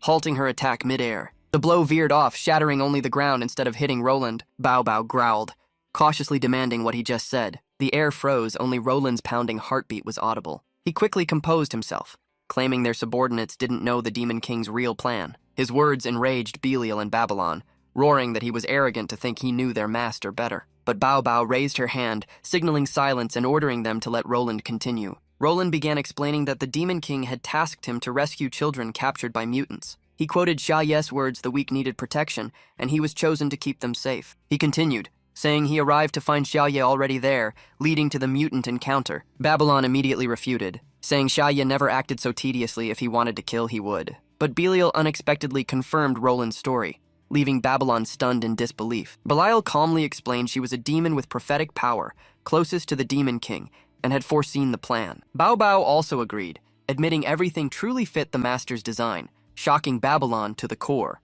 Only then did Babylon realize she was the only one left out, while Luan teased that she had even slept with the Demon King. Seeing the chance, Roland smugly added that if everyone confirmed each other, nothing was wrong. He spun an imagined tale that the Demon King had planned every risk, setting events like a chessboard. Roland claimed the real goal was to use the rescue as an excuse to move demons to safety, stunning the group. Even Bao nodded, saying it sounded plausible, while the demon children curiously approached Beiel to ask who she was talking to. One of the kids spotted Roland and screamed, pointing at him as a human traitor. Roland looked up at them without a hint of fear. The children grew furious, shouting to kill him and offer his body to the Demon King. Roland reacted swiftly, walking toward them with confident steps. He spoke gently, coaxing them like children, telling them to follow him. The kids looked puzzled, unsure of his intent. Roland used psychological tactics, saying he would take them to meet the Demon King. Meanwhile, at Shia's house, the system announced that a registration request had been denied. Shia frowned at the door, hearing the bell and wondering who it was as the system kept repeating the rejection. When he opened the gate, the sight before him froze him. An entire group stood outside. Shia's face showed helplessness, as if debating whether to take in the strange beings. He looked at Roland and the kids, half asking, half sighing if he had to take care of them all, making the children beg in unison to be adopted. Shia frowned again, suspiciously asking who allowed them to come and on what grounds. He sternly pointed out the absurdity of a small creature dragging an entire group asking for shelter. He even pointed at Fancy, mocking its abnormal look and massive appetite. Fancy froze, trembling as it realized it had been flatly rejected. Bao glanced at it coldly, silently implying that being refused by the Demon King meant death was near. Shia shifted to a lecturing tone, scolding them for wanting to raise others while barely surviving themselves, asking if they'd thought about living expenses. Then he suddenly paused, remembering something important who had been covering all their food costs. He looked toward Beiel and Babylon, realizing they were the ones paying for everything. He sighed, smiled kindly, and said he wasn't strict if they wanted to keep the wolf, just tie it carefully in the backyard. Bao rejoiced, praising that the master only acted stern to test hearts but was truly merciful. Fancy burst into tears of joy, feeling saved from hell. It bowed humbly to Shia, swearing absolute loyalty as his dog. Even tied outside, it stayed happy, softly murmuring the Demon King's name with devotion. Roland seized the chance to ask Shia to take in the children too, making him frown, wondering why everyone assumed that was normal. But Roland suddenly stopped, eyes narrowing as he sensed something strange. He thought Shia was hiding a scheme, and that his demeanor had clearly changed. To him, Shia's gaze turned sharp and cold like forged steel. Cornered, Roland leaned close and whispered that he had followed Fancy and knew the children were actually corpses of the unfortunate. He even winked, suggesting that such shady origins made it easier to fool the world, leaving Shia speechless, thinking the man was hopeless. After some thought, Shia sighed, assuming Roland, being a government man, only wanted social help so he couldn't refuse. He took out some cheap warm clothes, telling them to share, quietly admitting they were unsold leftovers. He went further, planning a charity project using his unused land to build a care center for children. Roland stared in disbelief, blurting out that Shia was opening an orphanage, making Shia groan about going broke. The demon children tugged his sleeve, almost calling him Demon King, but quickly changed to Brother Shia, Their innocent, sad faces told how they were all homeless. Hearing that, Shia softened, unable to ignore them. After struggling for a while, he sighed, convincing himself helping wouldn't hurt. He smiled and said if Roland truly wanted to help, he had a proposal, piquing Roland's curiosity. Shia seriously suggested founding a guild to unite, support, and bond everyone. The kids listened intently, pretending to understand if they had an organization, they wouldn't be homeless, right? Shia smiled cunningly. If he had to spend money, both sides should benefit. He knew forming a guild was hard, needing funds, people, and a solid plan. Thanks to his reputation, he got a 5% fee reduction and 15% founder bonus, saving 20% total. Shia kept calculating. With the guild, they could take missions and even profit. He handed Roland the form, an unexpected but convenient opportunity. Roland hesitated, suspicious. Was he being tricked into making a guild? If so, still acceptable. He signed, completing the registration, but upon seeing the name, he froze. A notification appeared. Shia founded the guild Overlord. As the name echoed, the room fell silent. The young demons grew emotional. Over sounded like the whole world. A home for all, the adults pondered. Over meant surpassing limits. Perhaps Shia aimed for an ideal world. Beel sneered. Fools, the true meaning was far darker. In her mind, over meant end. Water meant world together. It meant apocalypse. Roland grew doubtful. Had he just made a terrible mistake? He panicked, wanting to scream what on earth had he signed? And thus, in that fateful moment, the Overlord Guild was born. At the same time, Haonian received the news and smiled. The Demon King had finally founded a guild. At Xiaoye's house, he kept receiving join requests from Qin Haonian and the Enlu Zhou Xiaoyuan team. Xiaoye silently stared at the screen, mind full of schemes. On the other side, everyone got the notification they were now members of the Overlord Guild. Haonian stared at the message, muttering in confusion what was happening. The notice read he was a dungeon leader of level 35-36, titled Claude Rogue of the Demon King. After reading, Haonian's eyes darkened, warily scanning around. He turned and bumped into his old teammates. They were also stunned, unable to grasp what was going on. Everyone exchanged confused looks. Haonian seemed different. In their eyes, it was clear he now stood on the opposing side. The scene shifted to the side gate, hinting at an impending event. Huanying sensed a gloomy energy spreading, heavy like a coming storm. A notice appeared. She was assigned Dungeon Leader level 103109, titled Resident of the Demon King's Den. She awoke, her illusion turning real. The Demon King had granted her a true body, like a divine miracle. On the secret map, a red dot flashed sign of an anomaly. Guards raised the alarm. A new dungeon had appeared right inside the Demon King's supposedly safe domain. Bucci frowned at the map, calculations in chaos. Everything was now out of control. His face darkened. Humanity lagged while the Demon King's forces grew terrifyingly strong. He clenched his fists heavily. Humans had never faced such a dreadful enemy. He gripped the holy relic tightly, praying as if clinging to his last faith, my lord. His plea echoed into the unseen world. Please, guide us. A cold laugh answered from afar, do not fear. If needed, I shall descend myself. In Xiaoye's room, the light stayed calm as if no storm had ever raged. Roland stood frozen, mind in turmoil, his pale face recalling all he had done. Tormented by guilt, he murmured in confession, I was wrong.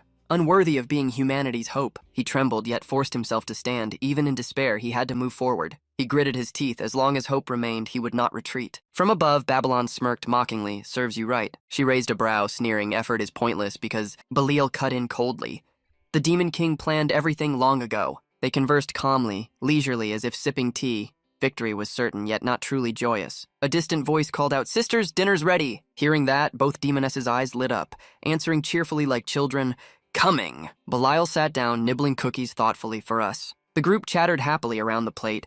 Laughing and eating, being the master's pets, was bliss enough. Fancy also ate joyfully, eyes sparkling with satisfaction. Suddenly it froze, trembling as fear filled its eyes. It stammered, voice shaking. Demon King, you're really here? Shia stepped forward, voice deep like from the depths of memory.